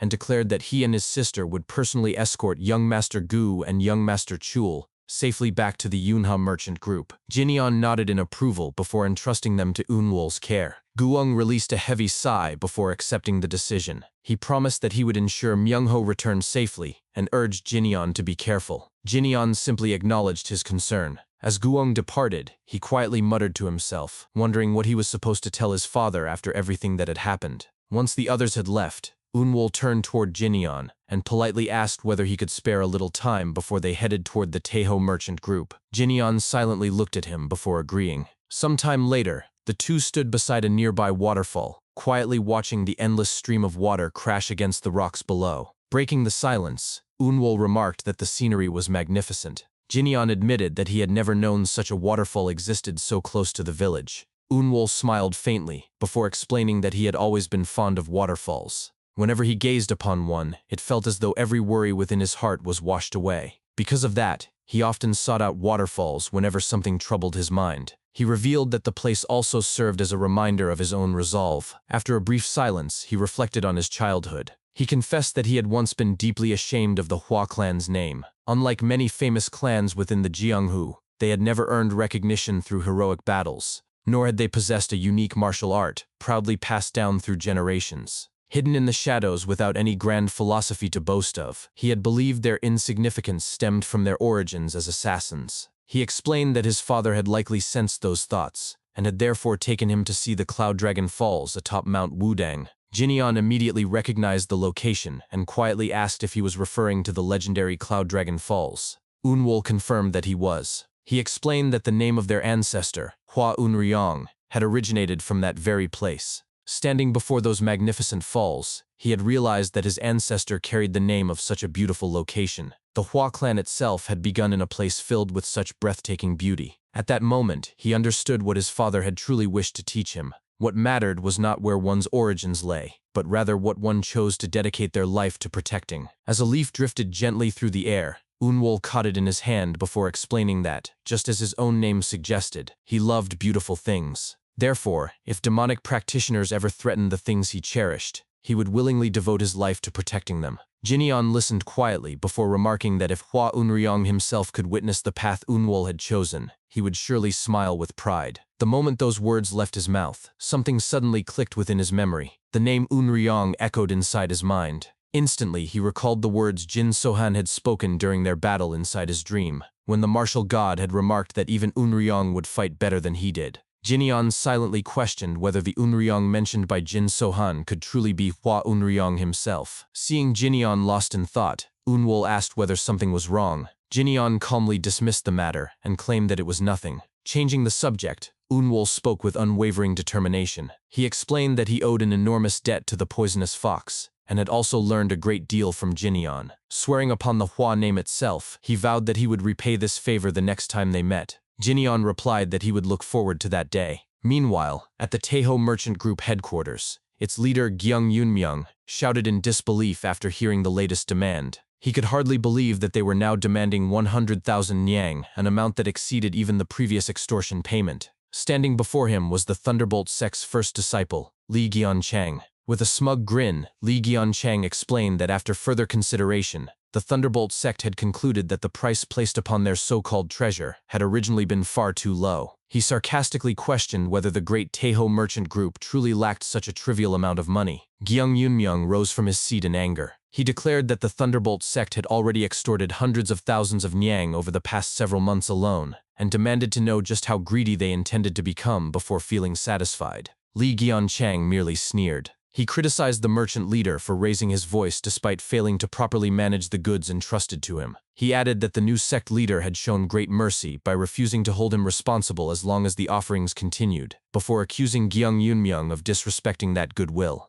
The merchant leader clenched his fists tightly. He denounced the entire situation as blatant coercion. He argued that treasures belonging to a sect should naturally be transported by that sect's own disciples, and that sending such an important artifact as nothing more than an escort shipment without any disciples accompanying it was completely unheard of. He openly accused the Thunderbolt sect of fabricating the story that the treasure had ever been loaded onto the ship at all. He further accused them of sinking the vessel carrying the shipment in order to destroy the evidence of their deception. Lee Gyeonchang scoffed in irritation and mockingly questioned whether the old man had finally lost his sanity. Without another word, he suddenly lunged forward. His hand seized Gyeong Yunmyoung's neck before slamming him onto the ground. Pinning him down, Lee Gyeonchang coldly warned that Elder Eun-pil, the Taeho Merchant Group's greatest protector, was already gone, along with the entire guard force. He explained that no one remained outside except the Thunderbolt sect's own disciples, and casually remarked that his men often struggled to control themselves. He chillingly warned that if he simply gave the order,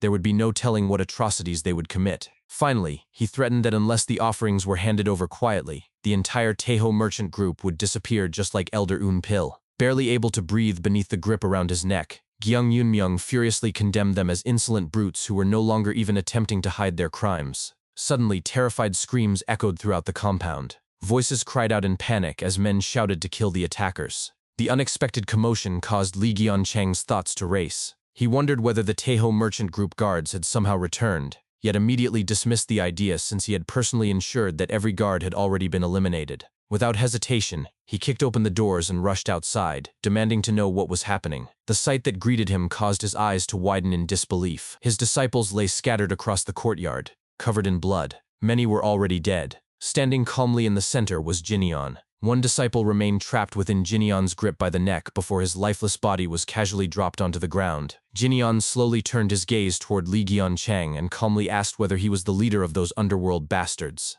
Lee Gyeonchang immediately drew the sword from his back as powerful chi erupted around his body. He arrogantly denied being part of the underworld, and instead proudly declared, "We are the Special Operations Unit of the Murim Alliance, the Thunderbolt sect." The very next instant, he charged toward Jinyan with his sword drawn. The force of his attack shook the earth and shattered the ground beneath his feet. Yet Li Qiancheng's confidence instantly vanished. Jinyan calmly blocked the incoming blade using only 2 fingers. Without the slightest concern, Jinyan remarked that even their name reeked of filth, and commented that underworld bastards these days seemed fond of imitating the orthodox faction. His fingers tightened around the blade. Cracks rapidly spread across the steel. Within moments, the sword shattered completely in half. Jinyan then seized Li Qiancheng's wrist and mockingly repeated his claim about being the Murim Alliance's Special Operations Unit. Pulling back his fist, rage filled his expression as he condemned the man for daring to toy with the Alliance leader's name. His punch landed directly on Li Qiancheng's face. Blood exploded from the disciple's nose and mouth as the overwhelming force sent him flying across the courtyard before crashing violently into a wall. Silence followed as dust slowly settled. Gyang Yunmyung immediately rushed toward Jinyan, recognizing that the young man before him was no ordinary martial artist. Before the merchant leader could speak, Jinyan respectfully turned toward him and bowed. He introduced himself as the eldest son of the Unha Merchant Group and the leader of the Great Merchants Association, Li Jinyan, before formally paying his respects to the leader of the Taeho Merchant Group. After completing his greeting, he casually apologized for the broken wall and assured the merchant leader that he would compensate him for the damages. Gyang Yunmyung could only stare blankly before quietly replying that it was perfectly all right. After some time, Jinyan stood inside the main hall of the Taeho Merchant Group, while the captured Li Qiancheng remained tied nearby. Gyang Yunmyung, seated calmly in his chair, remarked that it had been many years since they had last met. He recalled that Jinyan had only been around 10 years old during their previous meeting, and commented that he had grown into an exceptionally dependable man. Jinyan respectfully replied that it was all thanks to the elder's kindness in sending the Azurite essence and looking after him in the past. Hearing that, Gyang Yunmyung explained that Li Xiangmin had spoken about his eldest son countless times through his letters. According to those letters, Jinyan had finally come to his senses, devoted himself to martial arts, and become a proper martial artist. His father had only hoped that the Taeho Merchant Group could offer him even a small amount of assistance, and because of that, Gyang Yunmyung said there had never been any reason to be stingy with something as insignificant as the Azurite essence. Jinyan bowed once more and explained that his father had also worried greatly about the elder's well-being. Although his gratitude came late, he intended to repay every bit of the kindness that had been shown to the Unha Merchant Group years ago. His gaze then shifted toward the bound Li Qiancheng, who trembled silently in the background. Jinyan assured the elder that the Taeho Merchant Group would no longer suffer extortion, nor would its people be harmed again. Watching the young man, Gyang Yunmyung silently thought that Li Xiangmin had every reason to be proud of his son. After a moment, the elder reached into his robes and retrieved an object before approaching Jinyan. He handed it over and explained that it was the judge's brush once wielded by Elder Yun Pil. He further explained that the weapon had originally been a pair, but only one remained after Elder Yun Pil disappeared. Jinyan accepted the brush and concluded that the other one must have been taken by the culprits responsible for the elder's disappearance. He firmly declared that he would avenge Elder Yun Pil no matter what. Some time later, Jinyan escorted the battered Li Qiancheng toward a mysterious building. Along the way, he questioned whether the sect leader was truly inside. Li Qiancheng nervously confirmed that he was. Without warning, Jinyan struck him across the face, sending blood from his mouth, before coldly warning him to stop wasting time and speak clearly if he valued his life. Li Qiancheng apologized while inwardly cursing the very man who had knocked out all of his teeth. Nevertheless, he secretly believed that Jinyan's arrogance would soon come to an end because their new sect leader was on an entirely different level. Upon entering the building, they found a man sitting leisurely behind a desk while holding the missing judge's brush. The stranger smiled and remarked that they seemed to have an unexpected guest, though clearly not an ordinary one. Jinyan's eyes narrowed as he noticed the brush in the man's possession. At that instant, Li Qiancheng rushed toward the man and desperately shouted that the Taeho Merchant Group had sent a martial master who had annihilated all of their warriors and needed to be eliminated immediately. Before he could finish speaking, Jinyan threw his own judge's brush. The weapon flew across the room and pierced Li Qiancheng's neck before embedding itself into the wall. The disciple collapsed to his knees as life slowly faded from his body. The seated man merely smirked and commented that killing him had been a waste. Jinyan ignored the remark and instead demanded to know the whereabouts of Elder Yun Pil's body. The stranger leaned back comfortably and explained that the body rested somewhere at the bottom of the river, and had already been mutilated beyond recognition. He admitted that he could not identify Jin Yan, despite memorizing the faces of countless martial masters, and noted that the young man did not appear to be Elder Yunpil's disciple either. He suggested that they each take turns asking questions and answering honestly. Jin Yan immediately asked whether the stranger's superior enjoyed wearing purple robes. The question visibly surprised the man,